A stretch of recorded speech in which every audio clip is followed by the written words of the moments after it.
late. Okay. And you talked about this in that process? Yes. And I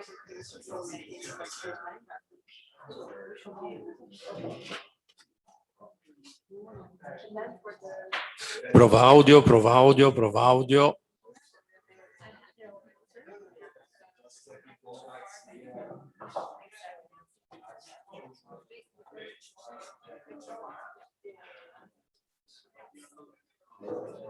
Yes.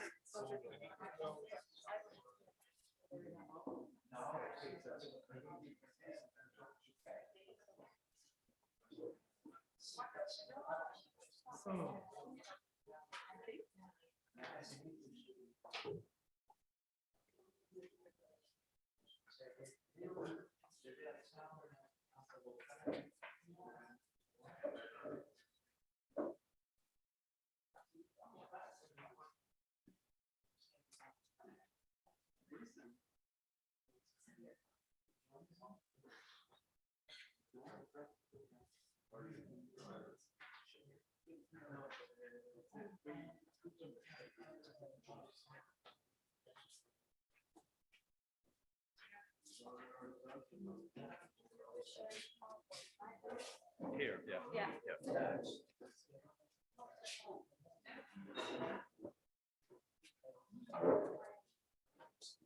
Charles said he would be a little bit late. He's being tested, Yeah, right? exactly. Yeah. Do you want me to move the plates around?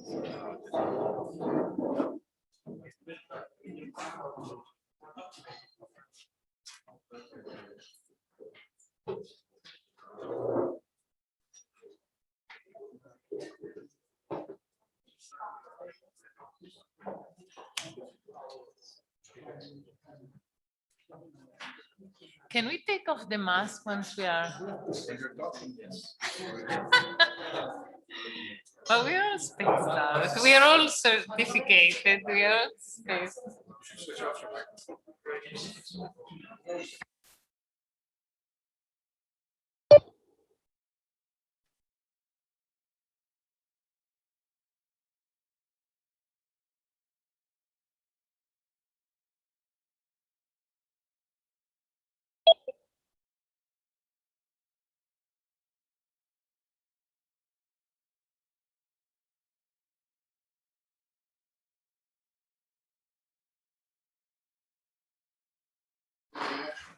Good morning, everybody. I just asked André, should we start on time? And André said yes. So let's start. So I'm looking forward to the next couple of days. This is the final conference of the Respect project. I guess everybody in this room, or most of the people in this room, have been involved in the project. We also have people on Zoom, and this meeting is also being live streamed. So just to make sure you know that this is going out there into the wide world. The objective of the meeting is really to go through elements of the research findings of the project. Obviously, we can't and we won't be able to do everything. There is a large amount of output that has been generated by the project. So in a sense, the selection of topics has been largely driven by people, in terms of people who are coming to Florence. What we've tried to do is to organize the first day in particular to have mostly people who are present, and the second day to do more on Zoom. Given COVID, that hasn't worked out the way we would like to, because some people who were going to come had people in their family getting COVID. So we lost 2 speakers who are now going to be on Zoom. So we decided the whole thing is going to be hybrid. What that means is that when you intervene from the room, you have to use the microphone so that the camera will go to you. There's a camera moving around that will show the speaker. The way we've organized also the sessions is, in addition to presentations and discussion on the substance of the outcome of the research, we have a session at the end of this day, which is going to be basically among the consortium members, where the idea is to think about what next.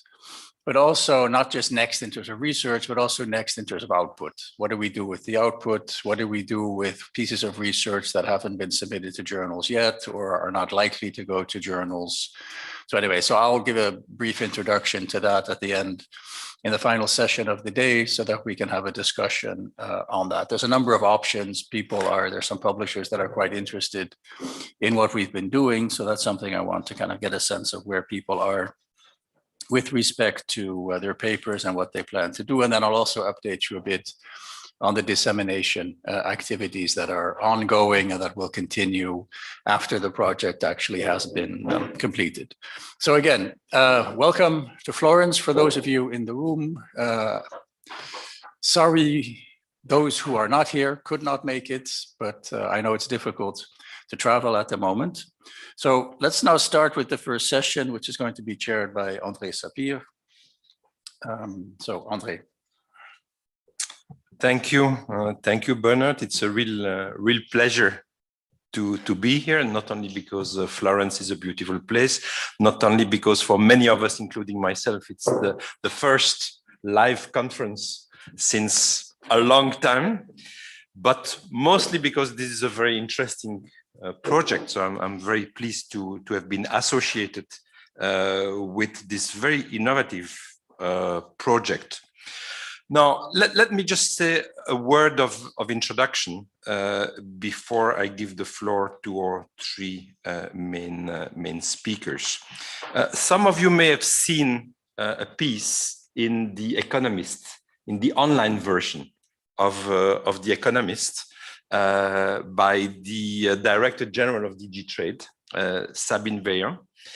And it's entitled, it's by invitation. So Sabine Veillant on the role of trade policy in fighting climate change. But in fact, it's not just about climate change. It's about the subject of this conference, sort of the non-traditional objectives that trade policy is being called upon, the instrument of trade policy is being called upon to help achieve.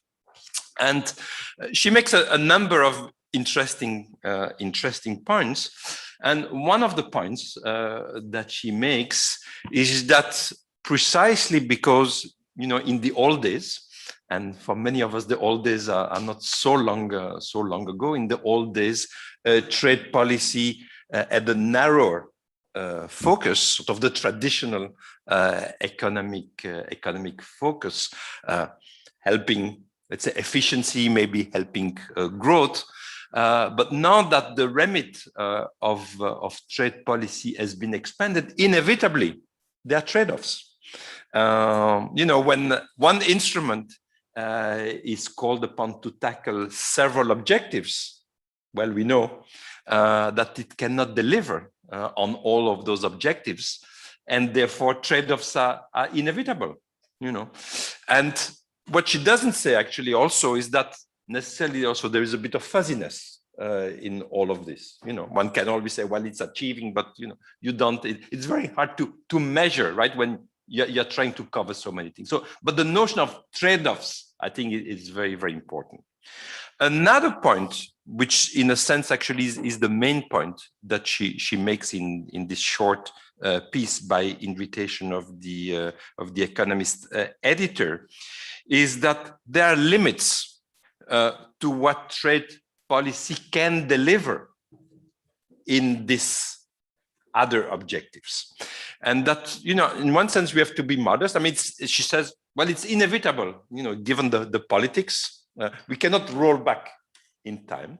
Yes, trade policy will continue to be called upon to do this, but at the same time, we as trade policy people, we have to be modest of what can be achieved, and in particular, because part of the focus is about climate, but she discusses many other issues. Well, I mean, she's very much indicating that not only there are many other instruments that have to play their role, but one does also need international cooperation. And I think that is also very relevant for the EU instruments here. Oftentimes, they are unilateral instruments, right? is the EU out of its values and out of the EU treaty, right? That indicates that it wants to act in this direction, or it cannot do trade agreement unless they cover certain issues. But at the same time, it's clear that those trade instruments and the EU itself using those instruments cannot achieve it without cooperation of some of the countries to whom those instruments are being addressed, but also, like in the case of climate, of the wider community. I think those remarks, I think those very wise remarks by the Director General of DG Trade are worth keeping in mind as we are going to proceed in the discussion. So, Joe, I'm very happy to see that you are online. We are going to proceed as follow. We are not going to follow the order, Joe, that is indicated in the program. If you don't mind, I will ask Paola to speak first. So she will make a presentation for 15 minutes, and then we will have some discussion of her presentation, and then Joe Francois, who is with us online, and we can see you.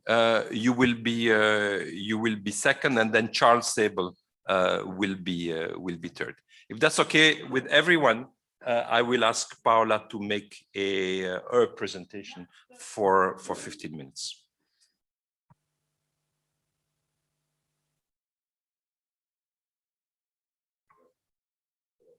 And I can take off my mask. You know, you have an incentive to speak Yes, all day. yes. Or drink coffee all day. Just to brief. Is this on? Okay. Otherwise, I use the mouse.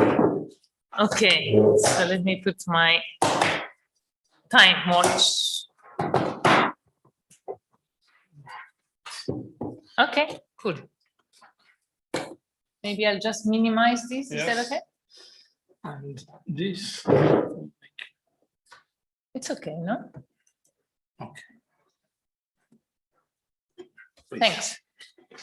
Okay, so I'll try to stick to 15 minutes. I was told 20, but I can speak fast as an Italian. So 20 is fine.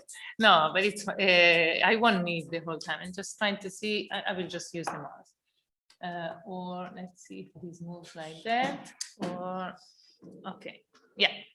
So this is actually very much in line with what Andre just said. So reminding of the fact that the European Union has been, since the treaty, this is Article 21 of the Treaty of Lisbon, has been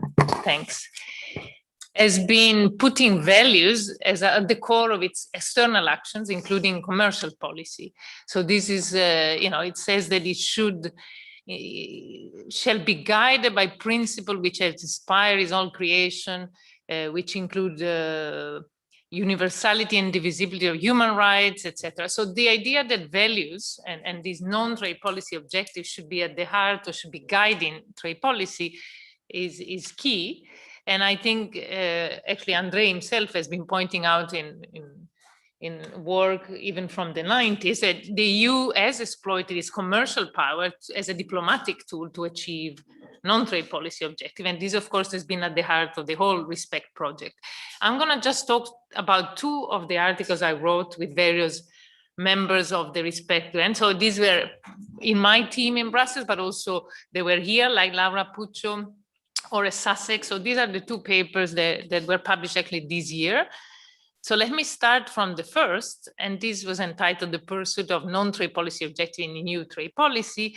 And this was looking, so what we do in this paper is something very simple. There are two objectives. The first is to document the coverage of NTPOs, non-trade policy objective, in the two main trade policy instruments of the EU, that is trade agreements on one hand and GSP, Generalized System of Preference, on the other. So this is just looking at the coverage using the legalization score of Lechner, so which looks at coverage and not enforceability or enforcement of these NTPOs. And after that, we examine the extent to which these tools can be used to promote trade policy objectives. It can be used in principle, not not the effectiveness, but the possibility of using these tools as a carrot and stick mechanism, as a way to incentivize trading partners to pursue non-trade policy objectives. So let me start from the coverage of NTPOs in trade agreements. And what we do, this is very small, but you see the correlation. So what we look at first, again, using Lechner's indexes. So you can look at all trade agreements of the EU, and you can look at the relationship. What we do here, these are political NTPOs. So what you have on the left figure is civil and political rights and security issues on the other. So these are the two sets of political objectives. And what you can see is two things. First of all, well, that you cannot see, but because it's very small, but we distinguish trade agreements that are association agreements from other trade agreements. And one thing that one sees is that political NTPOs are much more prevalent in association agreements with neighboring countries, Eastern Europe and the neighboring countries. You have much more coverage of political objective than in trade agreements with non-association partners. The other thing that you see is that the coverage of political NTPOs decreases with the size of the trading partners. So with larger trading partners, like you have, for example, at the bottom right corner, you have EU, Japan, or EU, Canada. So you have some of the largest trading partners of the EU. There, the coverage is very limited of human rights and security issues for political NTPOs.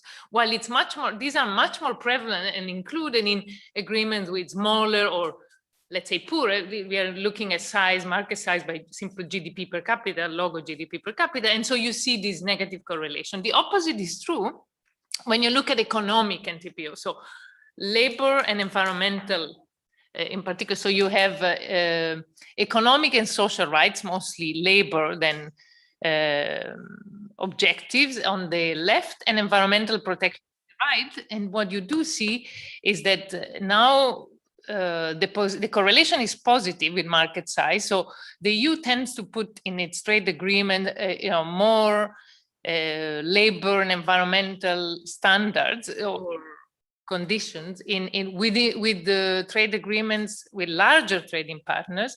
And also you see that it's more with non-association in non-association agreements that these kind of NTPOs are included or are more prevalent. So what this suggests is that the first kind of objective, so the first kind of NTPOs, the political ones.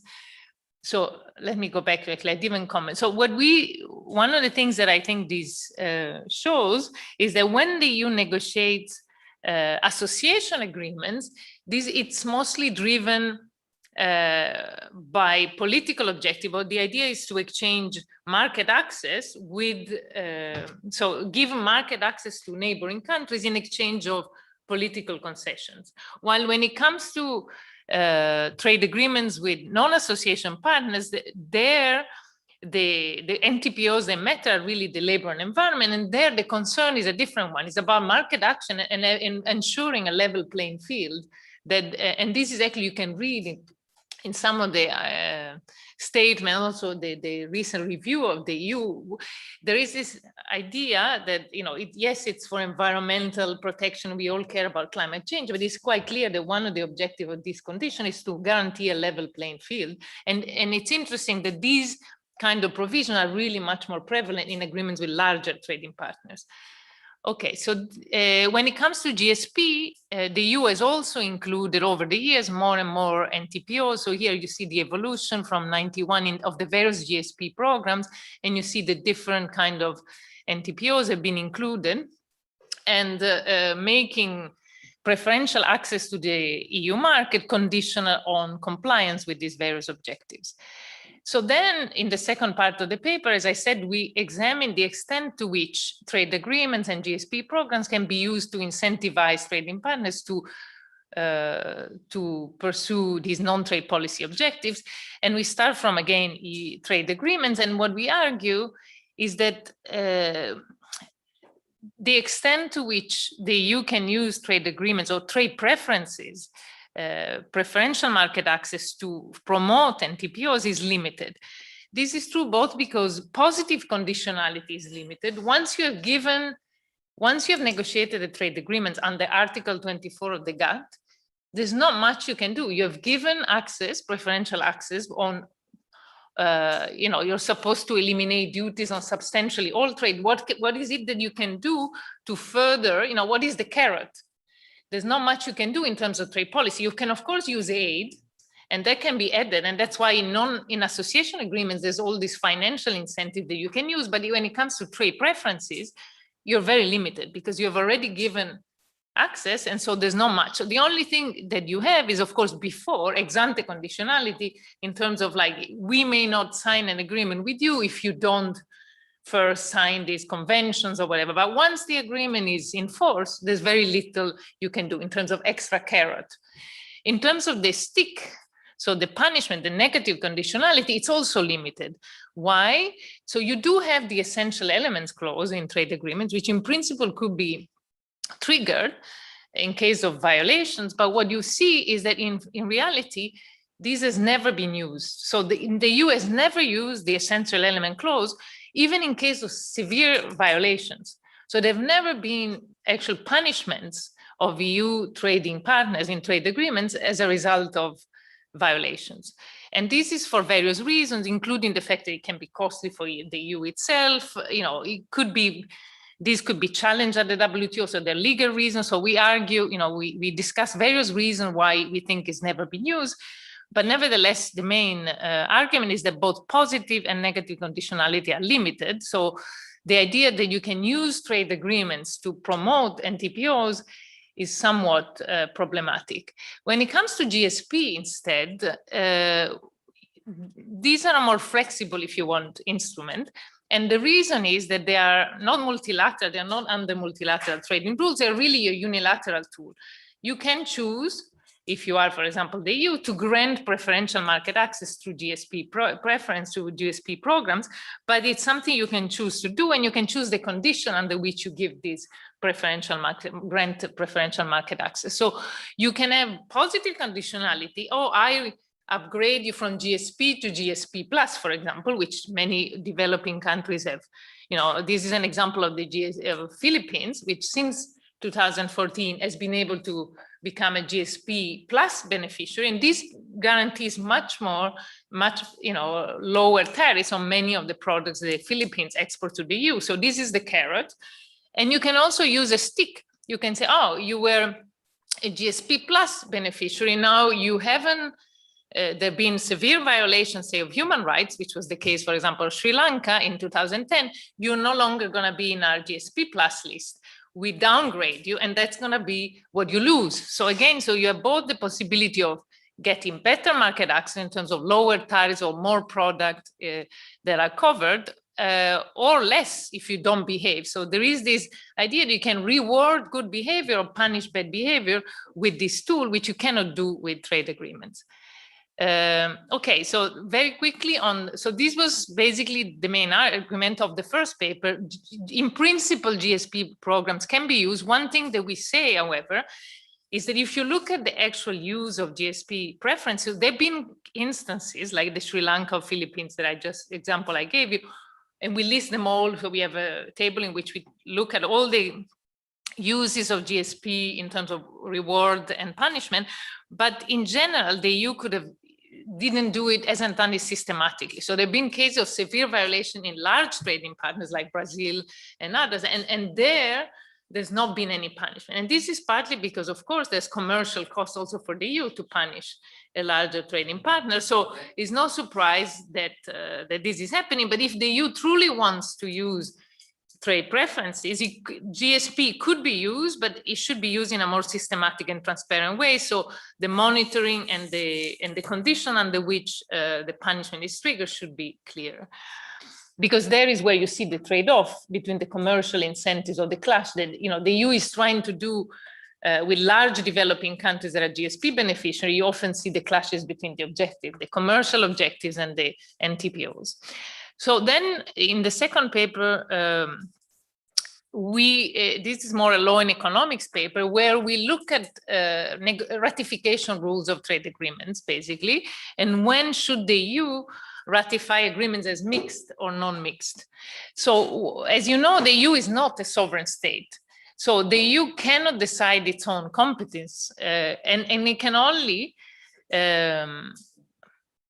hello, and it can only sign international agreements as sole, without the intervention of member states when these agreements cover exclusive competence. In fact, in general, there are three sets of competencies: the exclusive ones, the competencies to support, coordinate, and supplement the action of member states, and the shared competencies.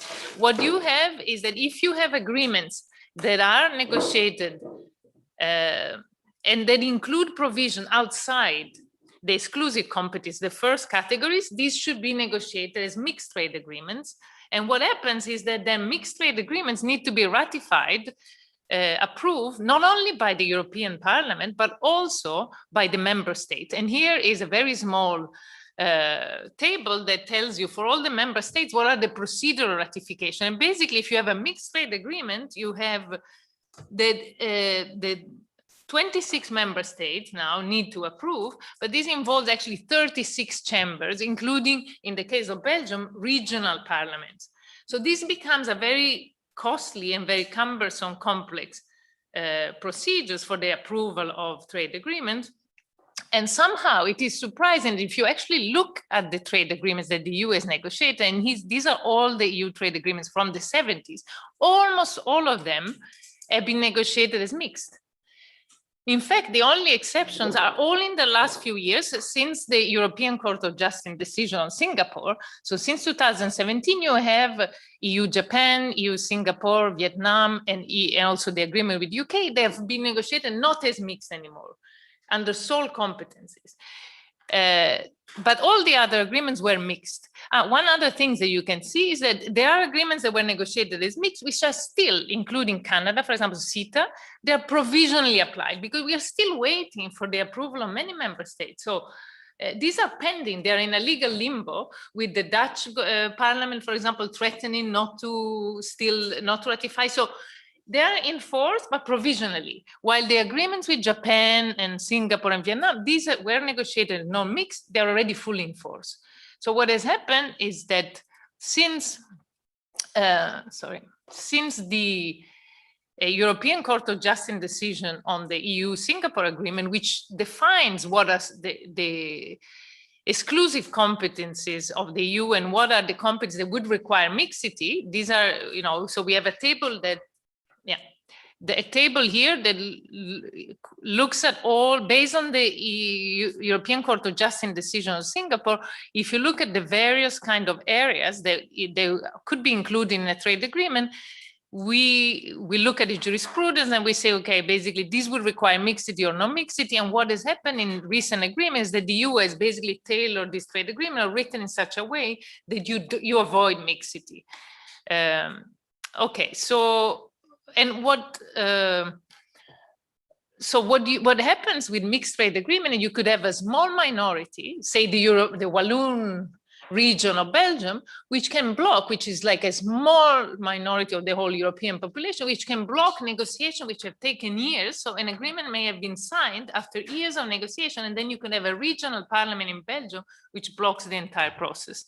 So this is clearly politically and economically very costly. So what we argue in the paper is that mixed trade agreement should in general be avoided if your main goal is market access. So if you're really, the agreements are driven by commercial motives, there's no reason why you should sign agreement as mixed. You should unbundle the political part of the things that would require mixed in a side agreement, which is what the EU has done, and leave the rest as a trade agreement that can be negotiated as non-mixed, so that these can be ratified in a simpler way.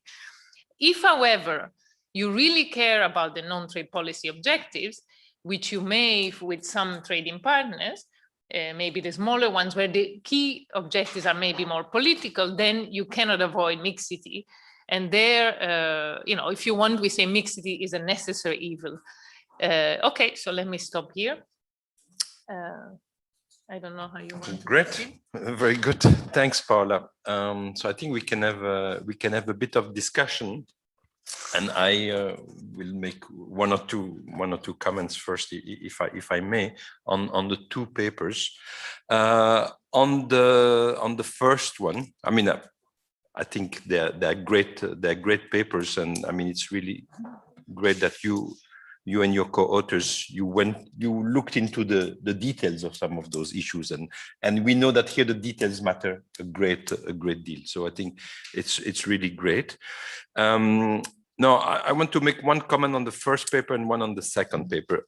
I think you rightly in the first paper make a difference between the GSP and the other, right? And you say, well, on GSP there is more room for maneuver because on let's say the FTA there's only the nuclear option basically, right? And the nuclear option by definition is hard to use and it has never been used, okay? And that demonstrates that indeed it's, even though there have been violations, nonetheless it's not implemented. So then you say, okay, on the GSP, because of some of the unilateral side, there's more leeway, right? And indeed there the EU, the Commission, the Union have used that possibility with some countries.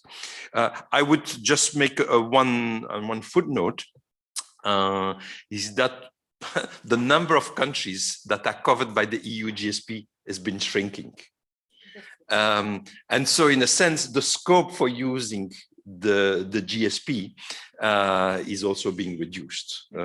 Because yes, it's true that there are several kinds of GSP and there's the GSP plus, and that's where you have room for maneuver. But the fact that fewer and fewer countries are included in the GSP program means that you are reducing the scope. On the second paper, again, I think I agree with everything. Just one, again, footnote. When you say that almost all EU agreements are mixed agreements, that is, I mean, your table, I think, is very clear. It's very useful to have that, what you have shown. But I think it's fair to say also that almost all agreements predate Lisbon. So Lisbon is not just sort of Singapore, the ruling by the Court of Justice. I mean, what the Court of Justice has done with Singapore is say, look at what the Lisbon Treaty has done. The Treaty of Lisbon has expanded the scope of EU trade policy and of the EU competence. And therefore, probably some of the agreements that were negotiated and implemented before Lisbon, they would have been not mixed agreements. So the part of the reason here is it's Lisbon. Lisbon then confirmed by the Singapore ruling that indeed. And so, okay, in a sense, one needs to look at before and after. When you look at after Lisbon, then indeed the share of the agreements that have been under EU competence, not mixed ones, has expanded a great deal. So the really defining moment here is Lisbon in a sense, right? So Yeah. So I think that the judgment is to before and after Lisbon. Other comments? Bernard.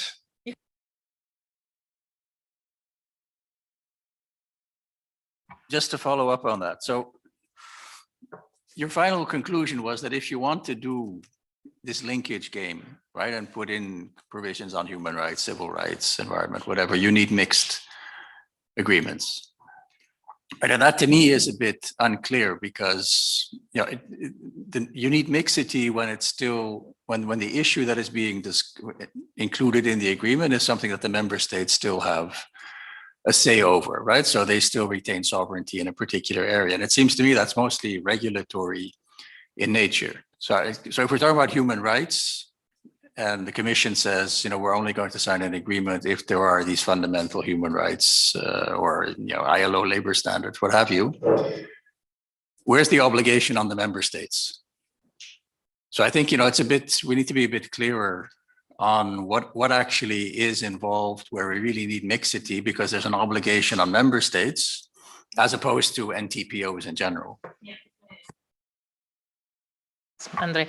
So here is the table. So clearly, and we go into details, and here is where Laura Puccio, the legal expert of the team, really, we have all the jurisprudence. So this is based on what the court decision on Singapore says. So, you know, there may be new rulings that, so here there's a lot of depends on content, but you can go and look, you know, we go more in details in the paper, but clearly, you know, there are certain things that we know now you can include, and that's not going to involve mixity.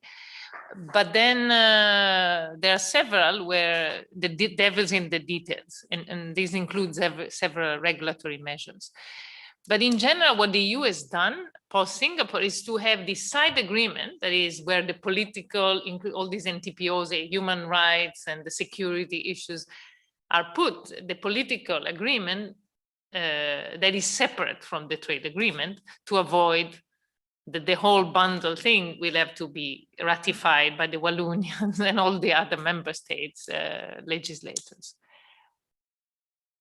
If maybe I can go back to Andre. So I fully agree indeed that when it comes to you know, these agreements, we should look pre and post Lisbon, because indeed before the European Parliament didn't even have to approve negotiated agreement. So it was indeed a spartiacque, no? There was really these big changes, institutional changes in the competencies.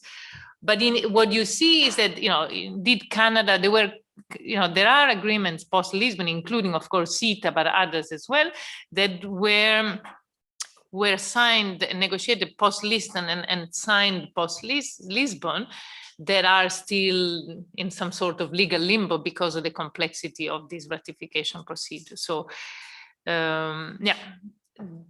It's also the case in a sense. I think there is post-Lisbon, and then post-Lisbon there is before and after the Singapore ruling. Yeah. And Canada came before. So in a sense, in Canada, everything is bundled together. Not like with Japan or Vietnam, where there is indeed what you say is that there are separate agreements now. There is everything which is under full EU competence. It's put into one, and it's just ratified by the European Parliament. That's why also European FTA, they used to take a huge time to be ratified, right? When you look at US agreement and EU agreement, from the time of signature to the time of ratification in the EU was very, very long because of the national parliaments. Now, for instance, with Japan, it went very fast, the economic part, because it was the European Parliament, and that went through. Canada is still before that because it's before the ruling. But for example, when we were writing this article, the UK FTA was not public, you know, what form it would take. And we actually had guessed that it would be a non-mixed, you know, a mixed, because of all the political, you know, there are lots of things that would be on that table that would require mixity, but it was packaged in a way that it was, you know, it would be ratified quickly, and it was actually presented as a non-mix. And there's a whole justification that the Commission and the Council give for the non-mixed nature of this agreement. But, you know, again, Mercosur, for example, which has been negotiated for years, we don't know which form it will take. But my guess is going to be non-mixed. Yes, but there's lots of things that they want to put in this agreement that would require mixity. So they have to be careful about what they tailor and what they include. That's going to have repercussions. But that's right. So, I mean, what's happening? A fair point. Let's say on Mercosur, it's clear that there is politics into this. That is, member states. I mean, you can make the agreement. You can, right? The Commission can choose a little bit to include certain things in the agreement or not, so that it would be mixed or not mixed. If the member states really feel, France in the case of Mercosur, that they need to have a voice into this, they can call for political then mixity. They can oblige, in a sense, the Commission to put something there that makes it mixed, and that's it. Please. I'd like to ask Two questions that reveal my complete ignorance of this. I started to, preparing for the conference, I started to learn some about the details of these things, but as you'll see from my questions, I didn't get very far. So first of all, what is the principle in the Singapore decision that determines the obligation of mixity or not? Because if the EU is gaming these things, as people do, they have to be gaming a principle. So what's the principle that they can manipulate in order to say, well, it's not really mixed, and then so that's the first thing. What's the principle? Forget about the reality, but what's the principle? The second thing is, what is in general, when it comes to the environment, and you'll see when I ask a real question, why I mention the environment, what's the general process? Is the environment political or not, or trade matter? And then the real question is, this is more general than these two. Well, it isn't. I mean, it's posed very directly by these papers. I for the life of me, don't understand under current conditions. I easily understand the history of the trade, non-trade, distinction. It's trade related, it's non-trade related. It's self-evident what the history is. The relevance of that distinction right now is if somebody had to defend the principle, given the actual reality of the use of these agreements, it would be very difficult to say, oh, it falls out as a natural category. It seems like a vestige that people, use or don't use. So those are the two clarificatory questions. What's the principle? Does it mean the application of the principle, regardless of whether it's gamed or not, mean that the environment is generally or always or never considered trade or not trade, as the case may be? And more generally, what's the prima facie actual validity of that distinction? I would love Laura Puccio to be here, because she's the lawyer in the team, and she's really looked issue by issue, what are the articles, so the EU treaties. So the main principle is what maybe you were not here yet, it's about, there are these three areas in the treaties. There are some are really competencies that were granted to the EU institution, and then the others, there are these other type of company, and each of these policies in the EU treaties would be included, or in the jurisprudence there will be a degree to which, transport, environment, human rights. Let me, I'm sorry to interrupt, but as Andre mentioned, the Lisbon, and it's in these papers, I mean, it's a general fact.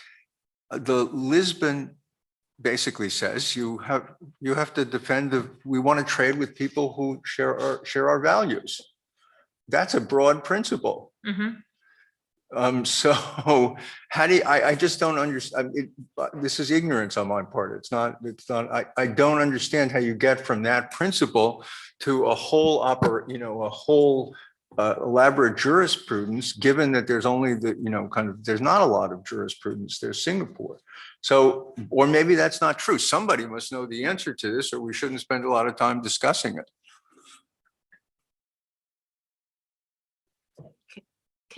Go ahead. Maybe I can add something, and then I think we move to Joe.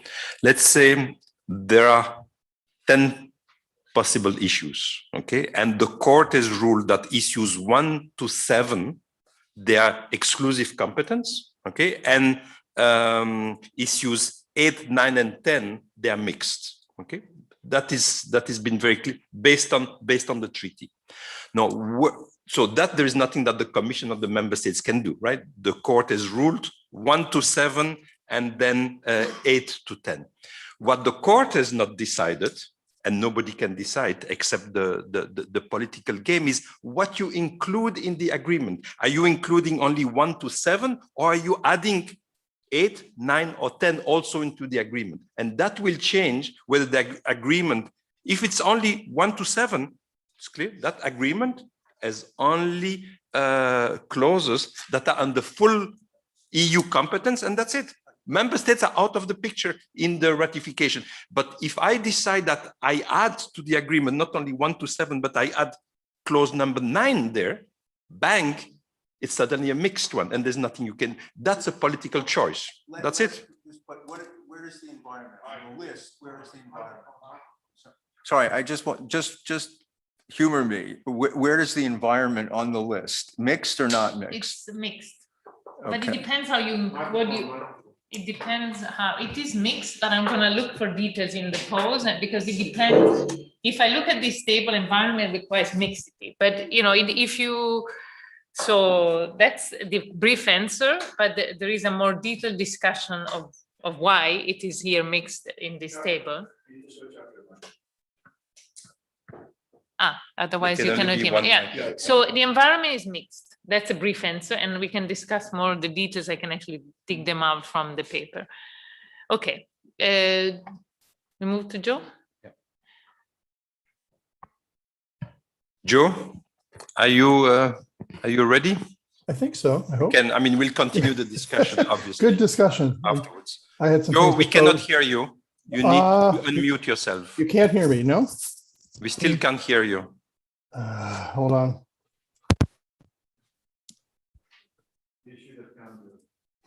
Can you hear me? No, we don't hear you. We don't All right. hear you at all. 1 second. No, we don't hear you. I can hear Joe. I don't know if you hear me. So the room, so Miriam, so Zoom is hearing me, Yeah. but they're not hearing you either, Miriam. Joe, no. Hold on. No. There's no sound. I can hear him. Or maybe earphones. Sometimes it creates problems. Wait a minute.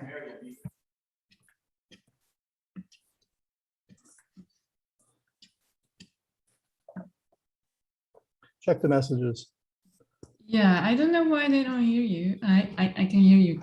You're gonna find. I think that there must be something with their Okay. system.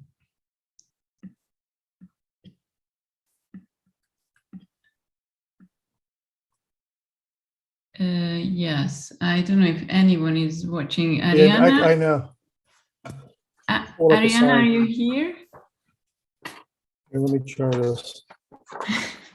Or we can send a message to Ariana. Is she here? Let's see. Handwriting is horrible. Let's see. No, it's not good. No. No, take it okay. back. Hmm. Let me write an email to Bernard. Prova. Bernard, I hear you guys. La Oh, can you hear me now? No? No, let me write an email. Bernard, can you join? Okay. Is Bernard on? Ariana, it should be Ariana Bondi, right? I sent an email It's to funny because Bernard. everything at UI worked really well last week. Yeah, I don't know why they just went back to this YouTube. Maybe it's with the mix with the YouTube. No, and they had that was last week too. I don't know, but I mean I can hear you and they Okay. but now we don't even hear them. And before know. we we heard them, so I don't know. And I guess they're trying to fix it. Yep. And they can, yeah, they can see us, I guess, so they can Yeah, they see can see if us. our frame is If I could green. do like, sign language or semaphore, Yeah. tiny flags.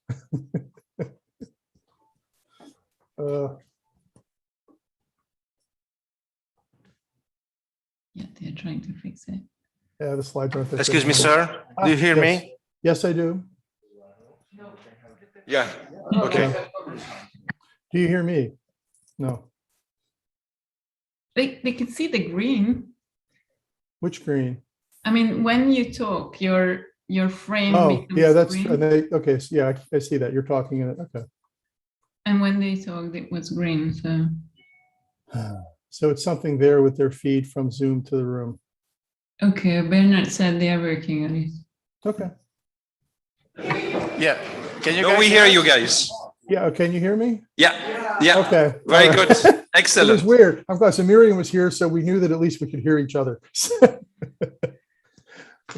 Okay, Joe, no, please go ahead. You have Okay. about 20 minutes. All to make right, your let's see presentation. here. You need to enable the screen share for me, it says. Whoever the host is. Or I can wave my hands and go without slides. That's okay too. But-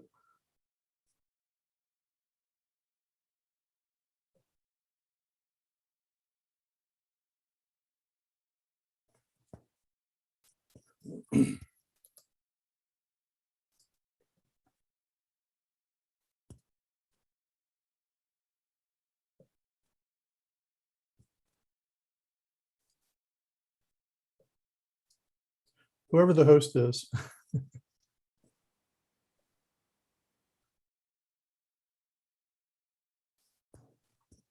You probably click on me, and then you enable screen share.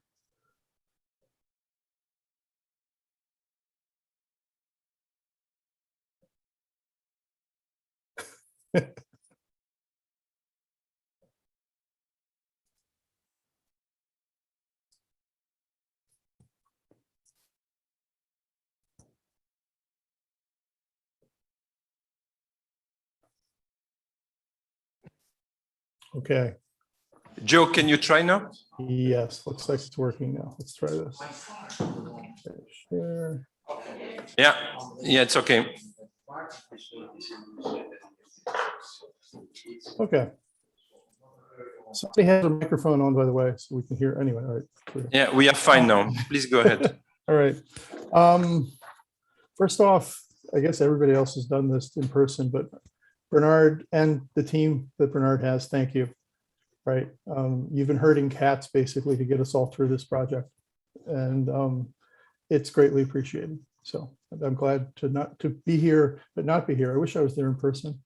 I still haven't managed my first in-person conference yet. And yeah, so anyway, I see why Andre switched the papers around. So I'll move us towards talking about whether the provisions in agreements, not just EU agreements, but also we're looking more broadly now at other agreements, whether they actually have an effect, apart from whether we manage to get them into the agreements or not. And, you know, Paolo's points about the sort of the trade defensive things about making sure that the playing field is level and so on. If we think, going back again to the data that we're all referencing that Lisa put together, Lisa Lechner, do we actually then see that, you know, there's some kind of action in terms of these indicators? And it is the case that over time, and we have seen more of these provisions put into trade agreements. Right here, we're just its views on political, social rights, civil rights, and then environment. But broadly, if we go into more detail on types of provisions in each, so labor rights for maternity leave or overtime and such, right? We see more of this being worked into agreements with proviso of Paolo's comments about which countries these go in with and which not. And so it seems a reasonable question actually to ask, is there an effect, right? Does it work? And so the other piece of this has been putting data together then on outcomes to then match these up. One of the pillars of the Treaty of the EU is to cooperate in promoting, let's call this the EU's value set. Right. So with the accession process, this is all in the acquis. With the non-accession process, it's social, civil, environmental, and judicial values. And in theory, the EU agreements are supposed to be consistent with this. Okay. And the inclusion of these chapters then is in principle, they're trying to be consistent with this. Again, given our just immediate discussion about mixity, and when you put these into agreements, does it make it harder to sign them or not? I would like in general discussion, I'm kind of curious with the side agreements that are being produced, will they get ratified? And this is just a question for, I'm sorry, Paolo, I didn't get to ask a question for the last presentation, but also then I'm wondering in terms of the holdup process, like the Walloon Parliament or whatever, taking these parts out and just leaving the pure economic parts to get ratified anyway. I'm curious what the dynamics will be in terms of ratification there. But in principle, these are included because they're supposed to be, right? Now, what we've been doing, and the paper that's referenced in the conference program is the first one I'll talk from a bit, but actually I'm then going to focus on what we've been trying to do since. Like most projects, we end up with data when the project is over. We end up with new questions when we do the papers we said we do. And that's what's happening here. So the first paper is simply looking at this question of whether we include these provisions in EU agreements. Do we have an effect somehow on non-trade outcomes? Do we see this somewhere in the data?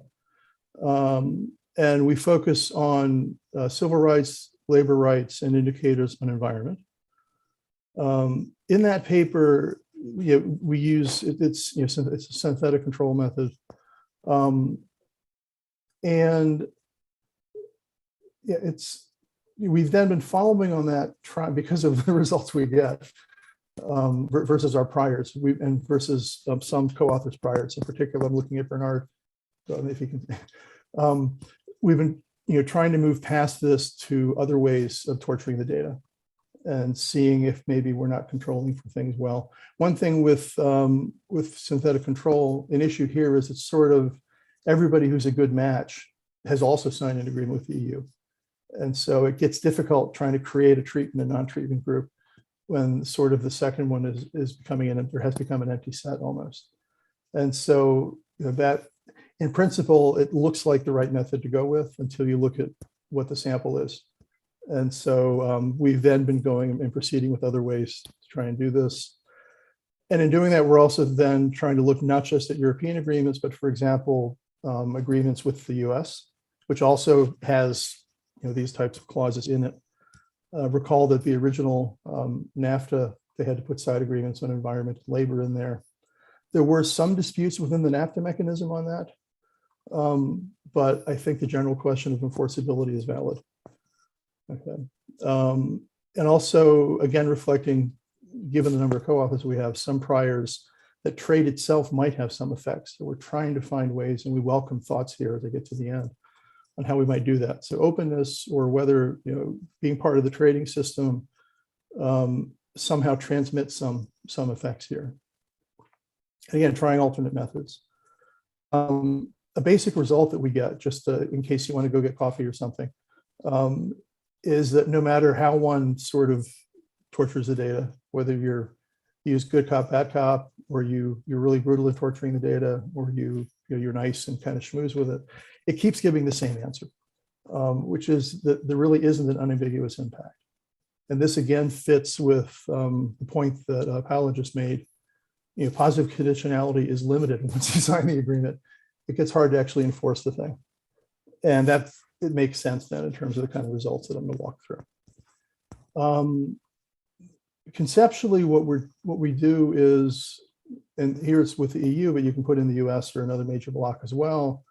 We see things, sort of interacting in both directions, right? So this is a simultaneity issue, which I'm not convinced that we're dealing with. I am convinced that the literature doesn't deal with it. Non-trade provisions and non-trade outcomes, but also there's trade itself, and whether all of these things somehow, in a way, have an effect. And in that sense, there is a literature on this. It's not deep, but there is some evidence. Again, it's inconclusive and or kind of weak. It's mostly just correlation analysis is how we characterize it. Not really giving us causality, right? So there's some environmental protection, in addition on human rights, but it doesn't really seem to tell us that we see an effect that we can say that the things are happening because of these provisions in the agreements. So in terms of the non-trade issues, and this is Lisa Lechner's data work, right? And this grows out of DESTA. And the extension of DESTA. And it includes, again, Paolo had this list of all the European PTAs or other PTAs as well. And your question is whether or not we have these different provisions in there. In addition, there's a parallel data set that's been built within the project, which is on indicators of outcomes along these different lines. Okay, and so here we've relied heavily on environmental performance index, a number of data sets built by the political science, or built in the political science literature. We've got World Bank data, quality of governance data set, and so on. And from these, we've then built sort of an integrated data set of series where, and this is a little bit of economists answering questions, looking for the keys under the light post, which is, we need series that we can have, right, versus series that we would ideally like to have, which means we need some time element to them. They need to have broad coverage. And so that is a factor in which indicators we end up using. Just illustration, I'm going to focus on the environmental outcomes here. But so we've got sets of indicators telling us what's happened with different measures in different countries over time in the sample. And so we focus on those, right? And again, what I will focus on here a bit is environmental results. First step, and this is then in step with the exhibit literature that's out there, which is basically sort of naive correlations or running regressions, right? So do we see changes in the outcomes as a function of things like, do you trade a lot with the US or the EU, right? Do you have an agreement with them? In that agreement, do you have provisions on environment or labor rules, or, civil rights and so on? And so then, given other determinants that we'd expect in terms of driving these kinds of indicators, do we see some kind of effect from either, trade itself, in terms of this trade intensity, and also whether these are in the agreements. And what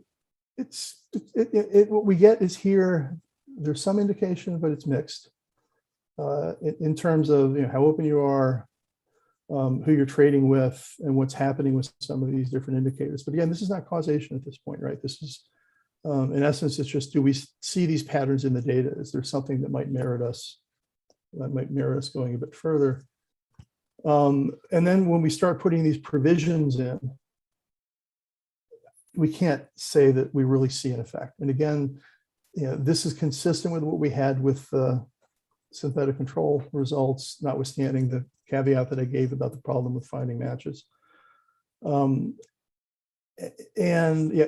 there is some on openness, but in terms of these provisions, we just really don't consistently see that something is happening. And again, given the previous presentation and Paolo's point about enforceability once the agreement is signed, this shouldn't surprise us, right? And there was some discussion, there was a workshop last week, and there was some discussion on these results there, where one reaction was, well, we kind of knew that that these things are put in partly as window dressing. And if that's the case, we shouldn't be surprised that we don't see much happen. Then also with difference in difference, so moving from the naive sort of naive regression / correlation analysis, but again, the same kind of approach, right? So are we seeing changes in these non-trade policy outcomes, this example being the environment ones? Do we get some kind of effect in the data? And here we've been trying, we run split samples, we've been trying different ways to, again, sort of torture the data and see what we get. And again, we don't see,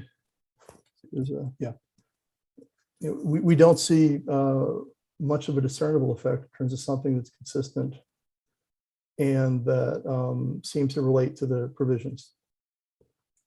So again, yet another way to approach the data, yet another non-result in the sense that there doesn't seem to be action there. And this is why we talk about this for a bit. So we've got some correlations here, right, between trade intensity and outcomes, but it doesn't look like it's causation per se. Again, some of us thought that there'd be more of an effect there than what we've seen. I don't think we have Hugo. So that's the next day. So there may be some results out of the project with the same data, but looking at investment more so than trade. So stay tuned over the next day or so, right? And you'll hear more out of the team on that. yeah, the correlation results themselves are kind of mixed. The difference again gives us the same kind of answer.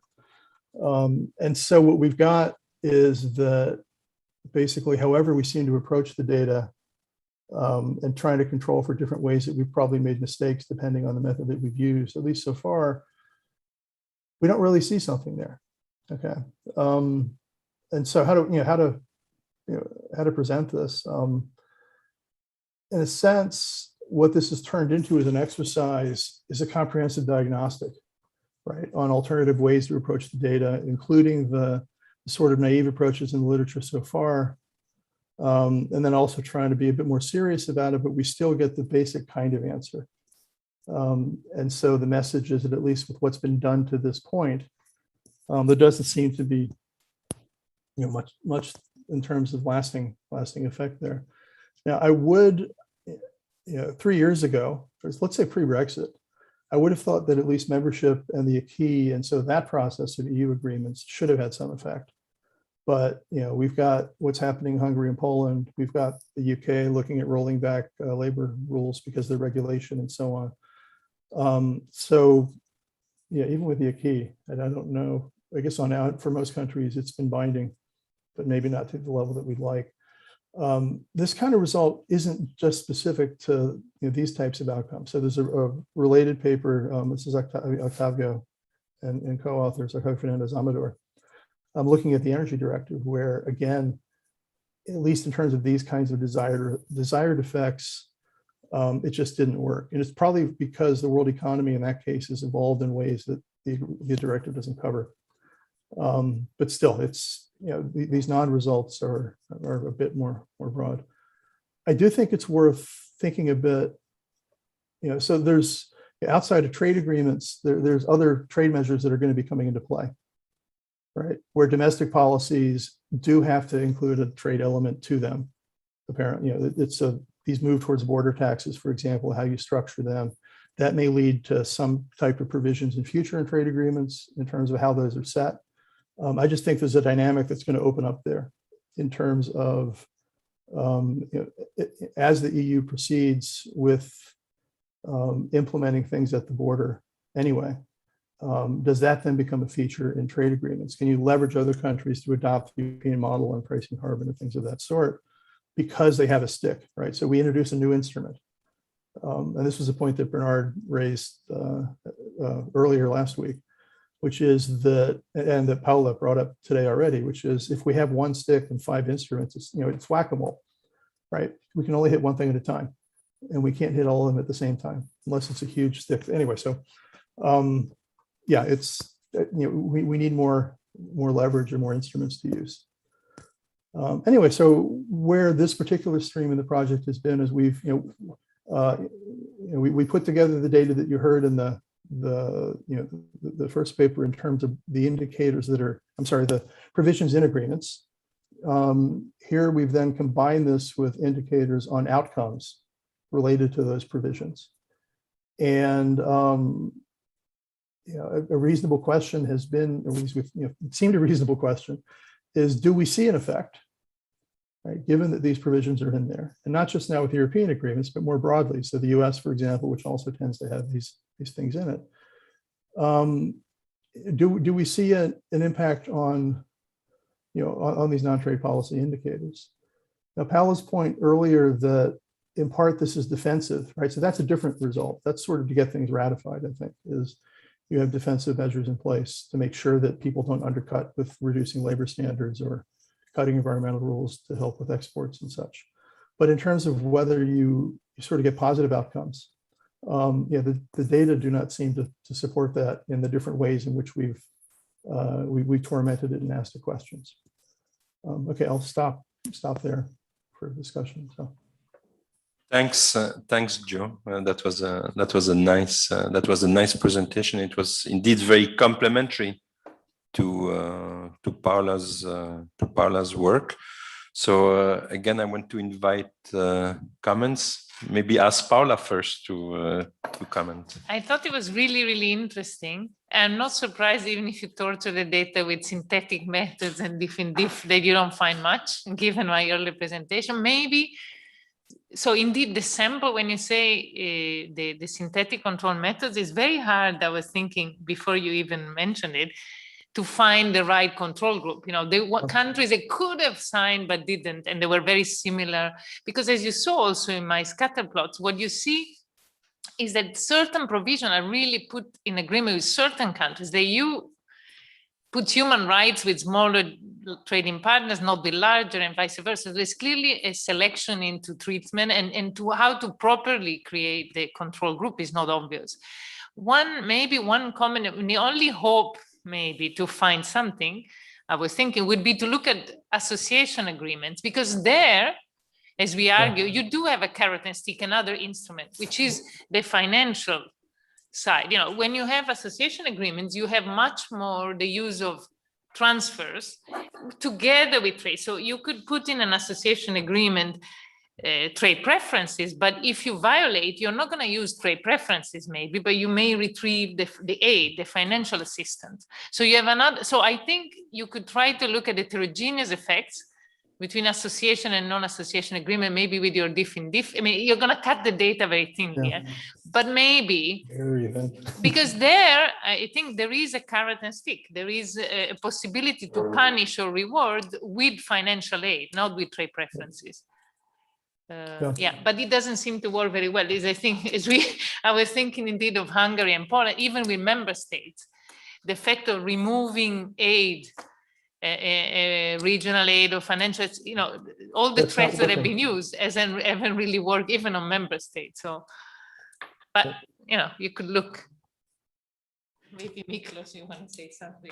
Maybe just on Paolo's comment, so it was surprising because we did try that. We did try sample splits by income, and we also restricted it to association countries and countries which applied to join the EU, and there was no difference. We didn't find anything at all. So yeah, it seems to be quite robust, that there's no impact. There is another comment here.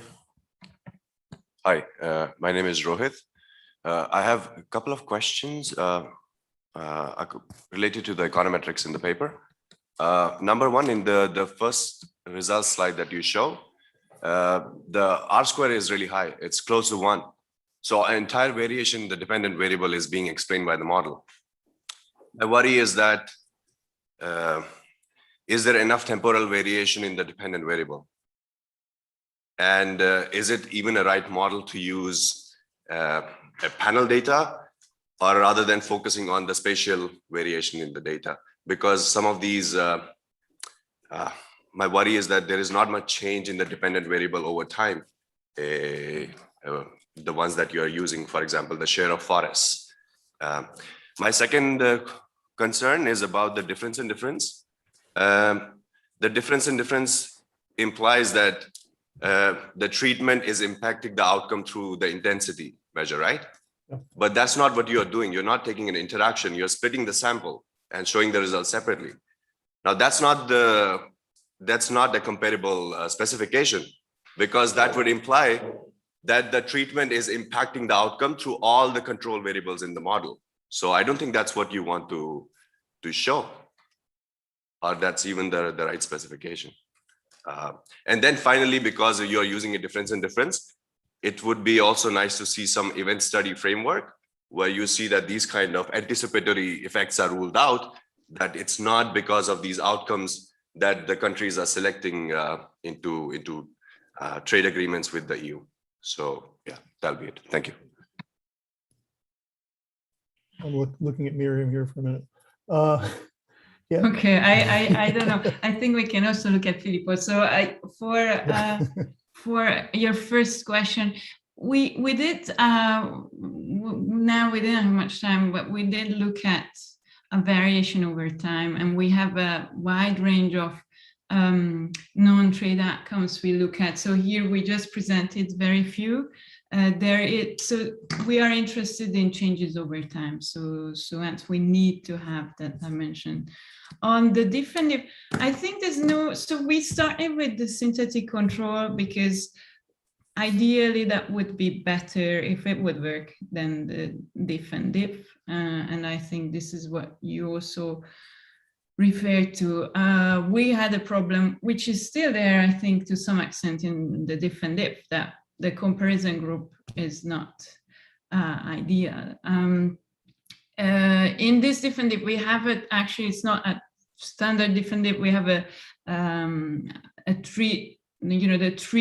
treatment varies over time.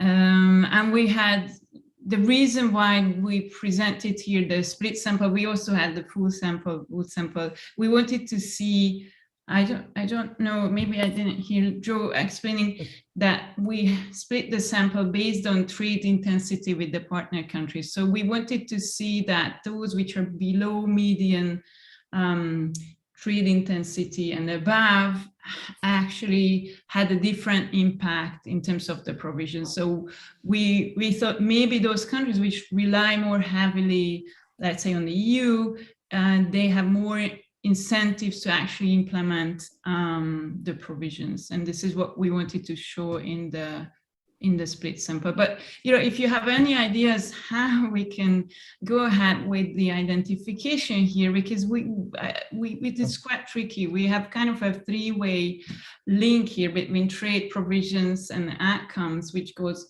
in all directions. So if you have any suggestions for us. I have one quick suggestion, maybe. I think the only stick that the US is before entering the negotiation, this ex ante conditionality, where you say, okay, I'm not going to even start the negotiation with you unless you sign these ILO conventions or Montreal Protocol. So this is where, so in your the timing is the timing or the signature of the agreement, I guess. But really, the only leverage that the US is before the negotiation. So I would try to see if you find anything at the time, much earlier, where the EU says, I am willing to negotiate with you if you clean up, you improve this and that regulation domestically, and there you may find, but the timing is not the timing of the entry into force or the signature of the agreement.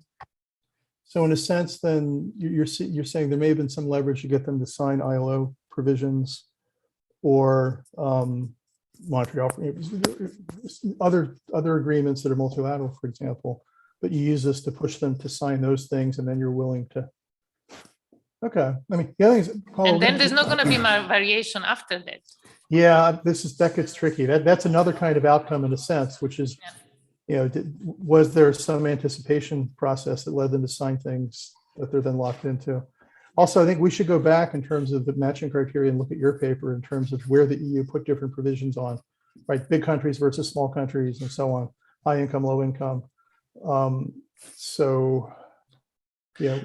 think if I can bring, Joe, I'm sorry, if I can bring this discussion to an end, I think one of the difficulty, to link to one of the comments that I made before to Paola, there is, I think, at least as far as the EU is concerned, and you are very right, obviously, to talk about NAFTA, and NAFTA was a precursor onto the environment and the labor clauses. But if you look from the EU point of view, there is clearly before and after Lisbon, because both of you, Paola and Joe, you started your presentation with the legal framework and Article 21, and that's an article that dates from Lisbon. Right. And so I think one difficulty is that there is everything before Lisbon, and obviously we have so many. Most of the agreements are before Lisbon, and that's a completely different framework into what the EU is imposing. And so all of the discussion that we're having now, which I think is a good point to try to see whether there is an ex ante effect, right? I'm not negotiating with you. It's not like I'm not negotiating. I'm willing to negotiate with you, but I'm not going to sign the agreement unless you do certain things. Well, that's post-Lisbon, right? And do you see anything there? So most of the sample that we have here are from pre-Lisbon, and I think that's a difficulty. But let's leave it there. And I think, as I said, that those two presentations and discussion from Joe, from Miriam, and from Paula, they were extremely complementary. So I want to move on now, and I want to ask Charles to bring to the table his work, and maybe very briefly, as I think you wanted to do, please. Yes, well, we'll try to be brief. I'm told that you haven't read the two papers that were associated with this that Bernard and I did. Is that right, that you haven't read them? You can raise your hands. I'm nearsighted. I won't remember who did what. I really want to know. Who, At some point I read them. yeah, no, okay, so I'm not asking you whether they were forgettable. I'm asking you whether you read them. All right, very good. Okay, so then the leaders of this session are wrong in their cynicism about our fellow beings. Congratulations. So let me, because you've read it, I will. What I'd like to do is make a comment about the previous discussion, which suggests the opportunity of an alternative approach, and say a few words about that approach.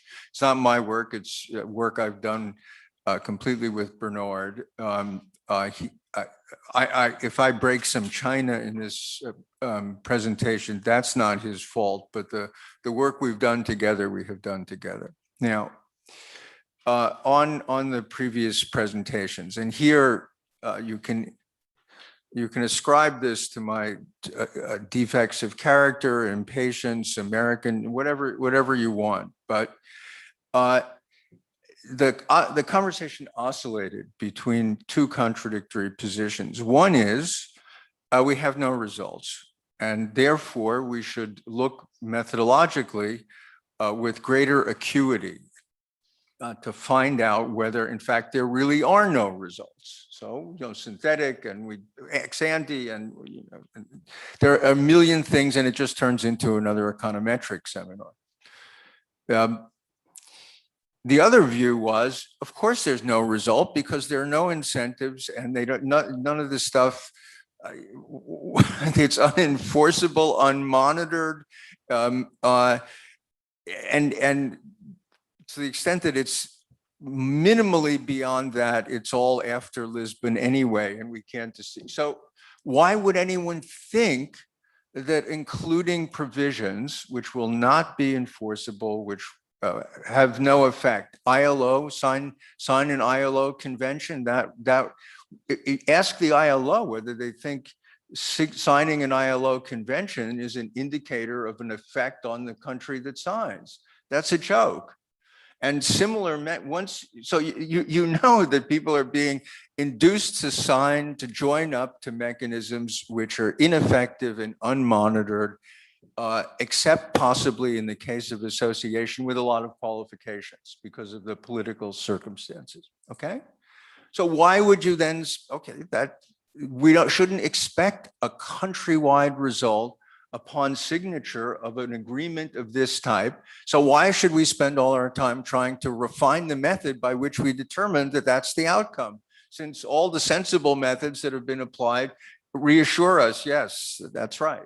Okay, so that's the first thing.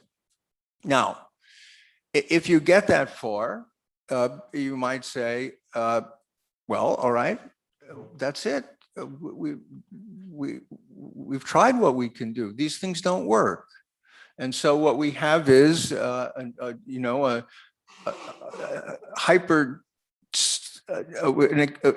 undue expansion of the range of trade agreements covering this category non-trade policies, together with a continuing ineffectiveness. So they could do little to nothing before, and now the pretense that they're going to do much more.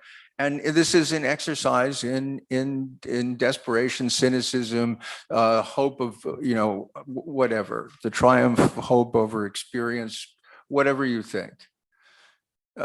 Or you can think, no, people, some of these things are really serious. It actually kind of matters whether or not there are environmental effects or whether there are labor effects. We have an inkling now, more than an inkling, a kind of awful assurance that if you really don't address these issues, they have grave social, political consequences. And maybe trade is not the way to do it, but something, I mean, people are not going to sit there and simply pretend to be solving problems with instruments they know to be inapt. And so you might inquire whether there are in international trade arising possibilities for actually monitoring and enforcing agreements that would be effective in these various domains. That's not it. If you believe enough in rational actors to do all the other things you're doing methodologically, it's hard to exclude the possibility that rational actors would understand this other stuff doesn't work and they would try other things, okay? And so you shouldn't be looking for countrywide effects in this. Now, that's the premise of the work that Bernard and I have been doing. The premise is that there are groups of countries that really do have to make, from a combination of technical necessity and domestic politics, they have to make progress in some of these areas, in regulating pharmaceuticals or regulating civil aviation or regulating the environment. And increasingly, those things are spilling over into yet other domains. And so we might think, well, let's look for the ways they are seeking to achieve those ends, which are more effective than these general agreements, these multilateral agreements whose effects or non-effects you've been investigating. Everybody with me so far? There's a two-step operation. One is to go and look at, now I'll swerve and connect this back to a very familiar trade discussion. Everybody knows that non-tariff matters have become vastly more important in relation to tariffs, because the goal of trade negotiations was in the WTO is to get tariffs to zero. As Paolo's paper points out, you can't run a carrot and stick policy in the midst of agreements that are taking the sticks away, okay? Because that's the tendency. So what do? They form sectoral agreements with peer countries to impose demanding equivalency requirements on regulations in excess of what what they could get under the usual TBT kind of agreements. So they build bilateral, multilateral regimes that basically. Who is they? These are countries like, you know, the US and the EU in civil aviation is the BASRA, the bilateral air safety agreement of 2011 is a terrific example. So this is an agreement that basically requires the two countries to establish equivalent regulatory systems for not just the repair, but the certification of the airworthiness of new types of planes and all manner of related matters. And it's done in a way that where the enforcement is embedded in a series of practices of mutual review of the procedures by which the partner countries produce their results. So if I want to know whether we're seeing things the same way, I don't rely on my intuition or a general agreement that we're going to do it. I go look at the way you certify the repair of an aircraft. or the way you certify the maintenance of a pharmaceutical production facility. And we compare the way we do it and how the results are achieved, and then we discuss the differences. A process which would be completely familiar to many regulators in the EU, because that's how the EU operates and learns from the differences. So there's nothing exotic about this from an EU perspective. From everybody else may look at it and say, oh, interesting. But from an EU perspective, that's how the single market was achieved, through those kind of mechanisms, not, as you well know, through a legal, we're all going to do this and that. And that's being extended internationally in sector after sector, where the necessity is we can't wait for the ICANN, the International Air Association to come up with these things and certify. So we have to do it. And then we maintain a regime of this kind where you have absolute continuous monitoring, possibilities of severability, so that if you disagree with something, you don't say, we're done, we've trashed the whole arrangement. You say, no, your Boeing, your 737s, they're crashing. We're going to withdraw airworthiness certification and we'll do everything else fine. But until we're agreed again about the airworthiness, we're not.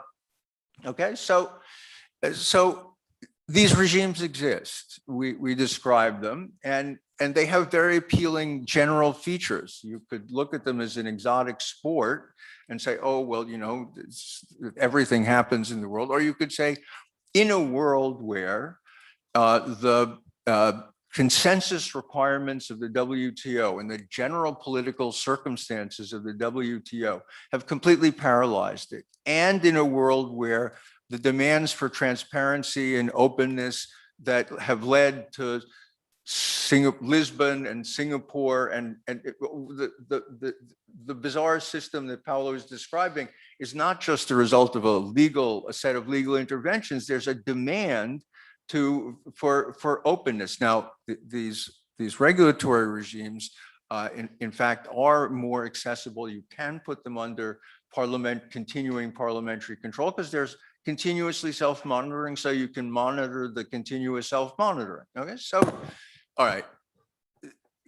In a world like that, which is the world we're talking about, the demands are becoming more expansive, more urgent, and where the normal decision-making processes are blocked, it seems opportune to think about the possibility of introducing a new trade instrument, an open plurilateral agreement that facilitates the formation of the kinds of constructs that emerge spontaneously and through clever legal manipulations of the existing rules.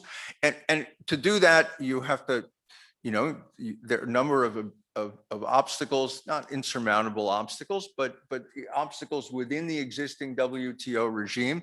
We discuss those. We talk about and here I'm going to now presume that you have read the papers and bring the discussion to a close and say, well, against the backdrop of this experience, the failure that Joe and Paolo recorded of the familiar approach to produce any result, the emergence of an alternative method that is promising, the blockages at the WTO, there's an opening for this new instrument, and there we are. Thanks. No, I'm one of those who didn't read the paper, so I'll be frank. So I just make a comment, maybe completely besides the point, because I've not read the paper. Now, it seems to me what you are suggesting with the plurilateral, to me, it's counterintuitive for the following reason. For this instance, not plurilaterals in general, right? But for this instance, let's say labor issues or and environment. I think what we see there, it's both the US and the EU pushing that onto other countries, right? And in Paola's paper, there's also the difference between the small and the bigger ones issue. So if you look at, let's say, government procurement, a plurilateral. I mean, I can see a group of countries finding that it is in their mutual interests to sit around the table and to exchange, you know, like we do in the WTO, we exchange concessions, right? That's basically what the government procurement agreement is, right? This is what I'm giving and this is what you are giving, and then we make a deal, and those who want to participate in that, you know, they make a mutually beneficial kind of deal. Now it seems to me harder to find many candidates here for this on labor or environmental. You know, who is coming up to make this reciprocal kind of a deal? And so hence, I think one has to go back. I mean, indeed, we have been talking about Lisbon. You know, one has to go back into the politics, right? Why is it that on our side, on the EU side, or why is it on the US side that we know demand? It's not like we put on the table and are there anybody to bargain with us? No, we say, you want an agreement with us? You know, we are big, you want an agreement with us? Well, this needs to be included in the deal.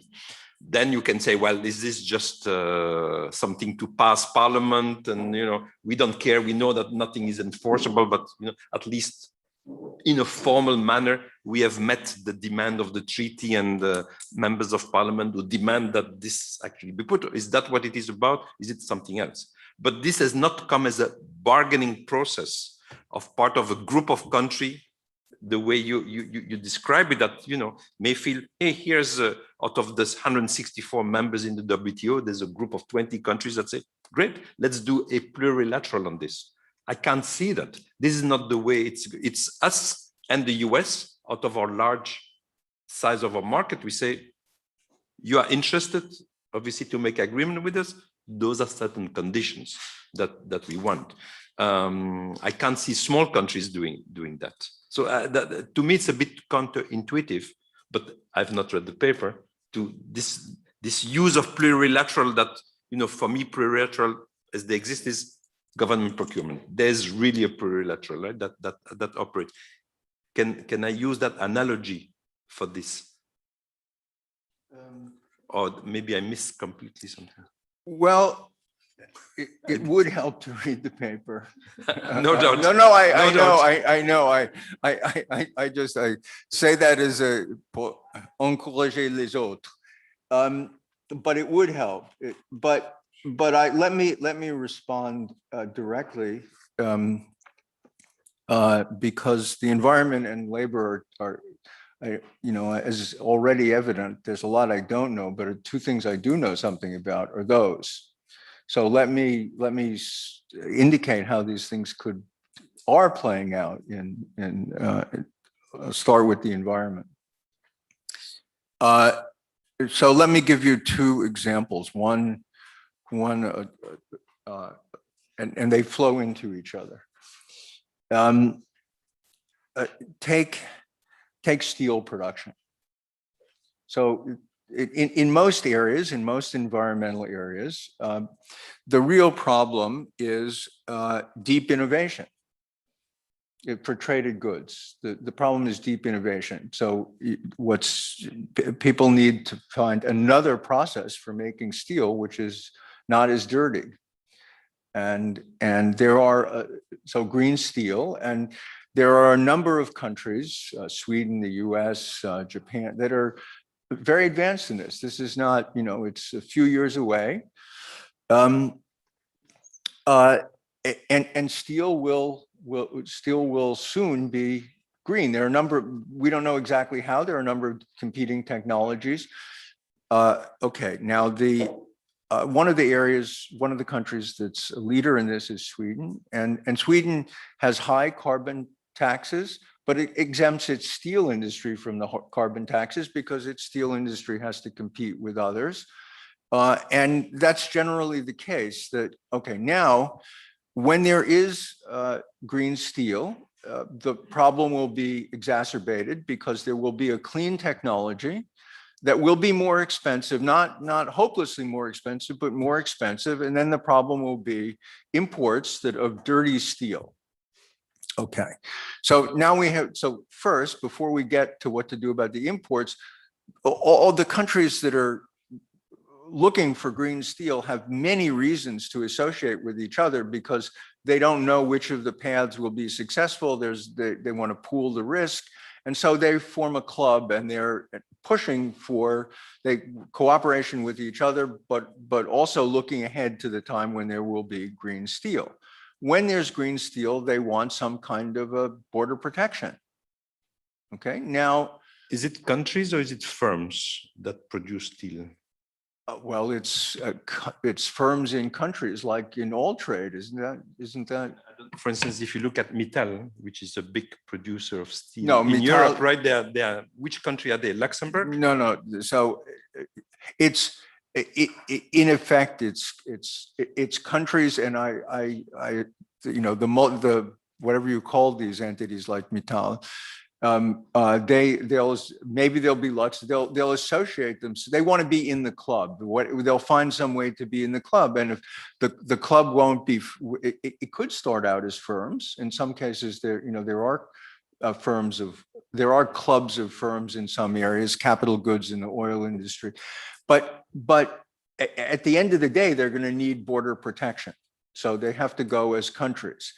And then we get to this question about what kind of border protection it will be. So let me give you I'm going into some detail because I want you to see that it's going to result in exactly the kind of plurilateral discussion that, discussion, of course it will also be bargaining.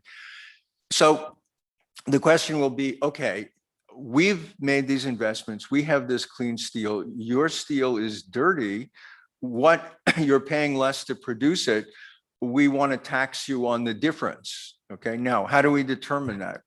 Well, we could just make up a number. We can just assume, we can make some assumptions, or we can try to do this through a general trading system for carbon credits and see what your credits are worth and how much goes into our credits. We could do it that way. But in fact, the only way that doesn't scream possibilities for protectionism is for people to actually look at the processes that they use to produce steel and to see which ones are dirty and expensive. And the minute they do that, they're entering into the same kinds of agreements that people enter into in civil aviation and pharmaceuticals. So long story, but I want you to see the arc of it. It goes exactly to the point. And I can do the same thing in labor. I mean, it's the question you might ask is, what is the interest of Thailand? So Thailand has a lot. Let me just use a concrete example. So Thailand has a lot of child labor and immigrant labor, which is in servitude. And the Walmart doesn't want to buy fish from a Chinese trawler that keeps its, so, but what's the incentive for Thailand? What's the incentive for Thailand to enter into a negotiation with the club of countries that want to improve labor standards? Why? Because it's just going to raise its production costs. Yes, but Thailand has already adopted the quality standards in fisheries, the quality standards in 10 other things. The general argument is, look, we demand the same responsiveness of our trade partners with respect to a range of these issues. If you're not responsive to working conditions, we can't really be assured that you're going to be responsive to quality. Those two things are in the end inseparable in these kinds of operations. And that, the minute you get to there, you have exactly the same idea of a club of nations. I didn't pick Thailand at random. It's the countries that want to want their standards to converge with the developed country standards. So yes, same thing.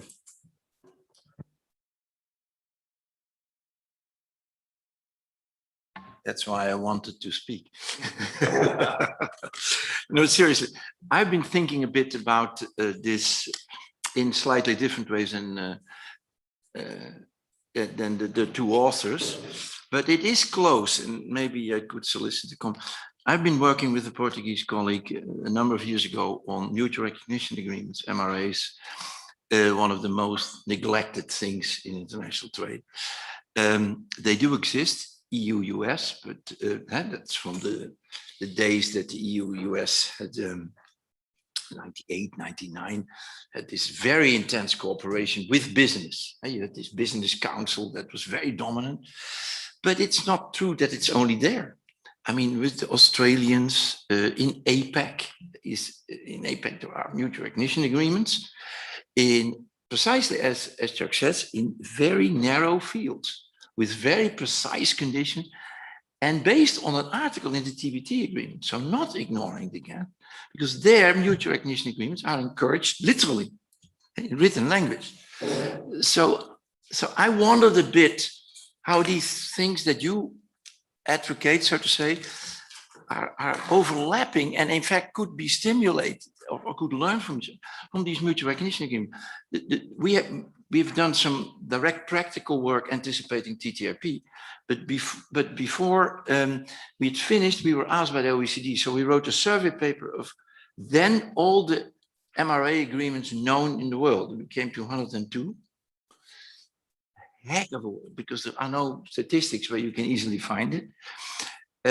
It's often very narrow technically. You have them in electrical safety and in a few other fields, but you also have them in veterinary things. So is there, and these things work, narrow as they are, they work. And you have strong inspections and some of the things that you said, and there is mutual interest. It can also be quarrels when inspections show that people don't live up to it, but there is definitely a self-policing mechanism, and behind it are huge business interests, of course. No? So is there something you looked at that? Not that I remember from the reading one paper, but I'm interested, and it doesn't necessarily have to go now, but maybe later in the break or so. I think there are links and overlaps. Let me say something about that, Jacques, because I'm sure you're right. I mean, we had some discussions about this, but they were interrupted by the pandemic. I mean, there's been, no,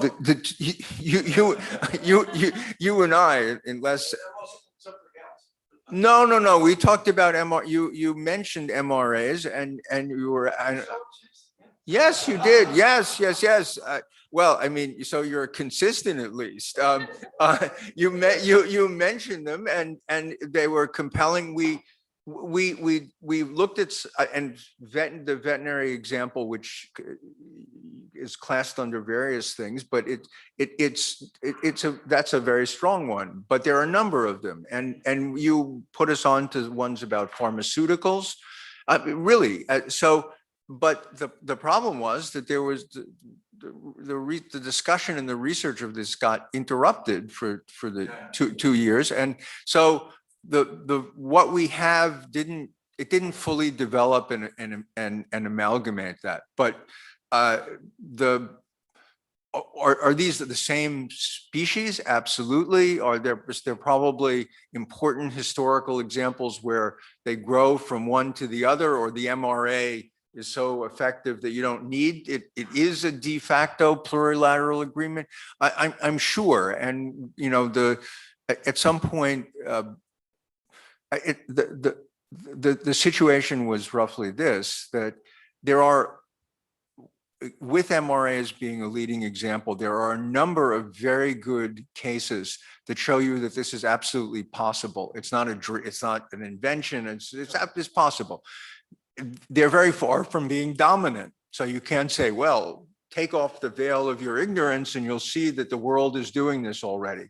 So you would make a proposal based on things. That's where we are, but in complete agreement with you. Final comments, one from Paula and one from Bernard. Bernard will have the last word. As you were speaking, I remember reading the papers, that it was a while back. So I remember you made a big distinction between open and closed plurilateral. So I guess the key thing is also to be WTO compatible, it has to be an open club.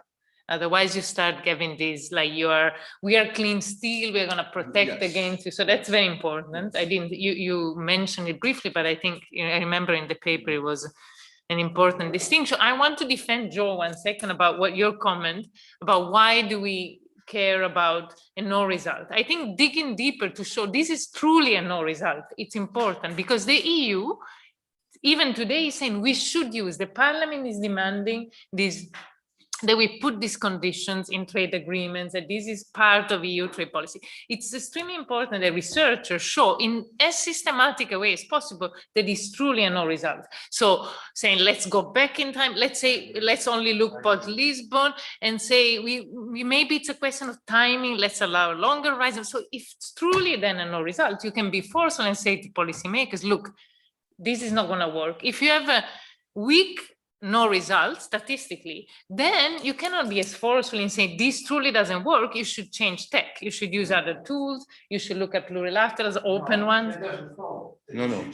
Well, no, or anyway, at least it's an important result because a zero result, there is a weak one. There is maybe because the data, you have no variation in your time series, is a weaker no result than a proper one where you look for everything that is possible, where you could possibly find an effect and then say, no, actually. Maybe that's the purpose, that there is no result. Yeah. Okay, Bernard.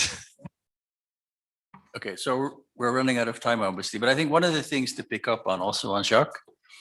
So there is a lot of that going on. And I think there's a really interesting example now with COVID, right? And this is all to do with good manufacturing practices of pharmaceuticals, drugs, et cetera. So we have these agreements. It's actually, one of them is embedded in the CETA agreement between the EU and Canada, and it had nothing to do with the negotiation. This already existed, right? So there is there's a club of pharmaceutical producers, not the R&D side, but just how do you actually produce some of this stuff, where they have, and this is one of the things we wanted to do and we haven't really gotten around to looking into.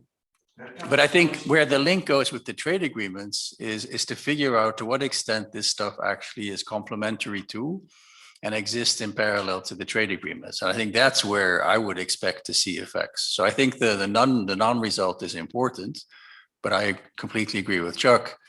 You need to look at this at a sectoral level, more detailed, and there you will, find more of the way effects. And I think the big question that we ask in the paper is where is the link between what trade agreements are all about, which is market access, and what we're talking about here increasingly is essentially regulatory cooperation, right? Trying to figure out how we actually get to a jointly shared objective and how do we do that in an efficient way, in an effective way.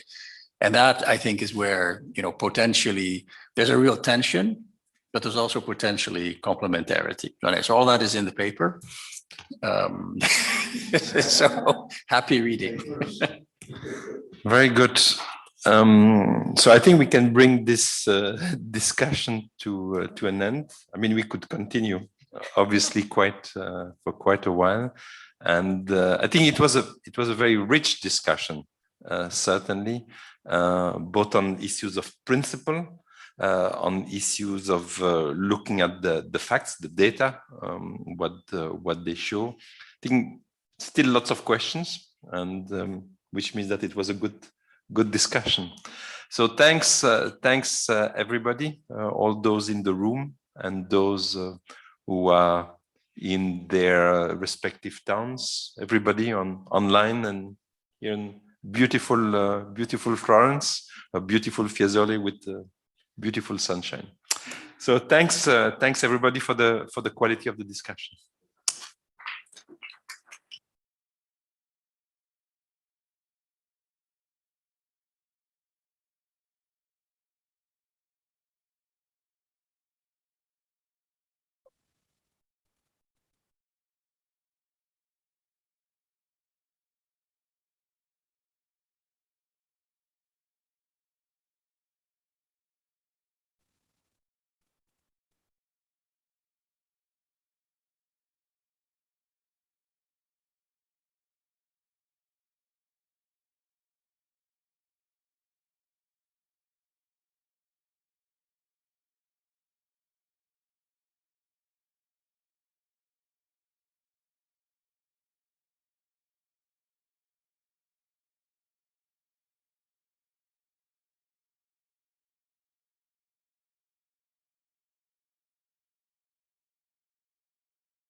Yeah. Okay, so we go on with the next session, which is on EU trade relations with China. And this is going to be a session in which Wenyan Hu and Jacques Peltmans present their work, which has really looked at in great detail and in depth as to what the EU has been doing with China in terms of cooperation. And then the third paper is going to be by Jürgen Kurtz, who is going to talk about EU-China through the lens of investment and the comprehensive agreement on investment and the lessons we take away from that. So, Wenyan, the floor is yours.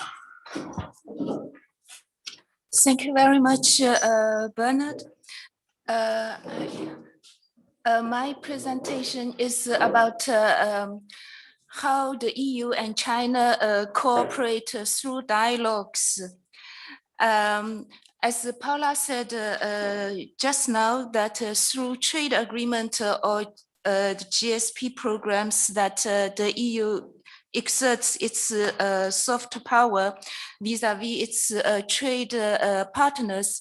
But how does the EU do this with China? Because there are no trade agreements except the geographical indication program agreement and other agreements with a single subject, like Charles mentioned just now, BASA, Bilateral Aviation Service Agreement, and horizontal agreement. So they through the dialogues, but how, on what basis those dialogues are established? So through our research, it's by shared policy goals, by mutually accepted standards. And what are those standards? Two parts. One is WTO standards, and another standards is that they mutually accepted, like the EU GI protection scheme.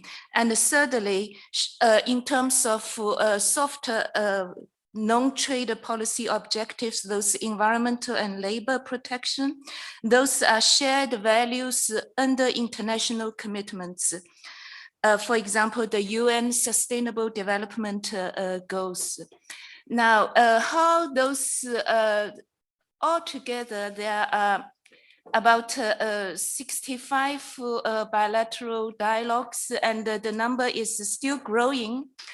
And how does it started? It started by international bilateral cooperation programs. And then from there, because of WTO accession process, that basically China must rewrite all its trade disciplines, regulations. So on that basis, the EU came in to help. And then on non-trade issues, actually both sides started long ago when they when the EU tried to help China to mitigate those social impact, mainly because of SOE's reorganization exercise, whereby the social security system was dismantled, because in the past, those social security system was built around SOEs and attached to locality. So with this SOE reorganization exercise, all of this have to be redeveloped and rebuilt. And then why there's such a huge number of dialogues? Because some dialogues grow because of necessities and because of needs. And one necessity is in terms of managing frictions. And I can give you one example, which is dialogue on technology cooperation. Actually, that's one of the first bilateral cooperation programs. Some of you here may know this classic British film, The Italian Job, 1969. And actually, if you recall, this group of Brits, they robbed half a ton of gold in Torino. And actually this half a ton of gold was China's deposit to buy a Fiat factory. But that just says technology cooperation when China started to open up. And then because of this buying technology, and then it comes to this question of intellectual property rights protection. And then there came this IPR dialogue, and then from there more and more, the EU-China IPR dialogue covers all the issues under the TRIPS agreement, from geographical indications, trade secrets, and others.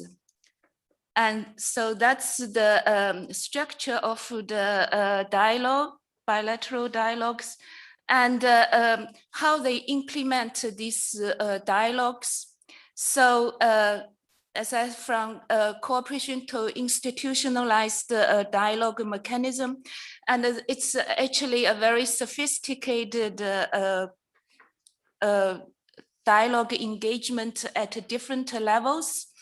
In the past, we often heard this thing like, that's just talking shop coming for meeting and plan for the next meeting, but they actually have specific project deliverables, experts contribution, and with very detailed action plans. And for those really EU concepts like geographical indications, ETS, they have a capacity building mechanism. They also implement a project, pilot projects like the GI. The GI pilot project, they started by 10+10, 10 EU GIs in China and 10 Chinese GIs in the EU. And then from there, they test, basically, they also test the registration system. And then that has led the way to the conclusion of the eventual GI agreement. Now, there's a very evolution of project goals. As I mentioned just now, they started a non-trade policy dialogues for already very long time, but they can, from there, they tackle different issues when there's a necessity, and environmental governance, for example, awareness, government awareness, grassroots awareness.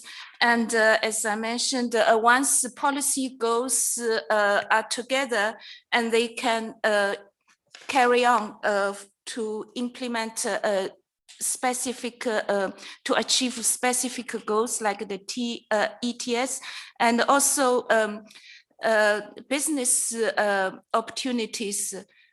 China since 2015 is already the world's biggest clean tech investor. So, and Europe is very advantageous in clean tech. So there are big opportunities for those sides to come together. And these days, of course, we often only mention values, EU values in trade projects. But what some people neglect is that another objective of trade is, of course, jobs and growth. So they manage to, to combine these both objectives into dialogue. So that's evaluation. And so functions, what are the dialogue's functions? There are many. For example, to tackle policy issues and practical trade challenges. HLETD stands for High Level Economic and Trade Dialogue. So that's a dialogue was established in 2008 precisely to tackle to address all those outstanding WTO commitments that China has not implemented, and then to sustain a partnership that's in fact very important when they become angry with each other. But since the dialogues are institutionalized on certain points that they will need to meet, what worries people is that when they stop talking to each other, but with this institutionalized dialogue process, they will come back to talk, even if not at a top level, but project teams will carry out the projects just as the timelines would tell, and align objectives. Actually, this is there are a few examples. For example, on GI, and actually China is EU's coalition partner at the WTO TRIPS Council on GI, because the EU wants to extend this wines and spirits GI protection scheme to other GI products. Of course, the new world countries, America and Australia, New Zealand, they oppose that, but China is with the EU. So I mean, throughout the years, it's painfully long. For GI cooperation, they started by French, the French with China since 1994. But finally, China came up to adopted the EU's ideas, and now it's a coalition partner on that. And there are other areas like ETS. China adopted this EU idea.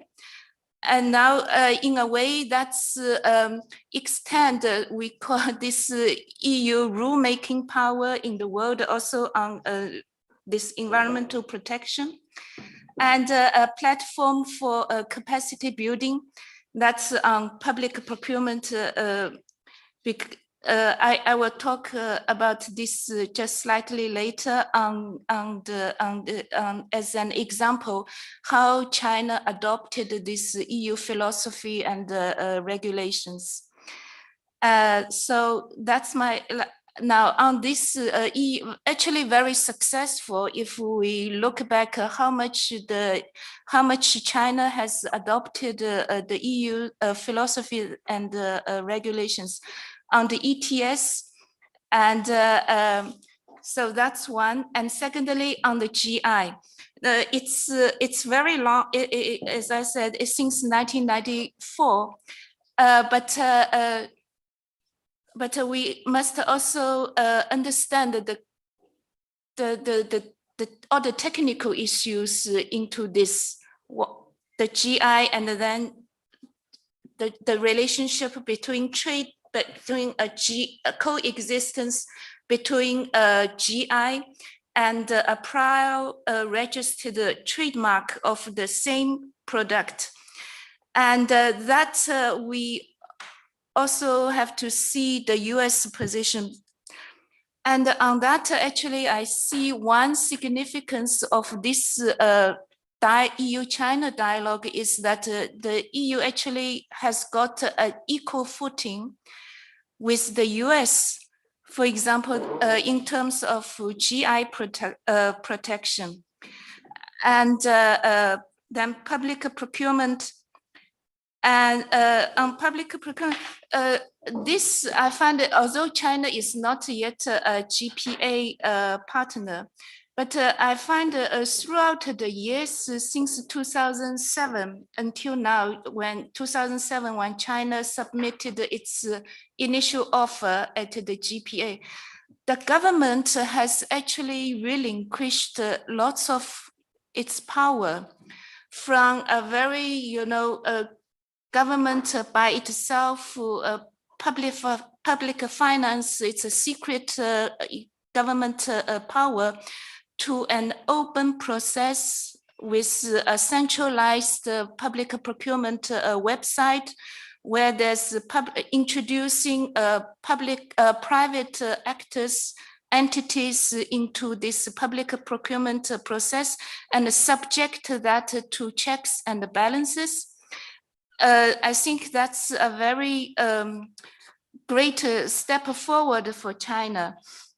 And we talk about aviation. One is BASA, Bilateral Aviation Service Agreement. And yes, and this I find it's incredible. This horizontal aviation agreement.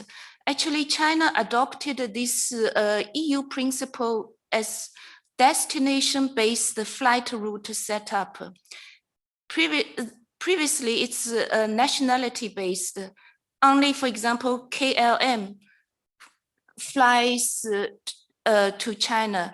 Now, for example, if Brussels Airlines has a bilateral service traffic agreement with China, and if Brussels Airlines didn't use it, KLM can fly from Brussels to China as well.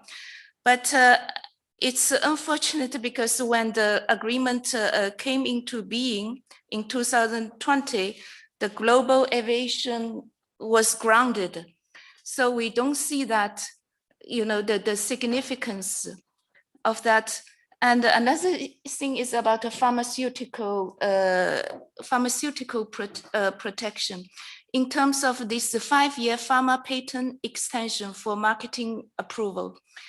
Now, this is, I was also surprised that in China's latest patent law amendment, they actually completely adopted this EU supplementary protection certificate. In the EU's case, it's a 5-year, even without marketing approval delays, they just give you. And that's in the EU, in the US-China phase 1, US said only when there's a delay, unreasonable delay. But China just gave 5-year outright, even without any delays. And then for non-trade policy objective purposes, from best endeavor typed commitments, and now under the EU-China comprehensive agreement on investment, China committed to this legally binding commitments and also subjected to dispute settlement. So that's a completely departure from the PCA time, where China just insisted that non-trade dialogue, human rights, that's fine, but not to include that into trade agreement. So that's a completely departure from China's previous positions. And then the EU window in terms of Erasmus Plus program, that's an EU concept, but China adopted that, and China has since 2007, I think 2017, also started to implement this EU window scholarship program. I think that's also the way how the government relinquished part of its power, give its state-to-state interaction to entity interactions. That's and by the way, this higher education exchange is a focal point of EU-China people-to-people dialogue. That's on 2 levels. One is students. Students exchange actually not just for having more students, fee-paying Chinese students into the EU, but also to open to Chinese students how it's like the European way of life and also the way of doing things. And another level is government to government official exchange. And I see actually these days, many Chinese officials either have experience studying in the EU or having even experience intern in EU institutions.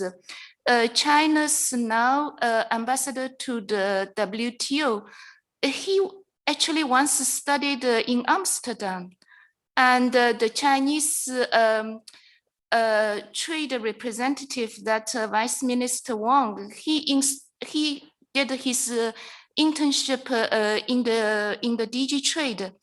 And if I just give one last minute to summarize the characteristics of this, the results, the effectiveness is that through dialogues and they trade and non-trade issues, they try their best to come together.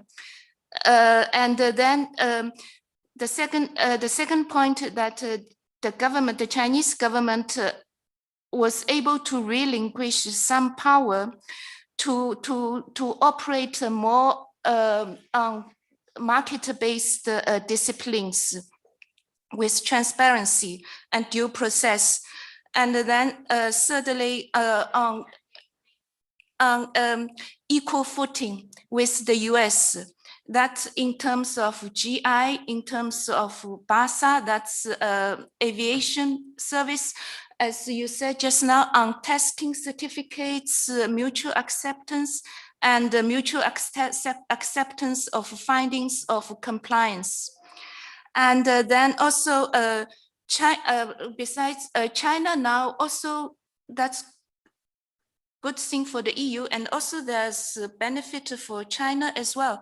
For example, China learns quickly, and China now also exports its idea on GI, for example, to its trade partners. EU China in their GI agreement not yet include non-agricultural products, but China, Peru, they include that. And also a coalition partner on international level on GI, maybe on other on the WTO as well. That's all. Thank you. Thanks a lot. So for me, as I'm listening to that long list and I see that long list, and I think to myself, so what's in the phase one deal between the US and China?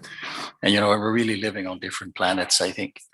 So before we open it up for discussion, I think it's better that Jacques presents because it's on the same topic and he's going to go deeper, and then we can open it up for discussion before we go to Jürgen, the presentation. One request in terms of administration, if you want to ask for the floor, you know, make a comment, can you please put your tag vertical, which is for purposes of the gentleman there who can then point the camera at you, because we have to do that manually.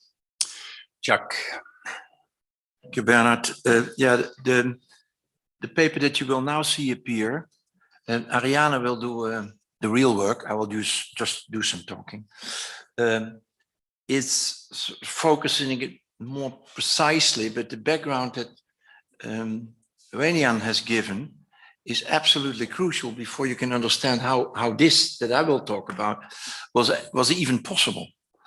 There is incredible machinery in the EU and China, which is much deeper than most people realize, much wider than most people, and much more intense also than most people realize. And what comes in the newspaper is the hullabaloo about the summit or a simple minister, but in fact, this is an ongoing machinery that has achieved a lot. Of course, it has also failures. So what we will speak about is much more precisely what respect is about. So it's cooperation, but it's only trade-related cooperation, and then only about the two pillars of sustainable development, the social pillar and the green pillar. This is, the next slide is what we did, so that you have some idea, but I will not talk about it in detail. But I want to just go back quickly, Ariana, one back. Yeah, some of these papers are extremely long. And why is that? Well, it's what our previous chairman, André, said, that if you have not hard empirics, like before we saw, but you have empirics nonetheless, but it's very soft, you tend to write much longer paper to try to make sure that people find it more or less acceptable what you argue, but you can never really have a hard statistical or regression or whatever. You know, so that is a bit of the problem. So if you want to show that in the green pillar and the social pillar, the two partners achieved a lot over a very long period of time that we look at, 25 years, you have to write more, unfortunately. Now, the problem is not that these papers are so long, except that nobody will read them because they're much too long. But also, you cannot present that in 15 minutes, all these details. So I've done an attempt, next slide please, to give you the gist of it. And this is probably the most important slide. How does it fit in respect as a big project? And so this is a step-by-step reasoning, and the last line really matters, because that is what our work has been doing. And it is certainly true for me. I have, just like many economists and lawyers and political science, we don't look at cooperation. Development people do, but others don't. And we have now done it, and it's tough in its own way, but in this case we don't regret it, and that's why we substantiate it in this slide. So we have talked about the values, everybody knows. Why is trade linked to values? Because it's not obvious that this has to be done, and the reasoning is very simple. You used to have Italy that was borrowing the monetary reputation of the Bundesbank 25, 30 years ago, remember? And this is the same thing. So foreign policy of the EU is very weak, controversial, or it doesn't do anything, and it has also very few tools. So you go to trade policy because that has a strong reputation and leverage. So the reputation is borrowed, but I really wonder whether this is a good idea in general. That doesn't mean it's never a good idea, but it's not in general a good idea. But that's another paper I've written, and I don't want to, but it's on the respect list. Bernard has put it on the respect. It's on whether this coupling is a good idea.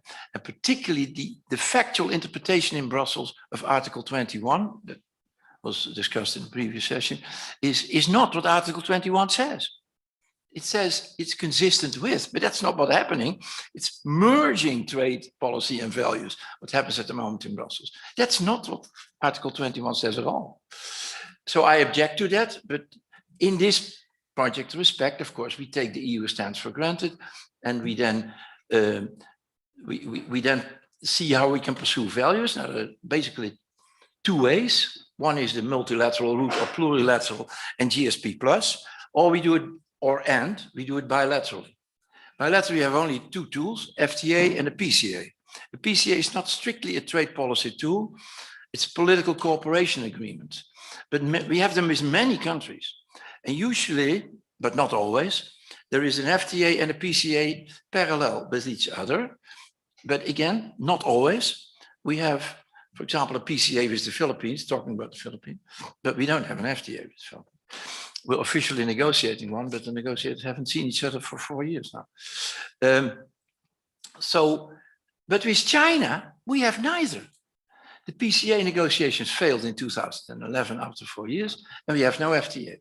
So how can we deal with the respect problem in the case of EU-China? So there's no doubt, and there are many indications that already in the late 90s, mid and late 90s, the EU considered sustainable development in China as very important and as very urgent. The official declarations by the two together, but also a lot of separate pressure inside, let's say, Brussels. But nobody, well, almost nobody looks at cooperation a lot. And we show, after a lot of work, that cooperation can deliver, in both pillars. And when you have nothing else, it's actually interesting in itself to show that. Next slide, please. So this is what we did. So on the left side, the green pillar, these are the 3 research questions we ask. First, the convergence of green indicators, then of policies with the EU, and then has the EU done its best? Has it systematically pursued over these 25 years? And has it been effective? And the word effective really begs the question, what is it? And also, how do you know? How can you prove this? And that's what André, I think, meant, but certainly that's what we meant. On the social pillar, you cannot it's not a mirror exactly. The last question, yes, it's exactly the same. But the first 2 questions is one that Wei already talked about. When in the 90s, 80s already, but particularly in the 90s, China moved to a market economy, did China respect labor standards and did it begin its social protection? Because it didn't have one before. It was inside companies, but it didn't have one. And the second is this policy convergence. That is the same as in the green pillar. And we distinguish 2 elements in the green pillar. That is a normal environmental policy and climate. But also in the social pillar, we look at labor, what people call labor standards, but in fact regulations, but okay, labor standards and social protection.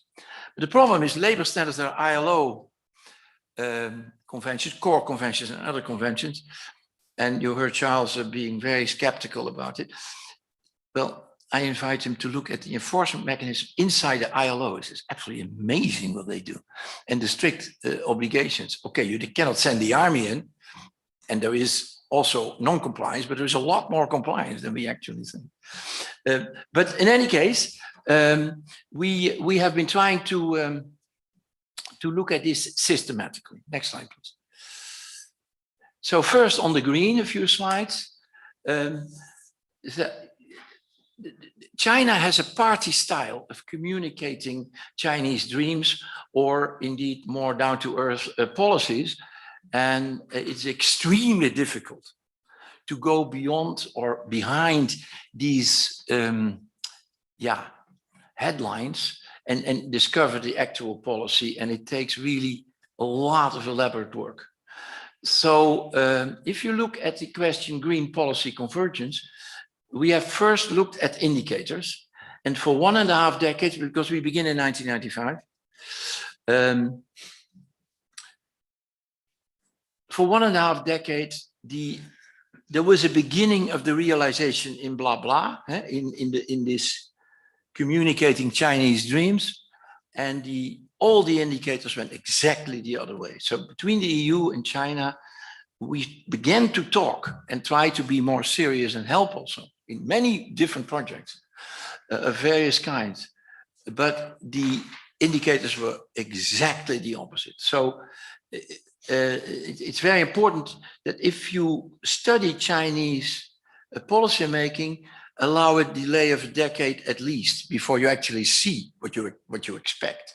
So if Xi Jinping has a speech in Hainan 3 years ago, he did all sorts of promises, then in 5 years from now, you actually begin to see that this might perhaps work as a rule of thumb.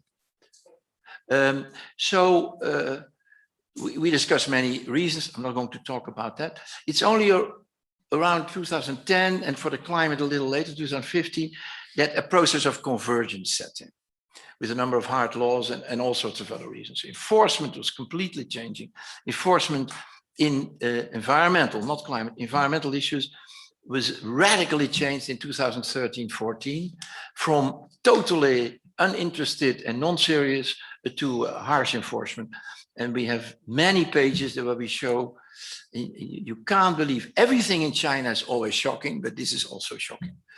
Just imagine that just in the Yangtze River, 60,000 illegal dumping places were discovered in a campaign of 1.5 years by some 500 officials, and I don't know how many. 60,000 in one river. Can you imagine? Incredible. And the reporting before was known and was in the neighborhood of 1/60th of 1/70. So enforcement has completely changed in China. So therefore, it's also complicated. But still, you see the last bullet, it's not clear how convincing China's climate policy really is. Or I would say in environmental policy, it has become quite serious after 2034. The climate policy is more serious than before, but how convincing? They're still building coal, extra coal. You know, it's unbelievable, although they signed Paris and so on. Next slide. Here I give some indication, and here you see the point. This is about, yeah, for green alone, this is 60, 70 pages of our detailed paper. So it's so much that we do together with China, and it is actually impressive. And a lot of it is controllable. I mean, has actually changed China inside and has actually yielded results. Most people have no idea how China works with wood nowadays, on the basis of the FLEGT agreement, and how they work with several African countries, but particularly with Indonesia. The first EU major partner in the FLEGT is Indonesia, and Indonesia really has a leadership role in this issue. It's also in its interest. But for fisheries, when we have in a few months a fishery agreement, some say yes, some say no. So 2 or 3 days ago, I think in the Financial Times was a big article that it is a yes. But of course, I'm not. But the point is that it's absolutely not only, but it's critically also hinging on China's conduct. And so these things are not just soft coffee shops. They really are serious, and there are many other things. I simply have no time to discuss that. But what is also often forgotten in Brussels, maybe not in Florence, but certainly in Brussels, is that we have a lot of MEAs, multilateral environmental agreements with the Chinese, where we are completely identical, with many annexes, interpretations, amendments later, and there's long lists in our papers where this is shown. And this has a real genuine influence. So a lot of what are the green aspects of social, of sustainable development in an FTA, a lot of that are actually MEAs, which China has long signed and implements. So we should not make the problem different than it is. China is with the EU in 12 multilateral environmental agreements. And that is, okay, I go on. Next slide. Yeah, that's a problem you get. So we ask sort of a test question to ourselves. Could China adhere to a sustainable development chapter like with Japan? And the answer is yes, it could come very close. That's the green part, that's not the social part. And so I have no time, according to Bernard, to go through these slides, but that's the highest S&D sustainable development standard in any FTA in the world. And China would almost entirely be able to sign it now, not even tomorrow. There would be a few difficult things. Whether China has any incentive, that's another question. Next slide. I want to push through. So the answer to the 3 questions is, there is a beginning of convergence only after a long period of damaging divergence. But that is certainly now a U-curve that goes up, and I hope the tail end before 2030 works. On policy, certainly much earlier. And it's not that the Chinese were very defensive in policy. They were very eager to work with the US. In many different occasions, see the paper. This paper is only 115 pages, so no problem. And it has annexes and these terrible things. And the last question is, has it systematically pursued this cooperation? Yes, and very actively so, bilaterally and in MEAs. And it has been most responsive to requests. You can then always ask, yeah, is that effective? Well, that's about the most what you could ever expect. Next slide. On social, it's more complicated because social is, China has been a very eager partner of the EU on social protection. And a lot of the ideas in China, even today, of social protection are taken from the EU. They've always said, we don't want to take it from the US except occasionally. We want to take it from the EU. So if you look at bullet 5, there are now 5 forms of social protection and a housing fund. And there is also public budgets, not just workers and employers who do this together. The problem is that these forms of social protection do not get the informal workers in. And you can't believe it, but at the, of course, there are different types of workers, but on the relatively low-skilled workers, a lot of them are informal workers. So they have either lousy contracts or no contracts. And for all sorts, we have tried to understand why workers would not want to do that. It's a bit improving, but more than half of the workers that we are interested in this type of project is still informal. More than half. So how much protection they have, because some of the protection they might still have even when they have no proper contract, but it's very difficult to figure out because this reporting is forbidden. So that's an issue. Yeah, no, I understand. So on the other side, we have the labor standards, and there it's not only difficult, but it's also different because of the 8 conventions, 4 of core conventions. 4 are not signed, 2 might become, I leave that to you and Ray, but the other 2 are seen as regime change. So whether that's necessarily the case or not, probably, but if they would sign these conventions and unlike what Charles would think would actually be hardly truly implemented, then you have regime change. There's no doubt about it. Next slide. Again, here, the EU has been extremely active in many things that in 2 minutes, of course, I can never explain. And you might think, yeah, these are projects, okay, a bit more than coffee talk. But we have looked at these projects in detail, and a number of them are reported in detail, also on how, what they have done, but also how they are judged by independent auditors later in 2 cases. And so this is really genuine cooperation. For example, the coal mine fatalities, everybody in Europe knows how many miners were dying. At the moment, it's 100 of 20 years ago. And this has a reason. And the EU has been extremely proactive there. And one of the fascinating things that has happened in this mining project is that the EU labor unions were involved there, but also officials said, don't be top down. In China, everything is top down. So learn to listen to your miners and workers, what they want for safety, and then help them. And that is, in China, that's unheard of. So it goes really very, very far. Nonetheless, that's the only case where we have found something on labor standards, because that is health and safety on the workplace. That's one of the labor standards, but that's the only thing. For the rest, it's only on issues of social protection. Next slide. So what are the 3 questions there? Given the very radical shift, we have looked at this literature in the 90s, Ray and I, and it's really shocking. Sometimes say 30 million people, sometimes say 40 million people are kicked out of SOEs. And I mean, and there was no social protection in those days. So absolutely dramatic. Has there been a process of social policy conversions? The answer is yes. But with all these,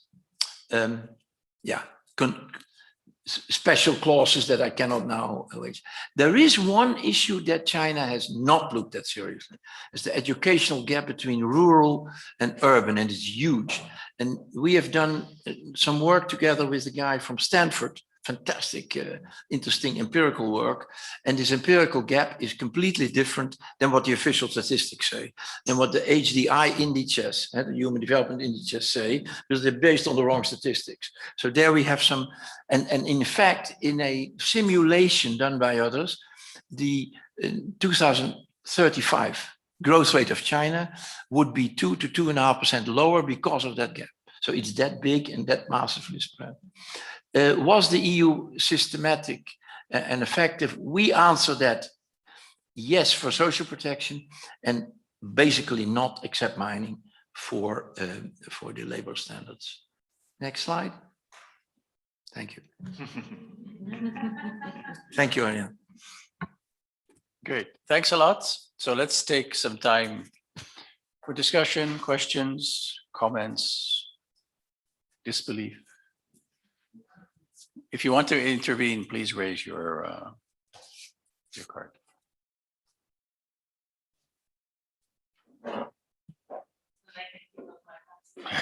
Okay, go. Paula, go ahead.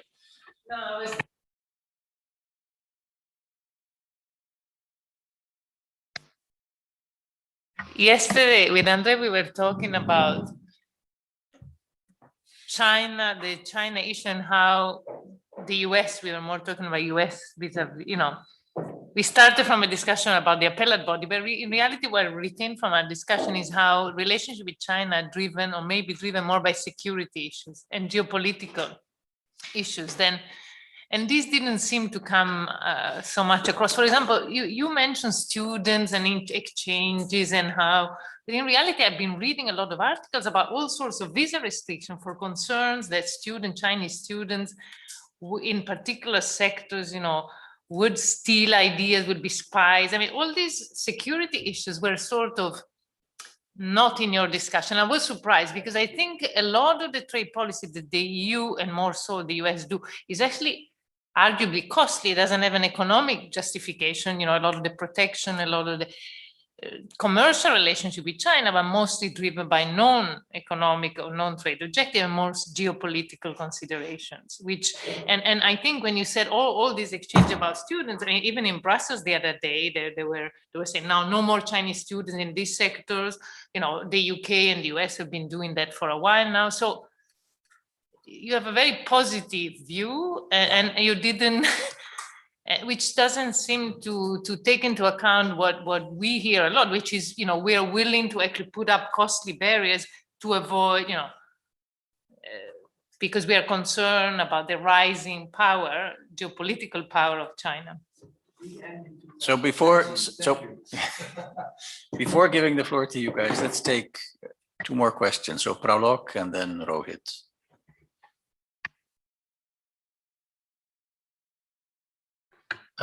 Thank you. Thank you for the nice presentations. I want to hear from both the panelists regarding the changes in EU's approach to these non-trade policy objectives, both internationally as well as within the domestic economies of Europe and China, post-COVID fact, because as was also mentioned during the previous presentation, that adoption of these options like green technology, they have some cost. Now, when there are increasing cost, then economic functions are likely to suffer, and there may be in the cost term, there may be inverted U structure. Initially cost will go, and then when there is an adoption at wider level, then maybe cost may come down because of economies of scale.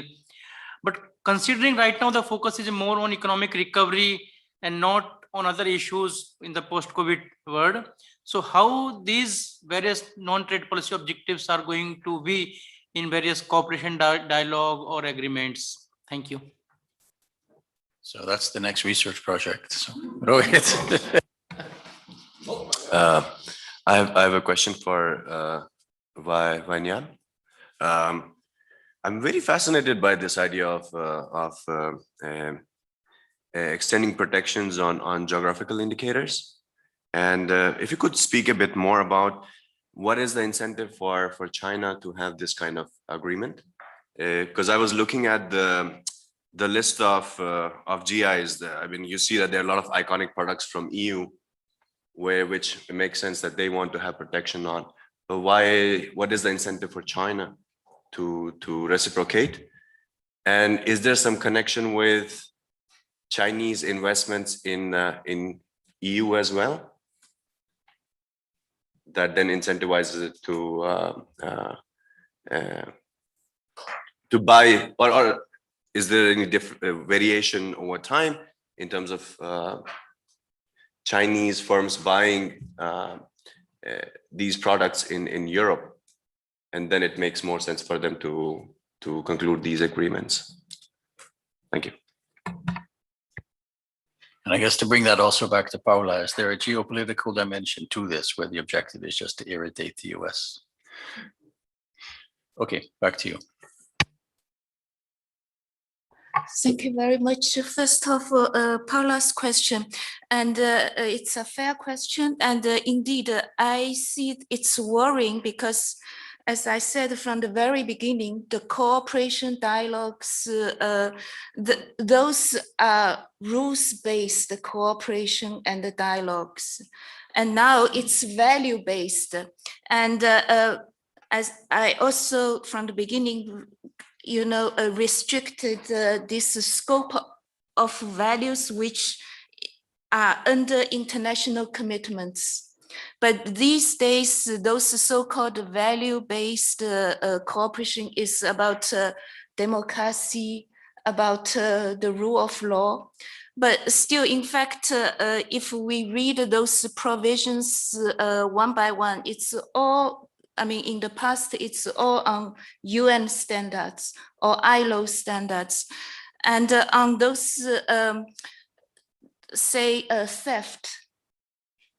And from my point of view, those actually under criminal law for or under contract law or under IPR law for breach of confidence, for breach of confidentiality. So it's with these security issues, democracy, everything can bring in.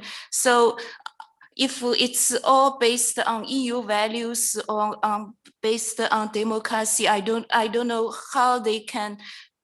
Of course, they are institutionalized dialogue. They can still going on. But what are the new horizontal that they can going forward? That's a question. Environmental protection and the post-COVID development. Indeed, there is. We need to adjust, for example, on environment on coal, to close down coal mines. I mean, as a matter of fact, China and India, they both the world's biggest generic pharma producers. But more than 75% of India's pharma ingredients come from China, not because of any technology, but because of electricity. Because China can produce this 24/7 without interruption electricity supplies, but not yet in India. So yeah, all those vaccines ingredients? That's a very practical question. Incentives, GI. Yes, it's a great mind shift for China, because food and drinks in the past, that was for pure appreciation, not for as a trade instrument. But China really switched this idea from the beginning. It was the French, and then the US as part of IPR protection, and now, but China has learned using this as a means to lift extreme poverty. Actually, lots of GI rich places in China are also very poor areas. And the government is very smart. They promote this GI protection idea. And so that's one way to lift extreme poverty. Thank you. Yeah, and adding, there are many Chinese iconic products. We just don't know them. There is a huge cultural divide. We know the whiskeys, even in Japan they know the whiskeys, but we don't know the, Hij does, but we don't know. And so China has very similar cultural traditions as Europe in this respect, because that's where GIs come from. They come from a very deep, old tradition of high quality goods from the origin and protected like that. Doesn't mean you cannot imitate them, but you cannot use the name or the label and so on, and the pretense. And China is exactly the same. So you see that from all the publications, they're attracted by this idea of getting iconic, what you call iconic products recognized. And of course, that idea is completely alien to American agricultural production. Yeah? They always accuse the Europeans and now the Chinese. Why do you want this originality and create trade barriers? You know, that's how they frame it. Yeah. Now, I want to say something about the costs. I couldn't see your name because it's hidden behind barriers. Pralog, okay. There is in the work, there is a bit about this and also about the level playing field, both in the green pillar and in the social pillar. First, the fact, this level playing field until recently between EU and China has not been a big issue. So that's important. At the moment on social, as you have seen, there is an extensive social protection being pulled up over the last 25 years. And we have exercises in 2 boxes of the actual costs of that. So when a worker you have to then differentiate it between areas. So we have a comparison between Guangdong and Shanghai, where the prices are different. But in both cases, it's between 40 and 45% of the overall labor costs to the employer that is actually spent on social protection. So that's really comparable to Europe or something like that. So there is no real obvious case there anymore. And with green, it's a bit complicated, but you have seen that also on green, since about 7, 8, 9, 10 years, China has become much more serious on environmental things. Before that date, you could indeed argue that the products of China were cheaper in part because they were simply not paying the compliance cost. They didn't invest, they didn't have more complicated procedure, whatever you call it, or new technology.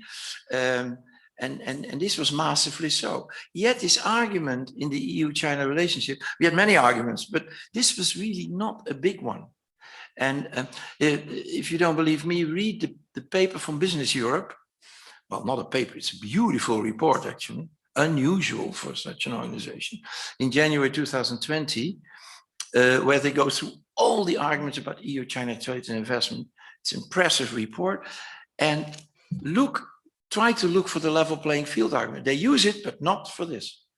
And so there's lots of other, so don't think that Wenyan and I are not very critical about China, but that's not our task. We did a job specifically on cooperation, and the results are extremely positive, but it doesn't mean that we are in general always positive about China. Of course not. So I want to make that very, very clear. So, but as long as there is no real hard, either geopolitical or other deep contentions, or if you really want to offend the Chinese government, rightly or wrongly, that doesn't matter. Yeah, then of course it becomes difficult. But when it's not the case, there have been 3 summits, I think, over 20 years that were cancelled because there was this kind of friction. But then usually everything goes on, but nobody sees that in the newspaper. But at the moment, it's really deep because this is a direct affront to the Chinese government. That's how they see it. And we consider it a direct affront because our parliamentarians and a club like Merrick's is banned. So then some of these things might no longer work. But if you don't have these more fundamental political or geopolitical conflicts, you can work actually very well with the Chinese if you have more or less equivalent objectives. That's what this project shows very clearly. And Jacques, I'm going to have to. Yeah, but I will never do another project on cooperation again. you die.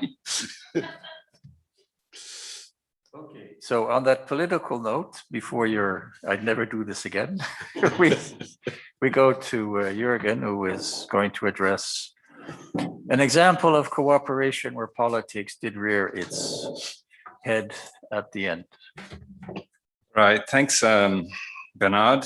Yeah, so I'm going to shift the focus a little bit, and I'm going to look at foreign investment rather than trade.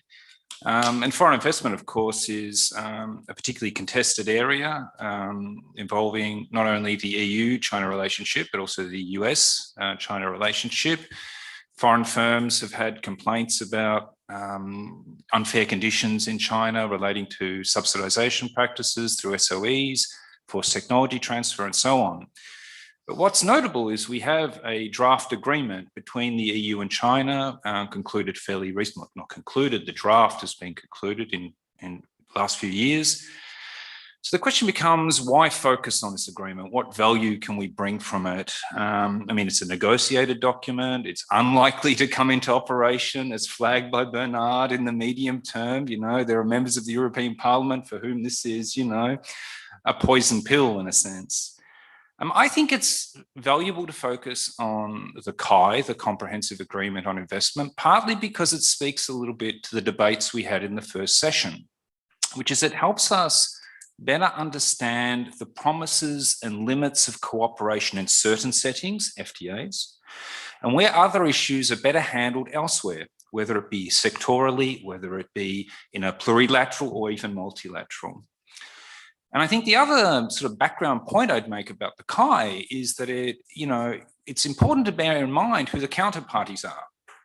Typically, when both the EU and China engage in FTA negotiations with other states, they are lawmakers, right? There's usually a very significant asymmetry in political and economic power. So one of the first FTAs China negotiated was with New Zealand. It's not surprising. New Zealand's economy is heavily dependent on two things, agriculture and tourism, particularly from Asia and particularly from China. And the same thing occurs when you look at EU trade policy. If you look at some of the more modern FTAs, I know there's a debate about when you begin and post-Treaty of Lisbon, pre-Treaty of Lisbon. You take a country like Vietnam, there's very little negotiating room that Vietnam has, given the massive benefits of accessing the EU market. So here I think this is different because now we've got two sizable parties that have to confront their red lines in a very particular way. So I'm conscious of time because lunch is coming. I'm only going to make 4 points. 4 points. I have a longer... Lunch is very long. So lunch is very long. So we have a bit of time. Okay, but I will still make 4 points because I like to make things nice and short and sharp. But if you are interested in anything I have to say, much of this is based on a paper I wrote with a Chinese scholar through a wonderful project that Bernard ran, Professor Baiwa Gong from Fudan University. All errors should be ascribed to me, not to Professor Gong. So my first point is about what I would call a new old issue, right? What's a new old issue? Well, it's market access, right? For trade folks, this is, an old issue. But when it comes to investment and when it comes to China, market access is absolutely a new issue. And the CAI promises levels of investment liberalization that are facially ambitious.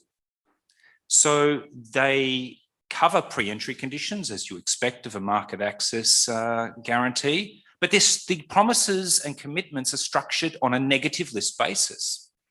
And this is very significant, measured against 3 different things. Historically, when you're talking about investment treaties that have a European dimension, historically, we're talking about investment treaties entered into by the individual member states of the European Union, right? So it's only relatively recently the competence has been extended to the EU as an actor. And those individual member states, all their bilateral investment treaties that number in the hundreds that are still in operation, generally speaking, do not provide for investment liberalization. They only provide for investment protection once the investor has entered into the state. So that's the first point. The second point is on the past preferences of China. China has had a very, very sophisticated liberalization strategy. It has tied liberalization commitments to its own internal program that often relates to its own constitutional shift in levels of opening, economic openness. And that has extended so far in that it has refused, after long and torturous negotiations with the US, any grant of investment liberalization of the sort achieved by the EU in its negotiation with China in the CAI. So this is a significant outcome. And the last thing I'd say, systemically, it's really important. I deal a lot with investment lawyers and they're obsessed about what I'll call investment protection. What happens after the investor has invested in the state. And they're obsessed about claiming that this is a functional regime that delivers enormous benefits, that it's because of these guarantees that foreign investors will invest in a destination state. The empirical data doesn't bear that out. The empirical data tells us that the biggest bang for your buck in terms of negotiating capital, if you want to attract investment, is market access by far. So this, I think, is a significant outcome. There are complaints, I understand, from colleagues about the precise level of liberalisation, but measured against those backdrops, this traditional, new but old issue has an important role in the KAI. Second point. The second point are what I call post-entry competitive conditions. So the KAI guarantees firms certain pro-competitive conditions after they have entered into the host state, whether that be China or a member state of the European Union. And this is at the heart of some of the contemporary frictions surrounding the treatment of foreign investment, particularly in China. And these are really delicate, politically complex choices. So the role of state-owned enterprises in the Chinese economic model, which are such an inherent part of the Chinese economic model that has delivered transformational benefits to hundreds of millions of people. But the hidden role of subsidies, the distortion effects of forced technology transfer are also at that friction point that we see not only between China and the EU, but between China and other states. What's striking to me is that the negotiators reached some outcomes on these issues. It's not perfect, I'm not suggesting it is, but you begin to see the possibility of tailor-made provisions here. So there's a definition on state-owned enterprise that goes beyond liberal conceptions of ownership to include levels of state control over a covered entity, which is again at the heart of some of the concerns about how the Chinese state exercises influence in terms of state-owned enterprises. There are rules on technology transfer, which were long missing in investment agreements. It's one of the most curious absences that has characterized that system. And admittedly on subsidization, far more could have been done, but this is a very entrenched part of the Chinese economic model. And we see some levels of transparency on forms of subsidization. The thing that I would say about these provisions is that they're important on two levels. The first one I've already touched on, hugely sensitive from the Chinese perspective. I can't emphasize that enough. But the second is they're tailor-made, right? So the negotiators turned their minds to what are the contemporary frictions surrounding their relationships. And that is different from a typical investment treaty, because typically investment treaties have these broad, generic investment protection provisions, rules on compensation in the event of expropriation, rules guaranteeing fair and equitable treatment that very rarely are specific to contemporary demands, and actually are often at the heart of the concerns around these provisions, which are regarded appropriately as overprotective of foreign investment in certain settings. So I think there's a systemic lesson that transcends the specifics of the KAI. Third point, breaking my promise as I keep talking. I should say Bernard, a kind colleague, is shaking his head. But now I turn to the kind of flip side. The third point goes to the theme of sustainable development, which we've been speaking about at length. And we've heard very thoughtful points about how important this is, and it's an offensive interest for the EU, that it's mandated by its own legal requirements. What I would say is the EU's commitment here to act as a norm entrepreneur transcends points of law creation, right? So where you see treaty provisions. What it has begun to extend to also is enforcement. Now, I appreciate this is not by no means a perfect setting on enforcement, but we are beginning to see the EU enforce sustainable development provisions against partner countries in FTAs. And the most obvious example is against South Korea in relation to its failure to commit and also implement some of the ILO conventions on freedom of association. So this is, I think, an important development. The EU is sort of putting its money where its mouth is, which a lot of states don't do. And as Jacques flagged, indeed, the CHI includes sustainable development provisions. The sharp lines are very clearly there, right? So yes, there are things on labor standards, but freedom of association was one step too far, absolutely. And social stability is an absolutely important value that the Chinese state safeguards. Perhaps, well, I'll avoid that. What is a little surprising on the Sustainable Development chapter in the CHI is it's rather unambitious when it comes to the environment. And there I heard also your kind of skepticism about how far they're really committed to this. The environmental provisions in the CHI are quite limited in a very fundamental way. My fourth and final point continues on the theme of the EU as a norm entrepreneur. And I think it's a norm entrepreneur in dispute settlement, in investment. So what do I mean by that? The EU has become a prominent advocate for an investment court system that it's rolling out in its FTAs and its investment agreements with other states parties, usually smaller states parties, or states parties that have an experience with the other system, like Canada, which has turned them off and made them more receptive to a reform model. So Vietnam has signed up in its FTA to committing to an investment court system. Canada has, and a range of other states. And of course, there's an internal dynamic about this in terms of what's happened within the EU and the political toxicity of the existing system that operates, the default system that operates in international investment law, which is investment treaty arbitration, which for many states is, a hugely problematic system because it seeks to ally a private system of dispute resolution to often complex public policy disputes, right, that involve delicate socio-political challenges.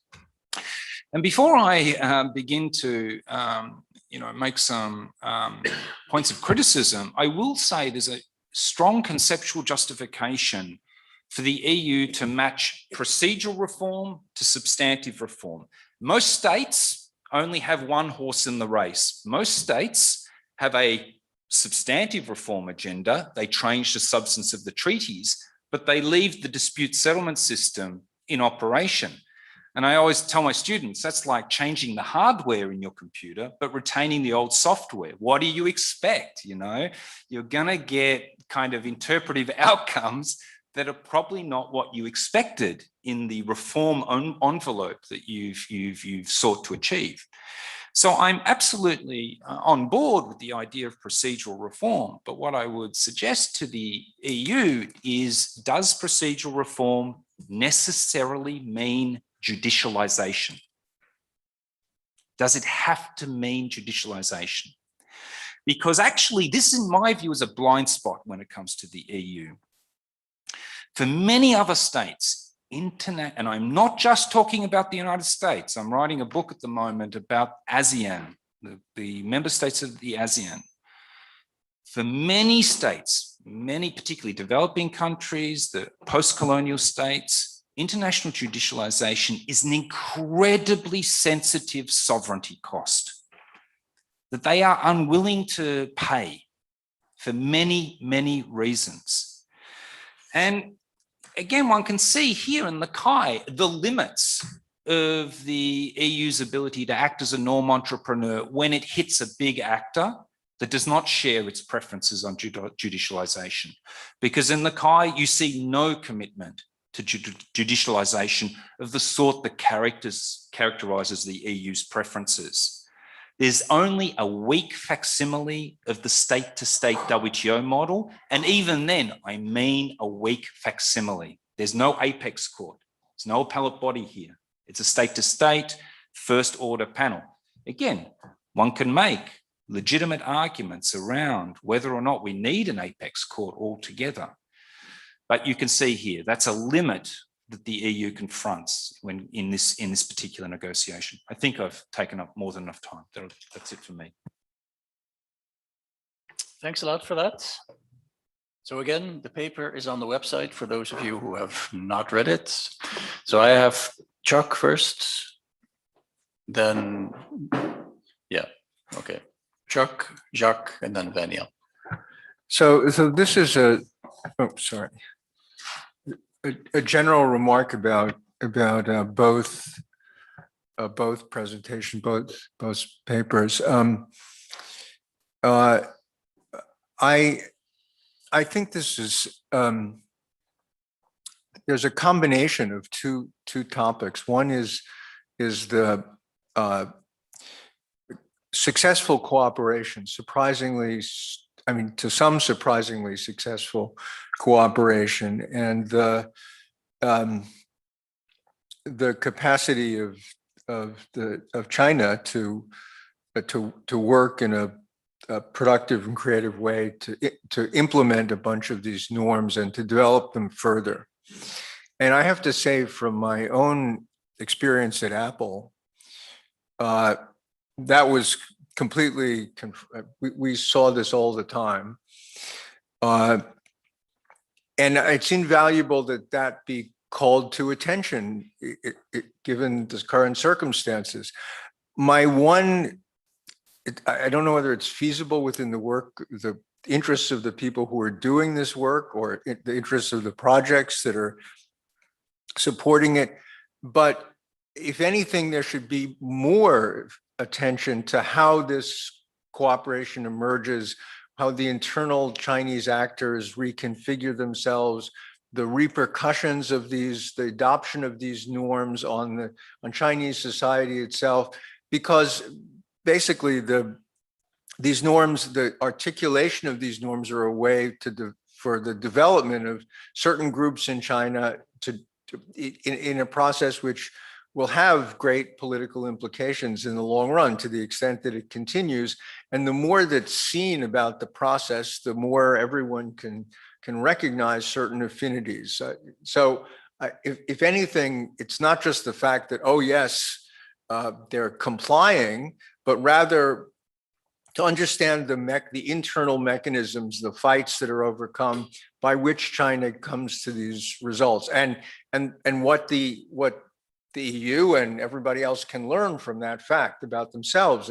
So that's one suggestion. The second suggestion, I repeat, I don't know whether it's feasible to extend that work in this direction, but it's limiting it just to the fact that, oh yes, they're complying with the trade is useful for the shock value if you're clueless about this stuff and are just reading the newspapers, but it's really insufficient for developing a deeper strategy. The second point is people are very ginger about the fact that the world and China is in the middle of a brutal set of changes whose outcome is completely unpredictable. Just take investment.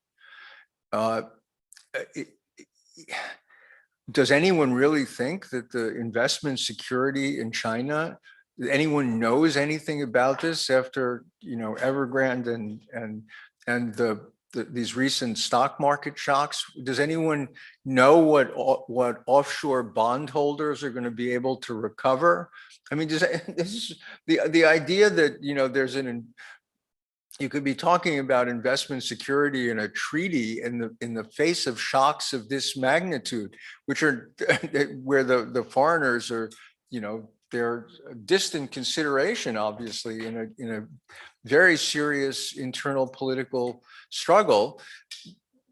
We have to be honest about that without being provocative. That is, the goal shouldn't be to say, oh, China isn't doing this and that, but just to acknowledge that this is the middle and separate the discussion.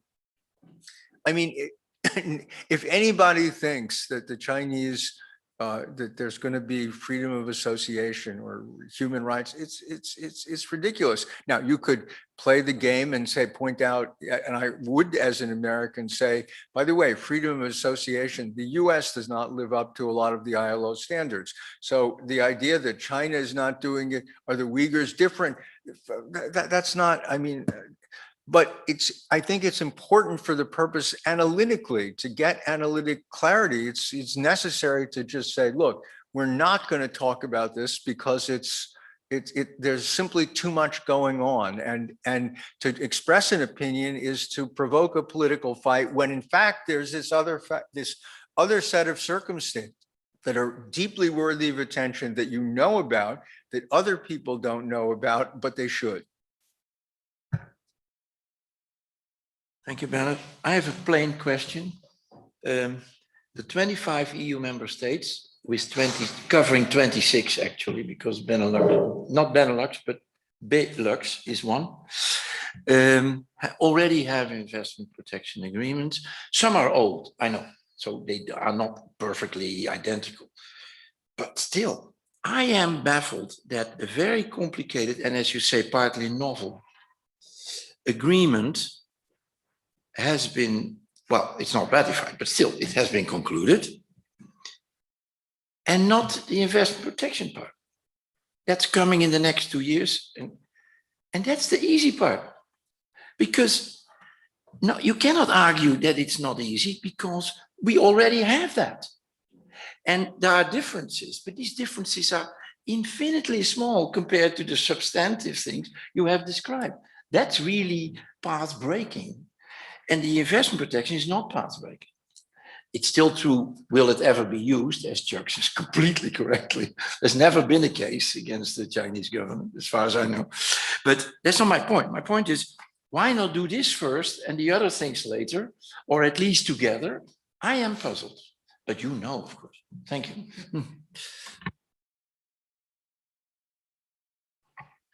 Thank you very much for your presentation. I have a question on environment commitments. You mentioned that the environmental ambition is limited. Could you please just elaborate a bit on this point? Thank you.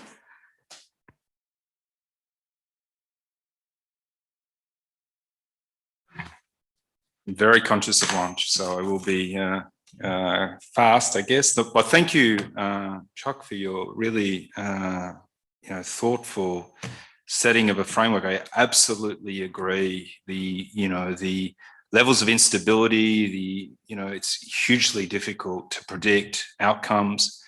The only one, perhaps, amelioration that I didn't mean to point out is that not only have there been changes internally within China in terms of its relative openness to foreign investment over time, right? The progression of a liberalization envelope sequentially and gradually. But actually, we all know now China is a significant capital exporter. So it now asks for many of the same demands on stability of its counterparties and actually complains bitterly, and I'm justifiably sometimes, when those counterparties don't meet those same standards. So one of my two states of nationality is Australia, and I think there's legitimate reason for Chinese complaints around the treatment of Chinese state-owned enterprise in the Australian setting in terms of shifting of regulatory conditions. So, but I very much like the appeal to thinking about analytical clarity.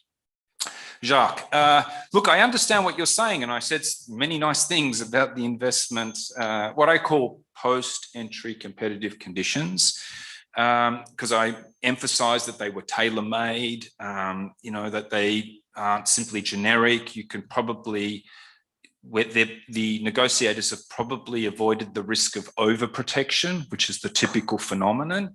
But actually, I think sometimes, at least on one point, they've arguably committed a level of underprotection, which may explain why there was not ratification and why it might make sense to keep the older bilateral investment treaties in play. One absence from the post-entry competitive conditions is any guarantee of compensation in the event of state taking of foreign investment, which is curious because it exists in most bilateral investment treaties. China admittedly does tamp down that protection, but it's absent here. It's included as an item for future negotiation.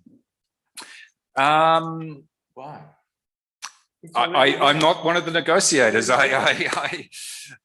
If you had to ask me why, my guess would be precisely because the EU would have appropriately wanted to push for a stronger level of expropriation guarantee. Typically, Chinese bilateral investment treaties limit rights of complaint only around quantum of compensation. They don't give the foreign investor any right to complain. Has there been expropriation, which is reserved for the state?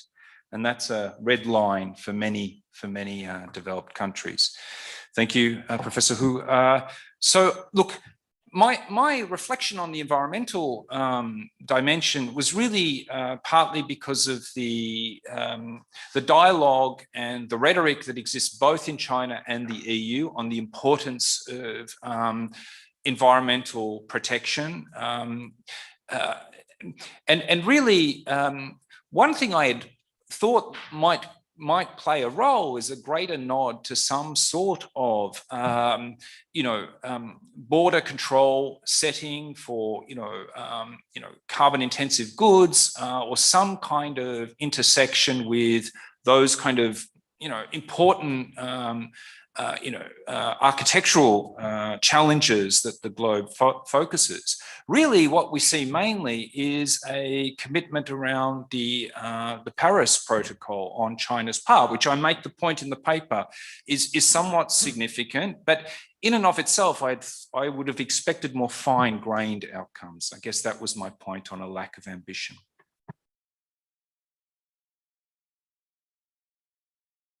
Okay, thanks to everyone for a good session. We now go and break for lunch. Lunch, I think, is next door. I don't know to what extent you can actually go outside with lunch. We will find out because it's a nice day. So we reconvene at 2:30 Italy time for those who are on Zoom or on YouTube. So we are going to have a nice Italian lunch as opposed to a Dutch lunch. So see you all back here at 2:30.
Can you hear us?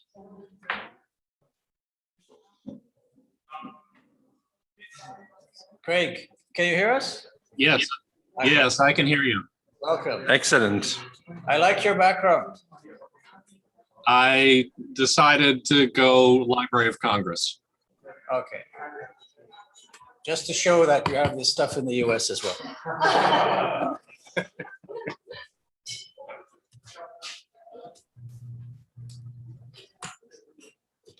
Who's first?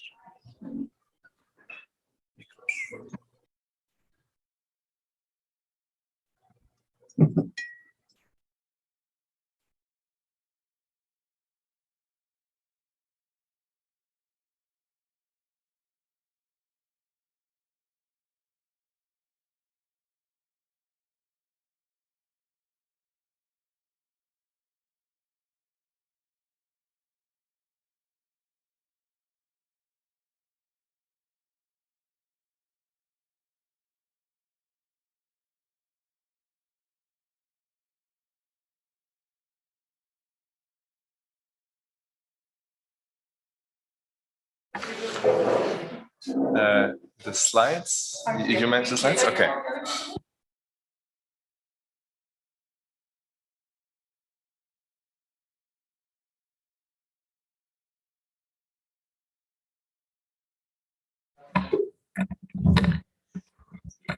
Good afternoon. I've been told by Bernard we should get started. So, oops. But I am actually going to disobey and wait 2 more minutes before people actually sit down. Okay, sorry. We were told to get started.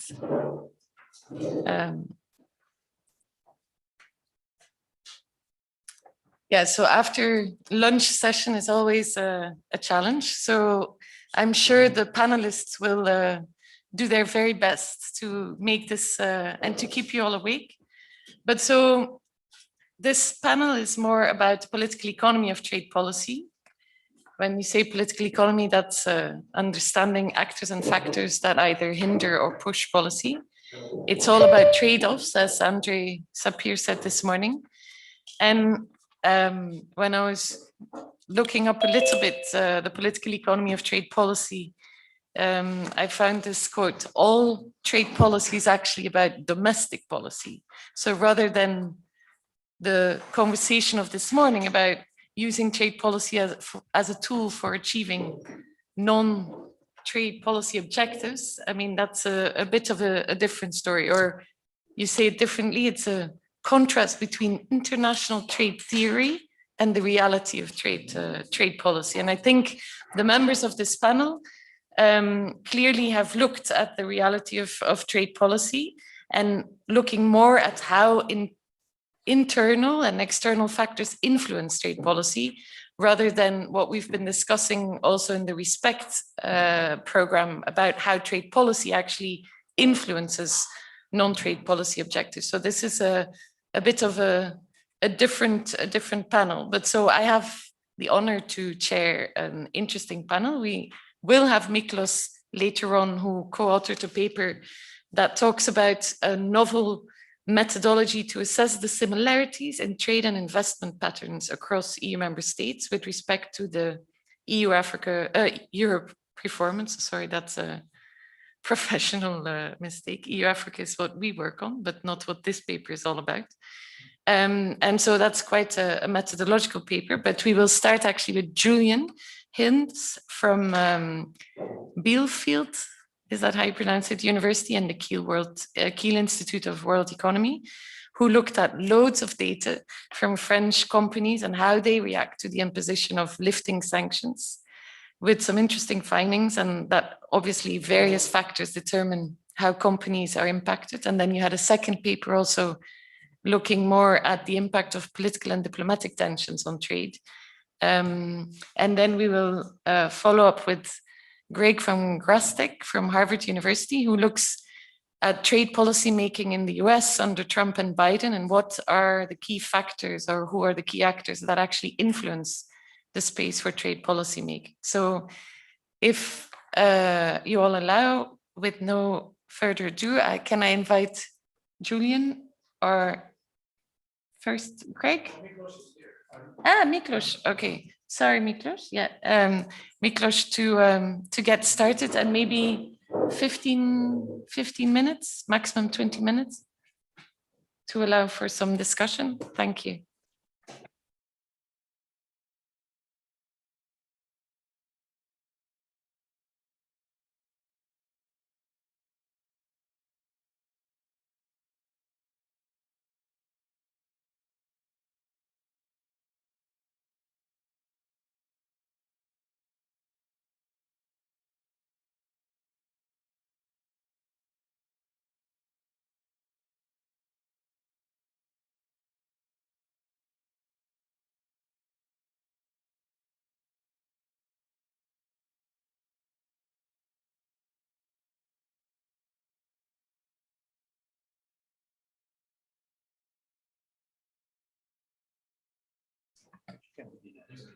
Yeah.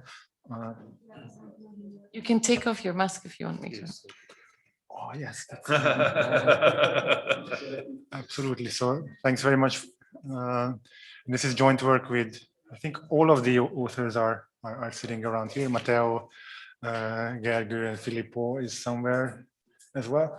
And indeed, this is somewhat more methodological, but let me begin with the motivation. And you know, we could very broadly, we could ask the question of, you know, is the EU really an optimal trade policy union area? I'm just trying to paraphrase the optimal currency area literature here. I'm not claiming that we're answering this question, but that's kind of a starting point. That you know, there's a lot of heterogeneity between member states, and the fact that there's a common trade policy really bonds these heterogeneous member states together. And that's our starting point. We will see that the methodology can be applied to other policy questions as well. This heterogeneity might be driven by comparative advantage, the different political economy of the countries, you know, the importance of agriculture and agricultural interest in some countries, or it might be related to the geopolitical incentives, you know, where these countries are located, where they are getting their natural gas from.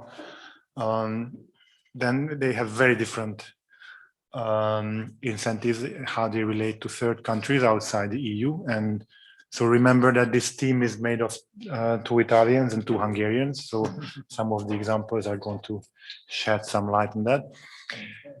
And that's actually true. So so the goal of this work is to estimate how this heterogeneity affects bilateral efforts of policymakers to engage in economic diplomacy. It's going to be our dependent variable, and eventually I think it would be great, we're not there yet, but to develop kind of an early warning system of, you know, which countries to look out for, in what sectors are they going to have a special interest with relation to what third country. So when are you more out of line, the EU average? But so importantly, we're going to use some political variables as controls, but the motivation here is more like the comparative advantage story. So your differences are economically driven in our framework. So maybe not all the stories about Hungary and other countries can be put into this framework. So just to tell you about our outcome variable, we're looking at, you know, what can you do if you have if you know some of the competencies are taken away from you. Well, you can still talk, okay, and you can make speeches, and then you can visit neighboring countries and you know, do some negotiations and give speeches there. And so what we decided to do is to look at the media database and look at news mentions of state actors traveling abroad and giving speeches. And this is the GDELT database in particular that we are looking at, which has a particular way of coding media events. And let me actually give you some examples, and then I think it's easier to understand. So these are not actually in the data we look at because these are more current, more recent events. Foreign Minister Szijjártó of Hungary likes to talk about. So the first case is Serbia's EU integration. We want to speed it up. So that would be coded as a what GDALT calls an intent to cooperate. So it's basically a politician standing up and saying kind words about another country. So that's going to be one of our measures. The second is going to be coded a little stronger than an intent to cooperate because this meeting took place in Ukraine. And so actually this is part of a state visit, and so that's a little stronger. You can then actually sign an agreement. So there are different degrees of cooperation. We're going to just look at two. So we're going to look at cases when EU member states, some representatives of some government entity are interacting with third country government entities, and then what are the news mentions of these events. So you do the coding, or this is done? So the coding is done. Coding is done by GDALT. There's like, if you're thinking about economic cooperation, there are 4 or 5 different strengths of degrees, and we split it to intent versus, we call the other visits, which is basically visits plus. So you visit and then you negotiate and you maybe close a deal. Actually, these 2 examples illustrate that maybe that's not where we should have drawn the line, because it's kind of arbitrary whether you're meeting in your own country or in the other party's country. The collection is done by whom, and in a very systematic, there's no media bias. I mean, sorry, it's clarifying, but it may take, maybe we can talk about it later. Like, how comprehensive is this, since it's coming from media, there are all these issues of how representative it is. Yeah, and there's not much we know about this. They claim that it's fairly representative. When you look at actual news stories, then sometimes you find fairly weird media outlets, but it's not necessarily a problem because they deduplicate. So if there's one event reported in 37 outlets, then they just keep one as the describing the event. Okay, well, we can talk about it later. Yeah. Okay, but I get the coding. So just, these are the number of annual visits and speeches basically on a bilateral basis. So when one member state is talking about another country, and sometimes these are basically you're doing this every day, but those are the outliers. In most relationships, this is much fewer. It's a very skewed distribution. There's not a big difference between intent and visits in that. As a kind of a descriptive regression, we did a gravity equation of both intent and visits, and actually very similar results on both.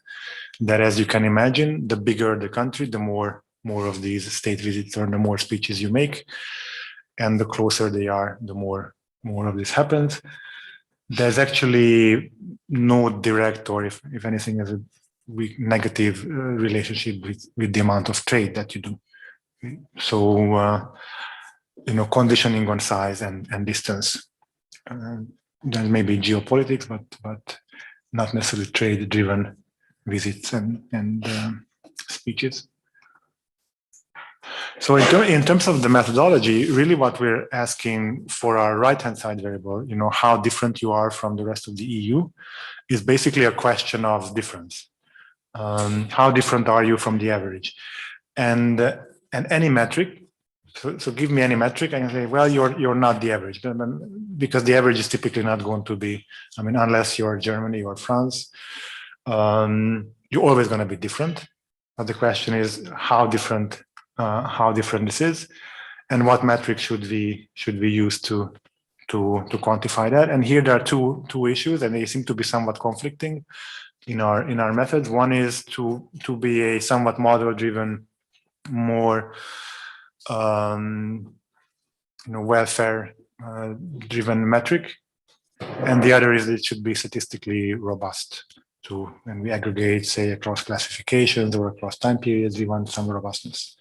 And so initially only cared about the first one, and we came up with a measure that we were very happy about.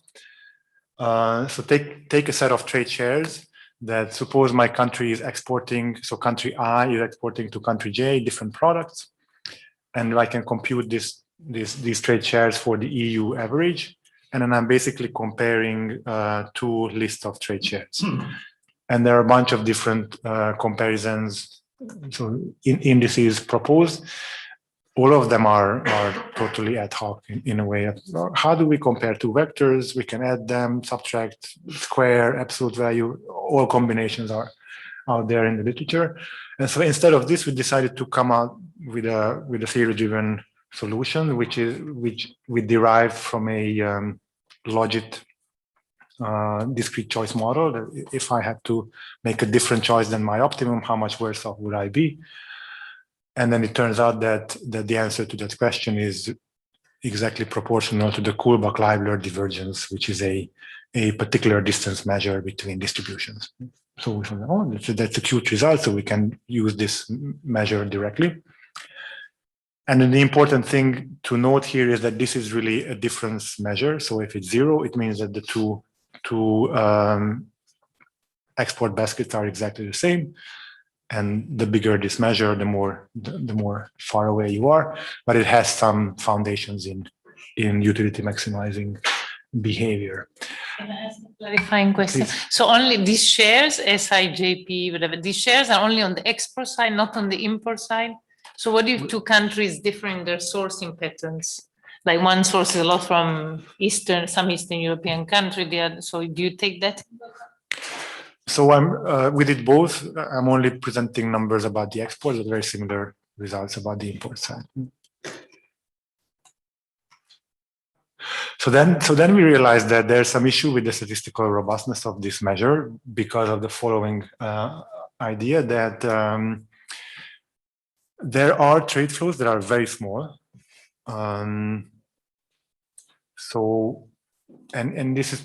This figure is plotting this Kullback-Leibler divergence measure against the log volume of trade between Hungary and a particular trade partner, but this figure would look exactly the same if we picked any other member state.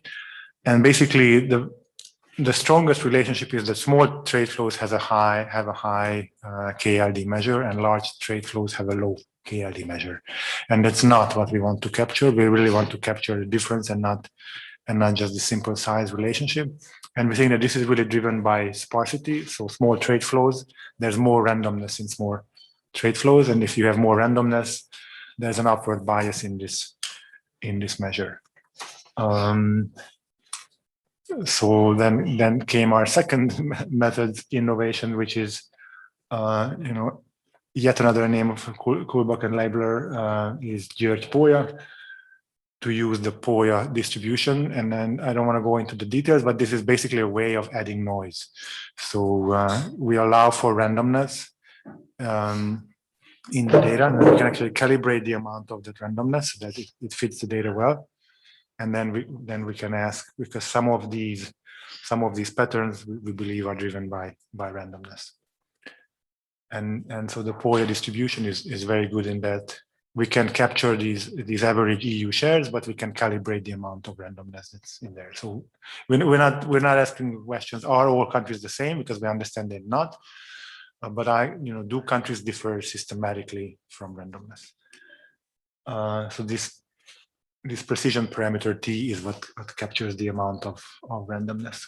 So then we estimate the Pólya distribution, and then we ask, under this distribution, is your country an outlier or not? So we're basically computing p-values of, we're still looking at the same measure, the same Kullback-Leibler divergence measure, because we think it has some theoretical foundations. But to undo the bias, we are computing a statistical p-value.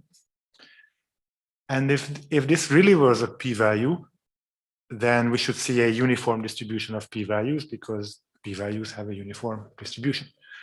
Instead, what we see is there's a lot of country pairs which have very low p-values, which means that they are very unlike other country pairs, which is exactly what we're looking for, which means that they are kind of outliers. They are unlike the average, even though we now allow for a lot of heterogeneity in the average. It's not at the sector level, it's at No, the country so we aggregate level. So across two EU sectors. countries. It's EU. It's an EU country plus some other country. And the third country, we also look at, just for comparison, we look at within EU, but it's only for comparison. So that it does. So these very small p-values mean that you're an outlier and that you're unlike the rest of the EU.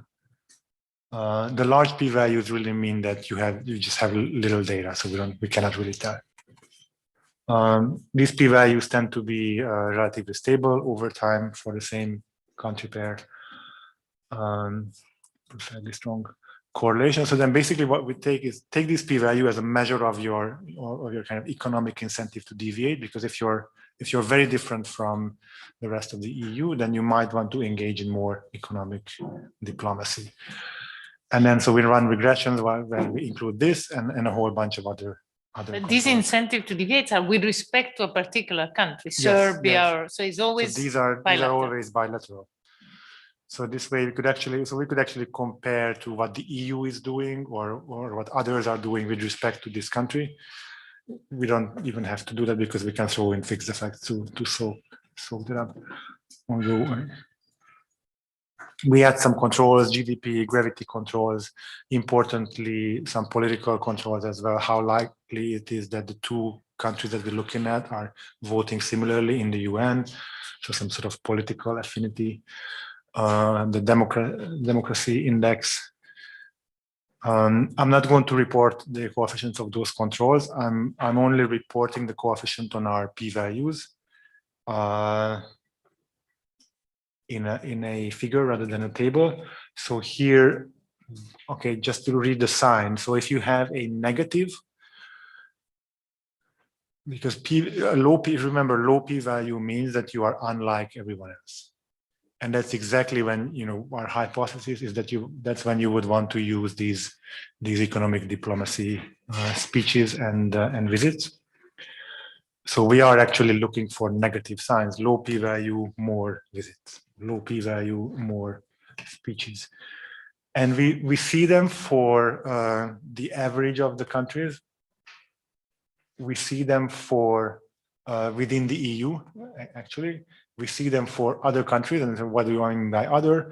We don't actually see them for neighborhood countries. So if you look at the European Neighborhood Program and the Southern Neighborhood Program, countries, bunch them together, you don't find this relationship.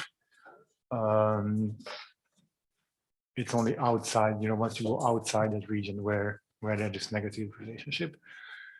This is for trade, and if you look at investment relationship, then there's not much basically. We weren't that surprised by that because this is really, I think this is more about the the difference between common EU trade policy and what you would want to have in your export or import portfolio, and very similar patterns for visits versus speeches. And so our kind of main result so far is that with this whole new methodology we could identify some. I should emphasize that these are correlations and not causal relationship, but some strong correlation with trade and economic diplomacy. If you are dissimilar, that you are more likely to engage in economic diplomacy. No such correlation for investment. And we think that this method can be applied to other domains as well, where these kind of similarity measures are potentially important. And we're working on some extensions along these lines. So that's it from me. Thank you very much, Miklos. Any particular questions? I know, of course you can. That's maybe, are there others? And then I'll give the, go ahead.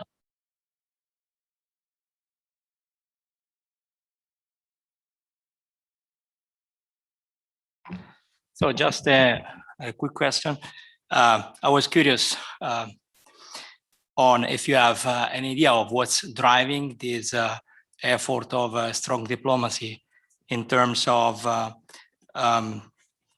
is this so putting the story, flipping the story, they are having dissimilarity in trade. Why? Because there is no demand in that in those countries, so that before there was no need to trade, or there is different technology, and therefore what those countries are producing, is not interesting for the trading partner. So what's really driving? Because in this case, you are saying they are not trading, so we just see that there is something left on the table. So it seems that policymakers say, okay, let's see if we can take advantage of trade. But my question is why this is the case, if you have any, since this is a political economy session. Thanks. Let's collect a few more, Paola. So I like, you always have cool new tools to use, but I was thinking, what is the advantage compared to, say, a reveal comparative advantage, like a Balassa kind of index? If you aggregate up, you need to convince that you can do much better with these and with traditional tools. If I look RCA indexes for all member states and I aggregate them up, would I get a very different picture from your p-values? First, and then secondly, you were showing pictures without fixed effects. But you said that you can actually put country fixed effects. And I thought even if you had enough of a long panel dimension, you could even do country pair fixed effects. That would be the cleanest. And in principle, if you had enough variation, you could really absorb all the gravity and then really exploit only variation in the interest over time, and then look at if the visits change over time. I think that would be the most demanding specification. But if you have enough variation, that would be really cool. I was going to ask something very similar. How much of that is driven by sort of your standard gravity frictions that make trade flows different? Okay, Jack, you want to ask?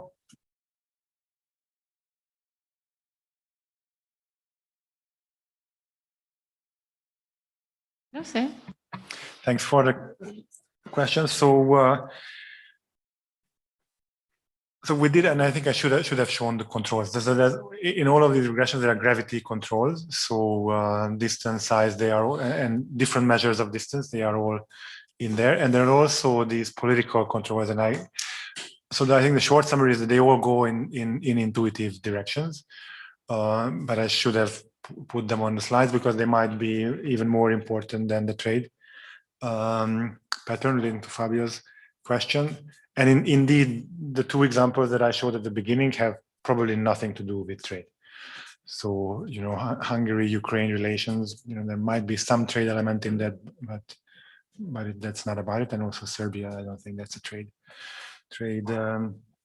issue. So we're using those as controls, but they actually, their signs make sense. And my recollection with respect to the fixed effect, to Paola's question, and I'm hoping that Gergo is not going to shake his head, is that the coefficients are pretty similar with just wider error bands because we have fewer degrees of freedom.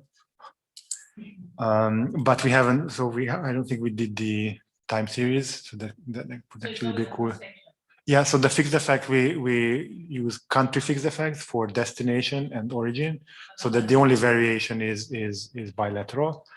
So, everyone's relation with Russia might be different, or Germany's relation with everyone else might be different, but the bilateral variation we still keep. Because the format of GDAL changed in 2017 and we have to redo that analysis. No further questions. I'm afraid I can't add very much. I mean, this very interesting indeed conversation, but I think if that's okay, we will go to Julian then to follow up on the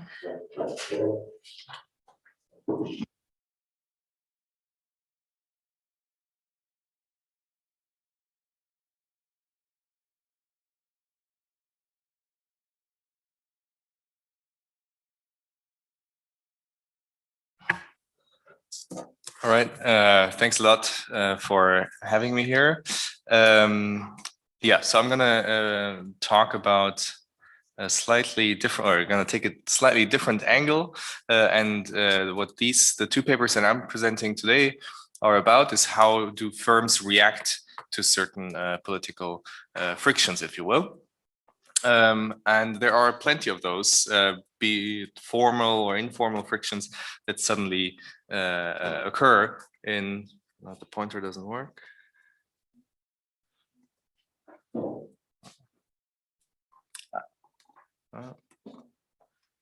There we go. So a couple of weeks ago, France recalled its ambassador to the US, to Australia, signaling that something was suddenly deeply off politically between these two countries.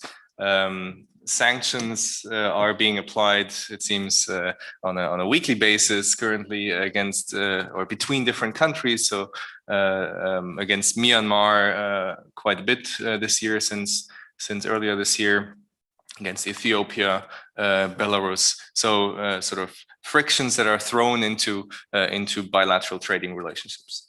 And so what these two papers are about are, well, they're different in that they look at these frictions between exporters and exporting destinations. One being looking at more formal frictions in the form of sanctions and how do firms react to sanctions. And the other is being more informal frictions in the sense of these, suddenly there are political tensions. How do firms react in terms of their sourcing strategies? And so the two papers are also different in that one takes more a macro view, takes aggregate data or at industry level. The other is very much a micro view, having French firm level data, looking at how do firms react to imposition and lifting of sanctions. Another difference between the two is that one is looking really at the intensive margin, how much is being sourced from different countries, whereas the other paper looks at the extensive margin, meaning do firms suddenly stop to be active on the market or not? So let me just show you that there is obviously a literature around those issues. We're not the first to work on this. Sanctions and trade, there's quite an active literature, also political relations and trade. Happy to talk more about this, but I think in the interest of time, I'll skip those. So let me just dive right into the first paper. This is joint work with Elsa Leromain, who's at UC Louvain and who's on the job market this year. So she's a great colleague and a great economist, so do hire her.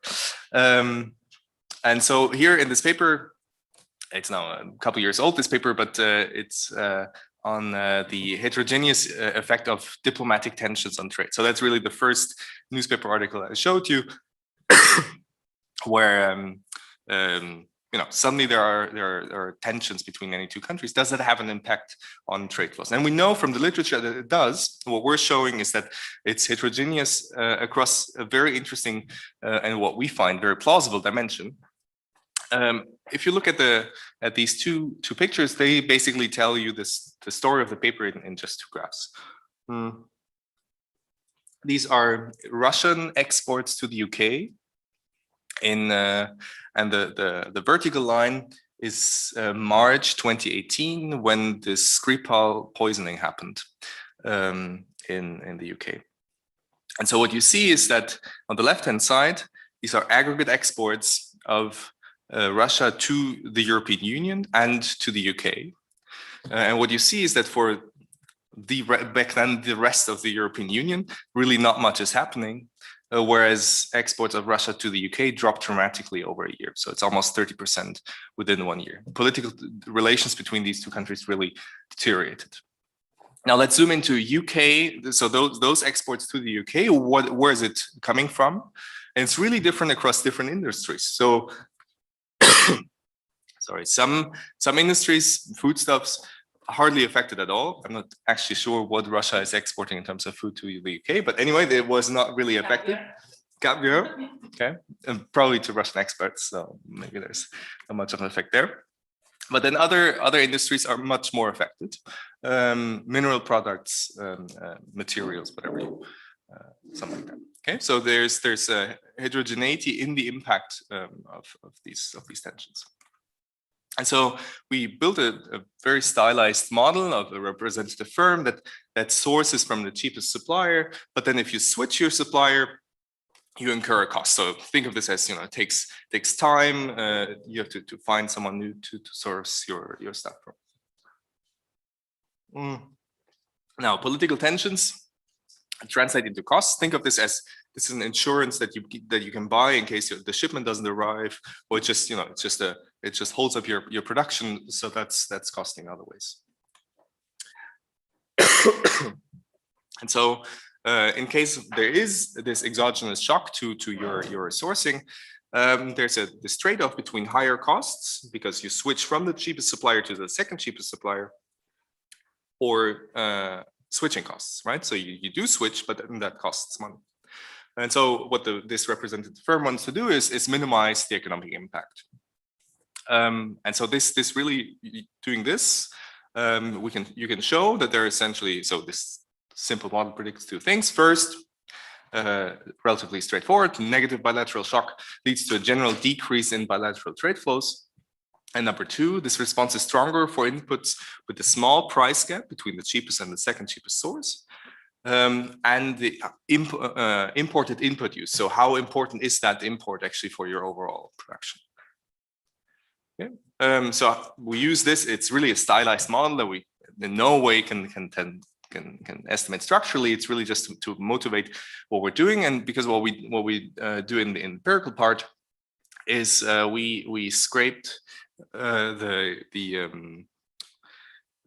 news, essentially the press releases from foreign ministries of the UK, Germany, France, Japan, and Russia, and looked for the keywords ambassador withdrawn, or summoned, withdrawal of diplomatic staff. So all these indicators that tell you something is in this moment deeply off in terms of political relations. Sorry.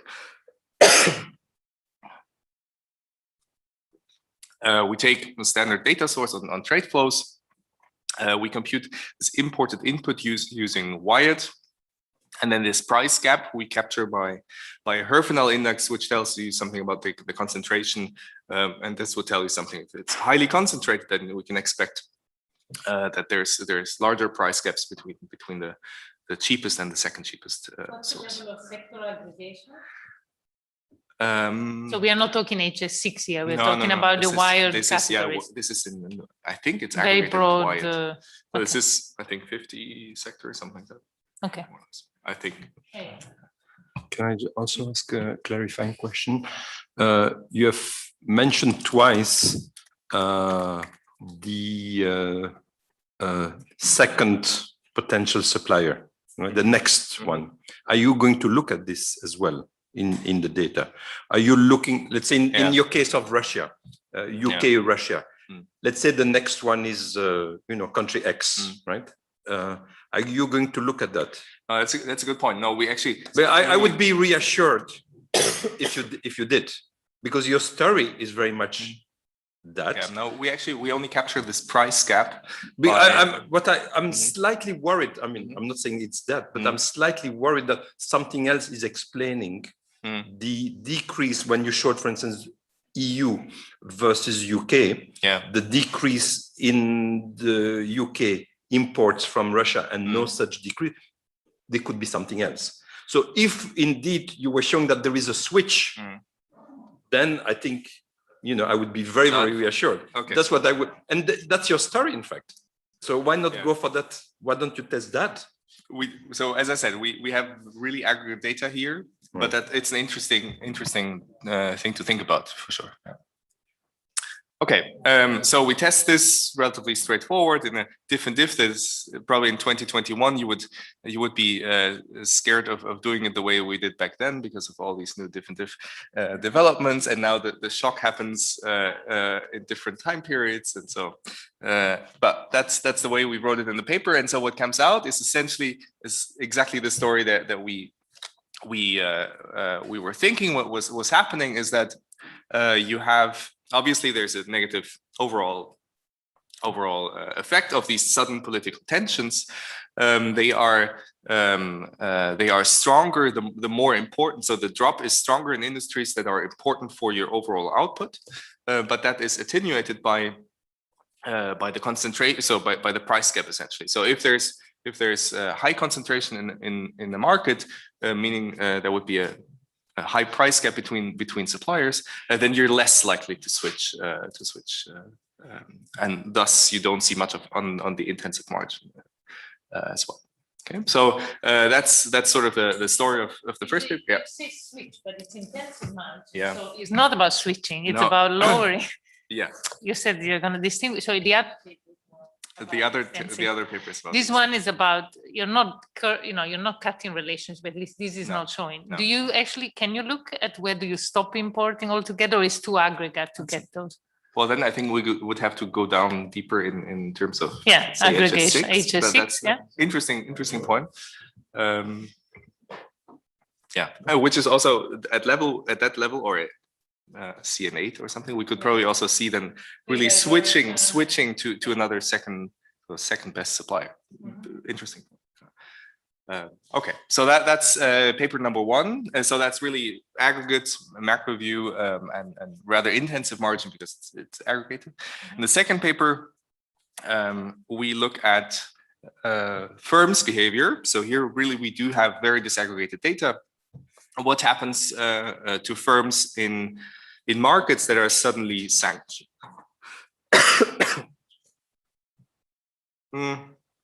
And again, I think I can sort of summarize the paper quite nicely. In this time, it's going to be 4 plots. But what you see is these are the number of French firms that are active in a given market in a given month. Okay, so the red line in 2 markets that we're comparing here, just for so we pick a similar country next to the one that is sanctioned. So Iran and Saudi Arabia, the number of firms that were active in Iran in any given month prior to the imposition of sanctions was around 500 French firms. And that drops dramatically, you see this here, to about 200, 220 firms once there are sanctions imposed, whereas in Saudi Arabia, really not much is happening, and there should be. Similar for Russia, so you see a big drop in the number of French exporters active on the Russian market in any given month post imposition of sanctions. And then we have two other episodes, Myanmar and Cuba. So Myanmar, the sanctions are lifted. Cuba, there's sort of this change in the US administration vis-a-vis Cuba that sort of signals for French firms that maybe now it's okay to be exporting to Cuba. There is some issues on third-party effects of sanctions between the US and third countries. And so what you see here, though, maybe for Myanmar, you see some of an increase when sanctions are lifted, not really much with respect to sanction policy changing in the US with respect to Cuba. So what we're asking in this paper is, well, how do firms react to the imposition and lifting of sanctions? What factors are important for their whether they still stay in the market or whether they leave? And one question that is particularly important, probably in this context, is do they have any prior experience on the market? So you've been exporting to Iran before. Do you stay on the Iranian market? Do you still export to Iran, even though now there are sanctions? And then we do this with some other. Can I ask a clarifying question? I thought for sanctions, it was illegal to keep operating. No, so that's a good point. So for none of these episodes, it is illegal to export to these markets, except for very specific goods. So for Russia, this is mainly Arctic oil drilling equipment for which it's illegal to export that. Well, you need some export license, then you're still allowed to do this. Otherwise, you can still export to Russia as before. So why is it a sanction? What does it entail? Oh, sanctions. So these were most of them were financial sanctions. So, for example, in the case of Russia, several Russian banks were targeted with financial sanctions in the sense that they could not refinance on the European market. So why do we see an effect at all? Well, because that signals that it's a risky market. If you want to buy trade insurance, then your French bank probably has difficulty finding a Russian bank with which they're comfortable in dealing. So that increases trade costs For Iran, the problem was how to actually get my money for what I'm selling these people, because the central bank was taken off the SWIFT system. So that really made it difficult to, I mean, you could barter, but you know, it increases trade costs. But on the Russian side, yeah, the Russians also sent. Yeah, that's true. So, and is that not directly or indirectly in here? Yeah. So the Russians sanctioned 58 HS4 food categories, but those are a tiny fraction of French exports to the Russian. No, well, maybe 2, 3, 4, 5 firms.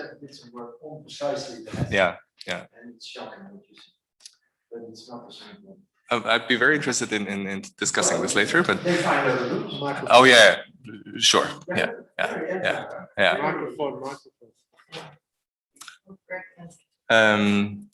Yeah, but so this is well, hardly noticeable, I would say, in these claims.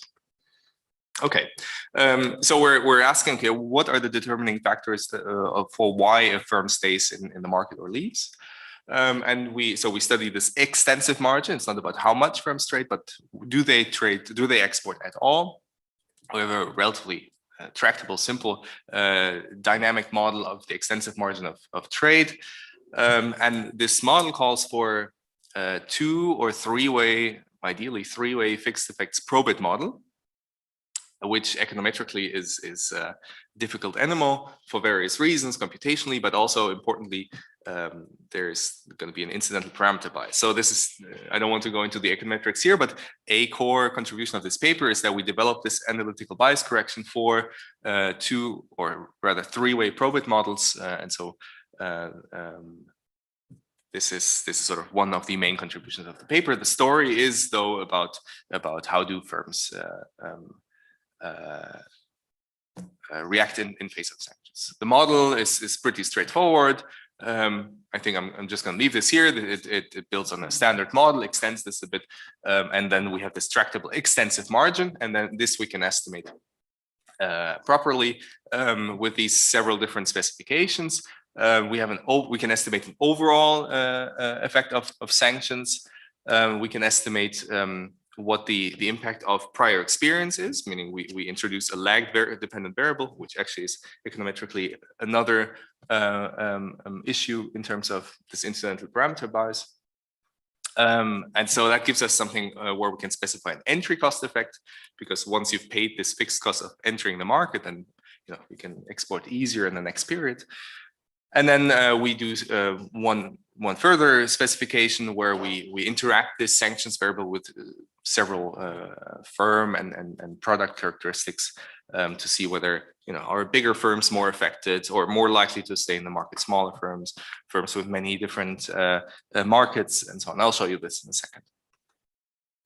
Now, data, I said this is really micro data. We have French customs data. It's the universe of French exporting firms. We have monthly data, and it's around 150,000 firms overall in the data to more than 200 destinations. Okay, so this is really the comprehensive data set of French firms. And essentially, what we're then estimating, I showed you this before, is a gravity equation of the at the extensive margin with the sets of fixed effects that you would want to put into an intensive margin gravity equation as well. And we sort of give you the econometrics to do this. And you have all the zeros there. Yes, of course, because it's all about zeros and ones, yeah, right? So it's only the switches. Yeah, it's only the switches of zeros and ones. And so to show you the baseline effect, what's the impact of sanctions? What's quite nice here is that we can back out the predicted number of sanctions by the model. Sorry, the predicted number of firms by the model under sanctions and without sanctions. And what you see is when you compare the red and the green line, so the red line is essentially what I showed you before, a couple of slides before, that's the actual data of how many firms are exporting to the Iranian market. Our model is really good in the prediction of they continue to export. Okay? And what we can also do is show you this scenario of what would have happened without sanctions. And essentially the overall, the baseline effect is the difference between these two, these two lines. How many firms are exporting to the Iranian market without sanctions, and we see and we can predict how many firms are doing this under sanctions. Okay, and so that's the baseline. We can do the same thing for Russia, and what you see essentially is that this works really well. And now we do this heterogeneity analysis, and what we find is that previous experience in the sanctions market considerably softens the blow of these sanctions. Okay, so if you've been to Iran before, you have your network, you probably have ways to get paid for what you're exporting. So this helps.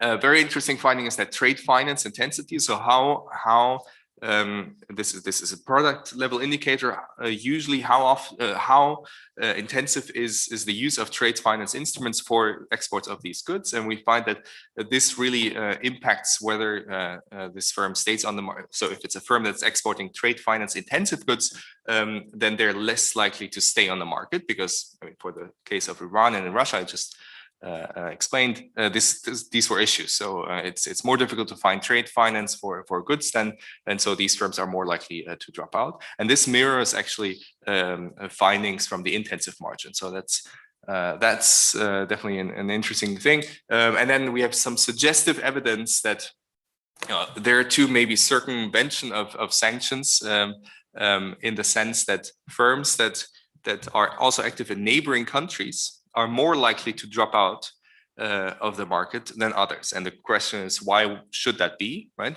It shouldn't be an inherent disadvantage if you're also exporting to neighboring countries. So that's why we call it suggestive evidence, is that, okay, you have other ways of serving that market through neighboring countries, so you're more likely to just stop exporting to Iran directly. Yeah, and then the other thing that we find econometrically, which also was evident on these first couple of pictures, is that lifting sanctions is a whole different thing than implementing sanctions. So it seems as though it's definitely not a symmetric thing that happens. They just, once you lift sanctions, firms just come back. That's not the case. Yeah. So those were the two papers, and very much looking forward to comments. Thank you, Julian. Yes. Who has questions? Paula? And okay. Don't want me to talk anymore. Julian, really cool. A quick question. Why did you look, so in the two papers, I thought they were very much in parallel. So you had a model with the switching costs when you had political tensions, and you were looking at the importing side, and now you're looking at sanctions, not political tension, which is something stronger, but you switched to the export side. So why with your firm level French data, didn't you look also like in line with your previous model, you would expect some effects on sourcing, and there you could go maybe closer to the switching and see if firms stop importing particular inputs from Iran, and they, so in principle, you could use your model to guide the empirical analysis with the firm level data. Yeah, very good point. So the second paper is with a different set of authors, so maybe co-authors. So maybe that's part of the reason. No, interesting point. That's maybe something to think about for the future. Unless you think that the mechanism, because the mechanisms are very different. So you're saying the first case is about switching suppliers, and the second case about trade finance. But does that apply more to export than imports? I don't know. So that's a good question. Yeah. Plenty of ideas already to continue. I had Praluk and Bernard, and also Miklos. Thank you. My question is on our first paper. So on the political tension, so have you taken care of the intensity of the different political tension or the measures? For example, you mentioned like recalling of ambassador versus closure of embassy. Now these two are different, they're having different intensity. So one is a relatively soft step and there is an extremely hard step. So how that intensity of political tension is being taken care in your model? Can we first take the round? Yeah.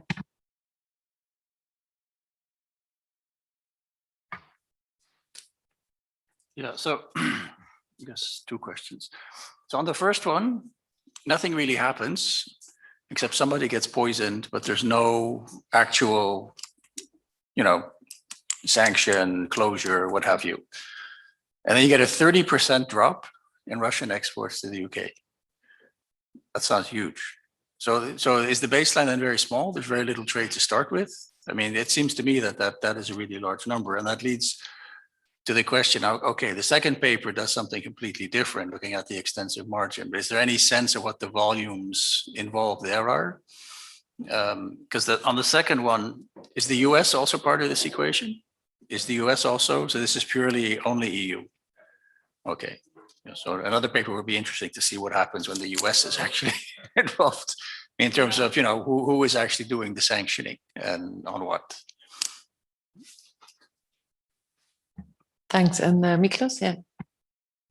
I was just wondering about the long-term effect of switching suppliers. So if you're kind of forced to switch because of some troubles, you might not want to switch back because you find that it might be that the second best price is not too bad in the end.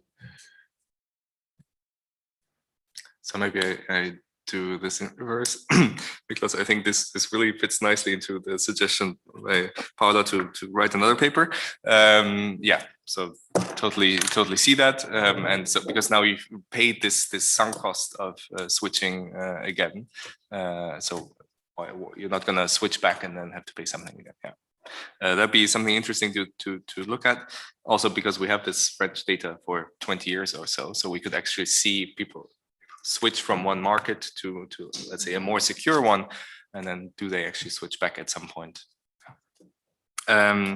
So I didn't have my microphone on. The US is not in the data, but it's not only exclusively European countries. So it's Germany, France, UK, Russia, and Japan, for which we have this.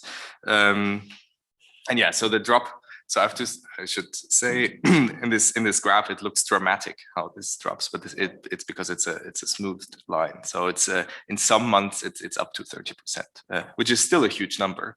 But if you think about this, these are I mean, those that were responsible for export. I mean, what is Russia exporting? It's exporting oil, gas, and so on. The UK itself has already has some fair share of that as well. So it's a good question. How much trade is there actually going from Russia to the UK? But yeah, the graph makes it look a bit more dramatic than, I mean, it looks like 2 months later, it would have been minus something, right? Yeah. So, yeah. And then the last question was on whether we looked at the different types of events. We did that at some point. And obviously, so there's sort of a different severity in what could happen. And as far as I recall, we did see this to some degree in the results. We don't have that table anymore though in the paper. So what we do have though is that we have this, so on the whole sample, then we take out Arab countries because there's this Arab Spring where lots of stuff happens in our sample period. So it's robust to that. We can take out Russia, for which people or countries have withdrawn their ambassadors in reaction to the Ukraine crisis, and so that we can take this out as well. We can just do the top 50 exporting countries works as well. So this seems, so in that sense, this is quite stable. And as far as I recall, it's also when we look at different severities of the events. Thank you very much. Craig, I think yet a third paper that is still different, but your turn to join us and enlighten us about trade policy under Biden and Trump. Okay, thank you. Let me just check. Can you hear me? Yes, we hear you fine. Okay, and I think it's been a while since I've done Zoom. I have to remind myself I have to share the screen, isn't that right? I started doing something else and I forgot I had to share the screen. Okay, my apologies. Also, let me apologize for not being there. I very much appreciated the invitation, and I was all set to be there, but unfortunately my wife tested positive for COVID last week. I'm very happy to say that she has recovered after a somewhat difficult week, but life happens. Let me also thank you for having a political economy session. It's often my experience that when I participate in this type of thing, as a political scientist, I have to start with some commentary on how the world as we see it is very different from the world as seen by economists or by lawyers. In each case, I think economists and lawyers tend to be dedicated to the proposition that the purpose of the trading system is to come up with some means other than power as the way of mediating relations between states. And political scientists, we tend to start from the assumption that power is the underlying factor. And we have to be very clear in understanding how it does affect the trading system that we have. Let me say also, by way of introduction, I appreciated very much the papers presented before. I found them very interesting. I took a number of notes. I want to read them more carefully. I am not going to present a model. I am not going to deal with inferential statistics. I can, but as a general rule, the stuff that I do is intended for being read by a policymaking audience. In my experience, policymakers that I deal with, if you start doing inferential statistics, they put their hands over their ears and say la la la la la. So I tend to deal with the material that I think is more easily absorbed by the intended audience. But what I want to do today is compare a bit Trump and Biden and deal with what I assume is the conclusion that most people had at the end of our election last year, which is that the American public rejected Trump and rejected protectionism. And with Biden, we could see a restoration of the status quo ante. And the argument I want to make here is largely, it's not really about Trump. It's about China. And that's my shorthand for arguing that what we are seeing is the consequence of long-term shifts in the global distribution of power and wealth. And a consequence of those long-term shifts has been that the United States has been moving in a particular direction for quite some time. And what we saw in Trump's case was an extreme version of that, and a sudden lurch in the direction we were already headed. And what we're going to see under Biden, what we have seen thus far under Biden, is not, I think, supportive of the high expectations that people may have had as a consequence of the election. I would argue that for all of their differences on other issues, the Biden administration thus far has shown more continuity than change from the Trump administration. If you want to look at specific aspects of that, look at the major protectionist measures that were put in place under Trump, the sanctions against China, and those that were globally placed on metals. So we've got the Section 232 national security sanctions on aluminum and steel. We've got the sanctions on China that were purportedly for intellectual property rights reasons, but in fact were reflective of a much wider Sino-American conflict. Those remain in place. The Biden administration is pro-WTO and pro-internationalism, but that does not mean that they are pro-multilateral liberalization. And what we see them talking about in restoring the WTO has a lot more to do with going back to where we had been before in one respect, which is dealing with the implementation, interpretation of the agreements that came out of the Uruguay round, but not about new liberalization within the WTO. And one of the main things that I want to argue here is I don't see a lot of prospect for future multilateral liberalization. And I am somewhat ambivalent on the issue of bilateral or regional liberalization, because on the one hand, it is forward movement if we conclude a free trade agreement with the EU, with the UK, with Japan, with Kenya. Those are initiatives that are inherited from the Trump administration and the Biden administration. But on the other hand, they're further nails in the coffin of multilateralism. So I have mixed views on that. The context in which I see the FTAs that have been under negotiation is that we have been in a period for a number of years where we have moved from free trade agreements being a complement to multilateralism to being a substitute for multilateralism. And I find that problematic. Notwithstanding that, there is a lot of continuity going back to the Bush, to the Obama, to the Trump, to the Biden administration on who the partners should be. And all of these partners are not China. and transatlantic and trans-Pacific configurations of negotiations that are really departures from what had been the general rule in the GATT system, which is we'll negotiate free trade agreements with the middle and smaller economies of the world, but there's a glass ceiling.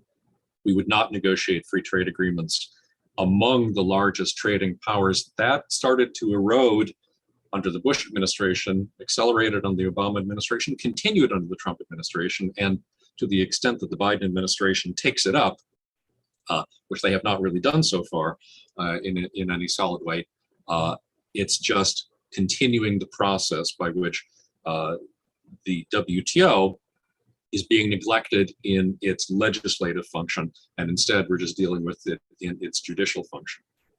So as I see it, the fundamental shift has been one from a GATT Cold War system in which the competition in which the United States found itself was bifurcated. We had military competition with the Soviet Union, we had economic competition with Japan, but not economic competition with the Soviet Union or military competition with Japan. In the current system, of course, these two forms of conflict are conjoined. And to the extent that the United States sees in China both a military challenge and an economic challenge, that makes it very difficult to pursue the same types of initiatives in the WTO that we had pursued in GATT.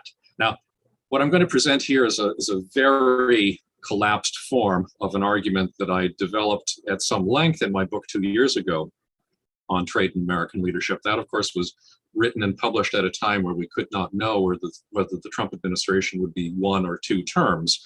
But my expectation was either way, we'd be seeing the type of future that I am describing today, a very difficult one. Immediately upon the accession of President Biden in January, I wrote this paper in the EUI Working Papers series on trade after Trump, and I presented a rather pessimistic view on this issue. My good friend Jacques Pelkmans, who I was interested in listening to this morning, was rather critical, being the commentator at the time, because I think he thought primarily I was being too pessimistic. And he saw good cause for optimism. In the months since I presented that paper, I've had occasion to revise my views. I've made them more pessimistic, because the evidence of what I have seen so far in what's happening in US trade policy and what's happening in US relations with China, with the European Union, with others, has been such as to reinforce my belief that we have rough sledding ahead.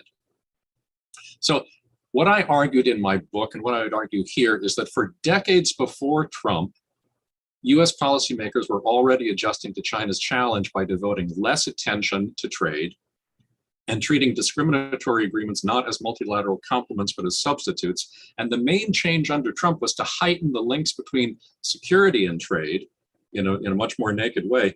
But if you look at the approach that Biden has taken so far, it has more in common with Trump than it does with Obama. And Obama, we had already seen by that time a de-emphasis of trade as an instrument of US foreign policy, and certainly multilateral trade liberalization. I expect that for the foreseeable future, we can see US leaders treat trade largely through a security lens. That is to say, to see it primarily in respect of the Sino-American competition, to be less committed to multilateral leadership, to favor discrimination over MFN liberalization, and to do little to arrest the drift toward managed trade. And that I think is perhaps the worst consequence of the Trump administration. Not only do we have the United States advancing notions of managed trade, but the United States and China working together, the types of negotiations that we had were more about determining not opportunities and letting the market sort them out, but by determining in advance the outcomes. And that means, in fact, a return to power as the mediating and determining factor in economic relations between states. So what I want to do is cover some of the highlights in how I see this having emerged. And what I'd like you to do is try to see the world the way you might see the world if you were either Trump or Biden. And the first half of that, of course, must be very disturbing for most people. But nonetheless, think about from the perspective of the United States, which is much less trade dependent country than most others, and has its finger in a lot more pies, the reconnection of power to wealth. So this is some data that I have not presented before. I wanted to come up with a different way of approaching the issue for our discussion today. So I thought about the best way to think about the relationship between economics and security through simple descriptive statistics. So I want to talk about the relationship between market power and military power. I'm going to define market power according to a country's share of global imports of goods and services, and military power as a country's share of global military expenditures. There's a lot of different ways we could slice this pie, but think of it that way. Here's where we were in 1995. 1995, Cold War has ended. The United States has won the Cold War. There was vindication for the U.S. policy of containment and multilateral liberalization and all those things that went with it. Look at the relative position of the United States and the Russian Federation at that time. This was also a time when there was a lot of ambition for future liberalization in bilateral, regional, and multilateral negotiations. And there really hasn't been that much change in the relative position of the United States and the Russian Federation on either of these two measures since that time.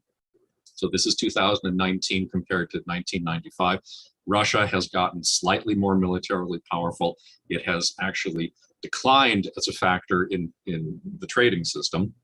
The United States has declined a little bit in both respects, but nonetheless, the US position by itself is not all that different. What has changed, and here I have to have a different scale. I've changed the scale on market power here because, bearing in mind, the United States is actually less trade dependent than most other countries. Look at what has happened to others. Now, the most obvious change, the one that most people will point to, is China's position. And I find it very interesting once I worked out these numbers, that as of 1995, China occupied the same spot on the map as the Russian Federation did. That is to say, China's share of global imports of goods and services, China's share of global military expenditures was virtually identical to that of the Russian Federation. But in contrast to what's happened with Moscow, what's happened with Beijing is Beijing has increased its market power, and to a more considerable relative degree, its military power. And this is something that shapes the perceptions of US policymakers, no matter what their party, no matter what their branch of government. Now, at the same time, look at major US allies. And here I'm including the NATO allies plus Japan and Korea. They're spending a lot less on their military. And this is a point where a lot of Democrats would disagree with many things that Donald Trump had to say. They do not disagree with what Trump had to say about burden sharing within NATO or burden sharing among US strategic allies. So we still see the major US allies as being much more trade dependent than the United States, but not willing to bear the same burdens. China's market power is now 79% that of the United States' military power is 68% that of the major US allies. There is a persistent concern on the part of American policymakers, not only that we're in competition with China, but strategic disagreement with our long-term GATT era, Cold War era allies over the nature of the competition and the burden sharing among us. Now, another way of looking at this is I counted and put in order the top 20 exporters in the world and looked at it late in the GATT era, 1990, WTO era, 2000, 2010, and 2019. And in each case, these are divided first into whether you're inside the system or outside the system. And secondly, in rank order of countries' positions as exporters. And in the GATT system, there were really only two types of countries that were economically significant. One is US allies, which is defined as NATO members, major non-NATO allies, that's a formal designation done in the United States, and countries that were the hosts to US military bases. And all the major countries within GATT were either allies or what I call non-aligned but cooperative. Certainly there were cooperative relations between Switzerland and the United States, Hong Kong under the UK and the United States, and so forth. Over time, you see as a consequence of shifts in the economic size of countries and their status within the system, the WTO gradually becomes, from the perspective of American policymakers, a less friendly place, to the point where, as of 2019, the world's largest exporter, China, is in that category of current or former communist countries. And among the leading economies, all 20 of the leading economies are within the WTO. It's a more universal institution, but we have two rivals of the United States and two countries whose positions are not viewed as cooperative. Now, that's one way of looking at the shift. Another way is to take Joe Biden's perspective, and I take Biden at his word that he sees the world now as being a place where the democracies and the non-democratic countries are in conflict, and the most important thing for him in his foreign policy is to get the democracies working together. Now, the world today, in that respect, if you take the classifications that Freedom House does, is a much nicer place than it was a generation ago. When I first started dealing with trade, the countries that are identified as free were the smallest number of countries. This, by the way, is total number of countries shown here. Over time, the countries that are identified as free have greatly overtaken the countries that are identified as not free. But that's not necessarily reflected in the WTO. So again, here's the same group of countries, but I'm just classifying them according to the free, partly free, not free classification of Freedom House. And again, you see that we went from a GATT system in which all the major players were either free or at least partly free to one in which we have a considerable number of not free countries. If you're Joe Biden and you're looking at the WTO is a less interesting place to think about organizing relations with your partners.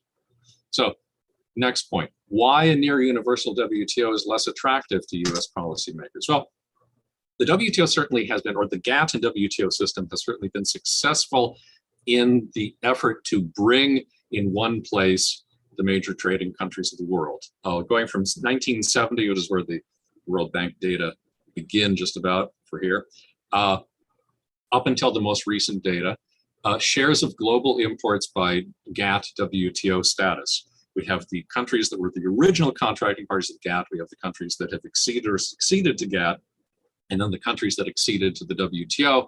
And then on the other scale, I show the total number of contracting parties or WTO members. Both of these have increased. The share of trade that is covered by WTO rules, the number of countries that are within the system, certainly these have increased. But from a US perspective, if you look not at the global share of imports, because that was global data there, here's US data, shares of US imports by partner status. And instead of showing the number of countries that are within the WTO by my green line, I'm going to show the number of FTA partners, which over the last generation went from 0 to 2 to 20. And we may go to a much larger number than 20 in the near future.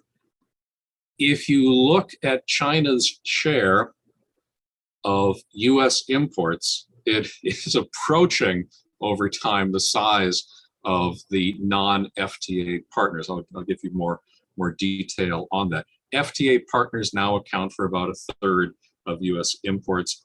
FTA partners over time, I believe, are going to account for a considerably larger share. And from the perspective of US policymakers, they will increasingly see the WTO as a place where, to the extent that we liberalize on a multilateral basis, we do so to the benefit of China and to the detriment of our FTA partners. So the perception of US policymakers of trade being a China problem, no matter how you want to look at it, if you look at the US deficit on trade and goods in absolute value, as in my blue line, or relative to US GDP, as in my red line, or China's share of the total US goods deficit, as in my green line. Overall, what you see is, having started from a relatively small level as of 1990 with steady growth over time, a little dip down during the Great Recession, but then it continued marching up. But actually The most disturbing part of the data is, from a mercantilist perspective, the progress that was made by the Trump administration. To a free trader, I think it should be troubling to look at, in fact, how relatively successful by this measure the Trump administration was in reducing that level. Now, I'll show you further data suggesting why, however, what we may be seeing is a further acceleration, not just of conflict with China, but of US disinterest in dealing with trade issues within the WTO. Most remaining US tariffs are now imposed on China. So if you look at the average tariff on dutiable imports from China, the blue line, it was more or less steady over the last decade. That reflects, or the last few decades, that reflects not just changes in US tariff rates post-Uruguay round, but also changes in the composition of US imports from China. And then it shoots up under the Trump administration. What also shoots up under the Trump administration is the share of total duties paid on imports from China. That is to say, of all import tariffs collected in the United States, how many of them, how much of that came out of China?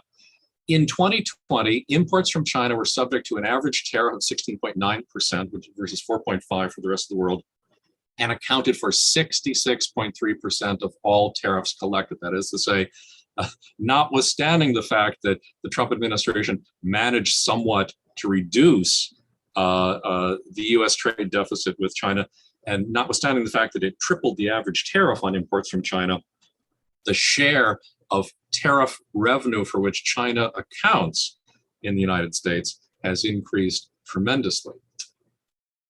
So this then leads to really the point I want to end on, which is the quantitative and qualitative changes in the role of FTAs. If you look at total US imports from the world, it covers rest of world at the top. In each case, I'm showing countries by their share of dutiable imports, the share of US imports in 2020 that were dutiable, and the average duty on those dutiable imports. And ask yourself, if you were Joe Biden or you were some other US policymaker and you were looking at the potential for multilateral liberalization, how attractive would that be to you based on the data? Well, first of all, you have to think about the erosion of the preferences that are extended to our existing or our potential FTA partners. And yes, it's true that the European Union still accounts for a relatively large share of dutiable imports in the United States, but they're subject to a relatively low tariff. If we conclude negotiations for a free trade agreement with the European Union and have in place with them the same status that we do with Canada and Mexico and South Korea, if we conclude the negotiations with Japan and the United Kingdom, we are creating a disincentive to multilateral liberalization. If you subtract the current FTA partners or the current FTA negotiating partners, and also the leading FTA candidates, what you're left with is a group of least favored nations. China is currently the least favored nation. In addition to China, we have a number of other Asian textile exporting countries. If you're looking at a country for whom the average tariff of imports in the United States are at or above 10%, you are certainly looking at a country that depends primarily on textile and apparel exports to the United States in its trade relations with this country. These are precisely the products on which the United States, in taking a mercantilist and security-oriented approach to trade negotiations, does not want to liberalize, except by way of FTAs. And I'm concerned not only by what the continued disinterest of the United States in trade liberalization on a multilateral basis may mean for the countries here, but I also think about the countries that are in the rest of world category. Because a lot of the work that I do in a practical way in the world is I deal with small developing countries who are just trying to get by in the world and are hoping to have export-led development strategies. If you're so small as not to fall within the interest of US trade negotiators, and we are continually less interested in autonomous preferential treatment, more interested in free trade agreements, but free trade agreements with relatively large partners. These are the countries, these rest of world countries, that are really going to be set aside all by way of continuing to treat China, as I say, as the least favored nation. So one other way to slice the data, we have about a third of all US imports come from the current FTA partners. We have about a third of US imports come from countries that were either currently negotiating FTAs, European Union, Japan, United Kingdom. Kenya, I don't include because they're too tiny a slice to see. And we also have the potential of negotiations with India, Taiwan, and Switzerland. What's left, the remaining third, most of that remaining third is China. Again, a perceived disincentive for the United States to engage in multilateral negotiations. So the last point on which I will then turn the floor back is the very last point, is the world may be increasingly divided into rival blocs. And if you look at the countries with which the United States has FTAs in effect or under negotiation, the countries with which China has FTAs in effect or under negotiation or under study, there are relatively few countries in which the Venn diagram converges. Now, some of these are relatively large, important countries in the world, and in the world of trade, Japan, Korea, Australia, but still a relatively small share. And I see the potential that if all the current FTAs under negotiation are being explored by the United States and China are concluded, we will end up with a system where the United States and its partners account for about 3/5 of the global economy, and China and its partners for about 2/5 of the global economy, and relatively few countries having FTA relations with both of them. And that, to me, as a multilateralist, is a rather disturbing prospect. So I'm sorry if I was unfair with the time, but believe me, I've tried to narrow it down to the essential. Thanks, Greg. And indeed, for me, as working in a policy institute, was a bit more understandable part of the conversation, but very interesting. I'm sorry that it's such a depressing message. And indeed, I'd be interested in then the recommendations towards Europe in your story. But let me open the floor for another. Can we get to another 5 minutes? Any questions? There's some. Anybody else? Some, Miklos, or no? Paula, San? Okay, go ahead, San. Thank you very much, Craig, for a fantastic presentation. Yes, great. That's nice. I can breathe. No, thanks a lot for a fantastic presentation. I do have one question, though, or perhaps for clarification, because you're explaining very well why the US might be less interested in multilateral, but normally countries that are less interested in multilateral liberalizations are then more interested, and also, you know, when you concluded in these rival blocs, in going into bilateral. But in the first part of your presentation, you were saying that the US is not making any progress either on its bilateral FTAs with the EU or with Japan or the UK. So, and we don't see that appetite to go on the bilateral way. So, you know, how do you explain that? Okay. We're collecting more questions, right? Yes. Yeah, so I just overall, I was very much, I mean, we can all relate to the facts that you were documenting, I mean, the rise of China, increasing protectionism. So I guess there were only a few things that were puzzled me a bit. One was, so you seem to be saying the world is becoming more democratic, or the WTO is. But I was thinking maybe it's because you use the Freedom House. I don't know if you were to use the Polity for. I mean, I think in recent years, even our democratic countries, in terms of the, you know, if I look at Texas now and also like a lot of, there's been a lot of or Hungary, or I don't know. I mean, so I would be happy to see again that picture with a different measure of democracy, maybe more continuous or whatever. The other thing is that you talked about developing countries towards the end, and you seem to be saying for strategically the United States wants to keep high protection on textile. And I was thinking, why would that be? I mean, doesn't have really comparative advantage in textile. It doesn't have a big textile industry. On the contrary, I would have thought that the United States is sourcing from developing countries inputs for, down. So I was a bit puzzled about that. And very last comment related is the GSP. You didn't mention, for example, AGOA Pact, all the GSP programs of the US. And I think developing countries and whether they benefit from multilateral regional deals that the US may enter to, for them, the way they will be affected is through the erosion of their preference margin because they are GSP beneficiaries. And this was not something that you mentioned, which I think for those set of trading partners is going to be key. That's it. Craig? Back to me. The answer I would give and thank you for the questions, in all cases is it's all about leverage. It's all about leverage.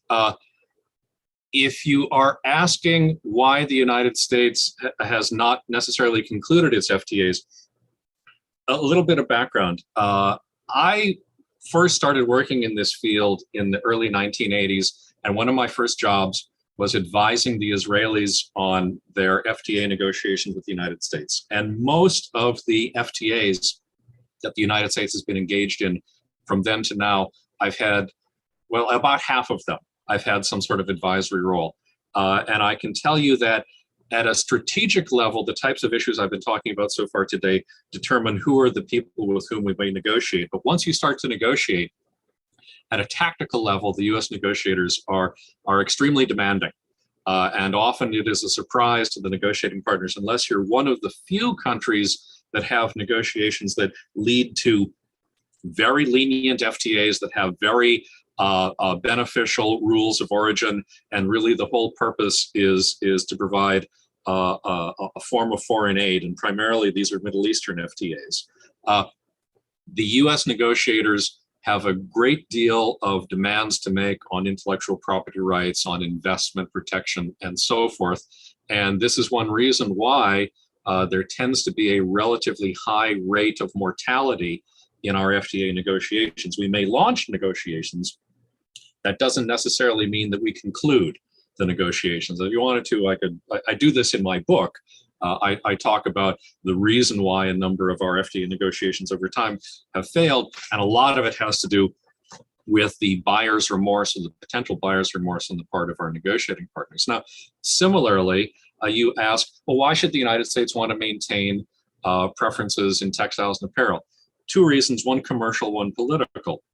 The commercial reason is we have very strict rules of origin in our free trade agreements, and the purpose of those rules of origin is to ensure that with most of our FTA partners, except for those, the exceptional cases where we have extremely beneficial rules of origin, primarily in the Middle East, the purpose is to create a captive market for US textile exports that then get incorporated in the finished products of apparel. So yes, the United States does not produce much apparel anymore.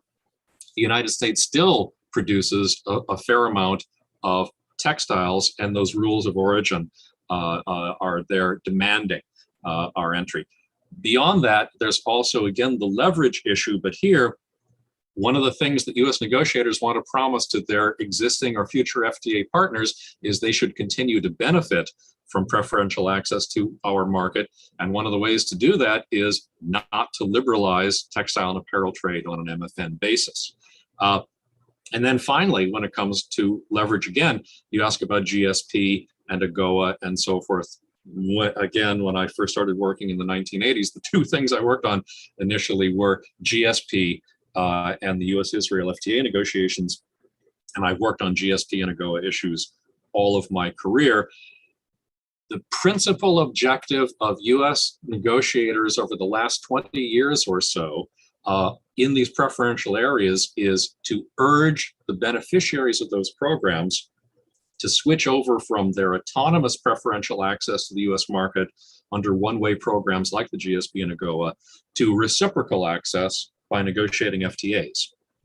And most US partners who benefit from these programs at some point are told either we're going to use them as leverage in intellectual property disputes and so forth if you're a relatively large country, and also if you're a relatively large country, we want you to switch from those programs to FTAs, and in the process of negotiating FTAs, we want you to undertake a lot of commitments on intellectual property rights and investment and so forth that are not as conditioned in the program as they are in GSP. So there are some wrinkles here. I was advising Kenya last year and telling them, I know the reason you want to negotiate an FTA with the United States is that the Trump administration made this argument with you.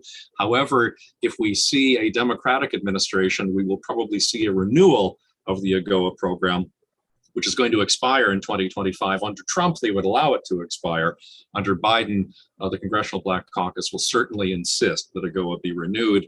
And I have an expectation that at some point our friends in Kenya will conclude, exactly as our friends in South Africa did some years ago, we have no need to negotiate an FTA with the United States as long as we have preferential access under AGOA. Thanks, Greg. Actually, in the meantime, there's 2 more small questions, very briefly, because we're biting into our coffee time, but Jack and then Pralok, very quickly. Greg, it's great to hear you again, to see you again a little bit. I'll take this off. I have a question which I cannot elaborate because our friendly chair, who tries to catch, and the coffee break and us. Where's regulation? A lot of trade negotiations nowadays and market access is not about tariffs. Sure, if you want to keep China out and you raise your tariffs ridiculously, yes, they have difficulty getting in. But most in the world, we work about regulation. Remember our TTIP book, this huge book? There wasn't a chapter on tariffs at all. Not one, only agricultural, that's true. So where is regulation in your story? Okay, and there was one other question. Yeah, thanks, Craig, for an excellent presentation. 2 quick questions. One is your conclusion. If these FTAs will be concluded, whatever you have mentioned, then there will be bipolar kind of world. But if these FTAs are not concluded, so then what will happen? Because I do not see the possibility, for example, like US, India, that is going in any future very soon. Similarly, India was part of RCEP, but that India withdrew. So India, China will also not happen. So what will be the case, which is more realistic, that if these FTAs are not signed, then how this power balance will come out? And second question is how this new gripping like the Quad will work out in this kind of scenario and affect this power situation. Thank you. Okay. Well, Jacques, I also feel time pressure. Thank you for the question. Nice to see you again as well. I feel the time pressure because I have a rather long answer to what could have been your rather long question. When it comes to regulation, what I think of as the non-tariff issues, in my book, what I try to describe is the effect of 2 major changes on the character of trade policy. And one is changes in the global distribution of power and wealth, which is the main thing that I was discussing. Another is changes in the definition of what we call trade and the issues that we cover, including regulation, trade and services, and so forth. And what I describe in many chapters of my book is how that has changed the character of the domestic politics of trade in the United States. And to try to reduce my argument down to the simplest possible point, when the United States was perceived in the Reagan administration to have deindustrialized, the perception was that we needed to change the composition of the pro-trade coalition, therefore demanded that the rest of the world redefine trade the way we do to include regulation, trade and services, investment, and so forth, intellectual property rights. That, however, has fed into a change in how we debate trade policy in the United States and brought in as many opponents as it did proponents on issues like trade and labor rights, trade and gender, trade and equality, and so forth. And this is, again, I feel the constraint of time not to go into it, but read my book, I would urge you, because I do cover these issues in some detail. What happens if the FTAs are not concluded? Again, a point that I always come back to here is American policymakers don't feel the same sense of urgency on these issues as others do. Our economy is about 1/3 as trade dependent as is the average global economy. So when you ask the question, what happens if the FTAs are not negotiated, the US negotiators will turn that around and ask you to think about what happens if you don't enter into FTA negotiations with us, or if you have entered in those FTA negotiations, what happens to you if you do not conclude them on the terms that we suggest? Again, leverage and power plays, which are much more in evidence in a world of FTAs than they are in a world of multilateral negotiations. Thank you very much, Craig, and thank you to the three panelists. It was a bit further away from how trade influences non-trade policy objectives, but nonetheless, I thought very fascinating this session. And I think we're ready for a coffee, Bernard? Yeah, and back in 15 minutes. Thanks very much.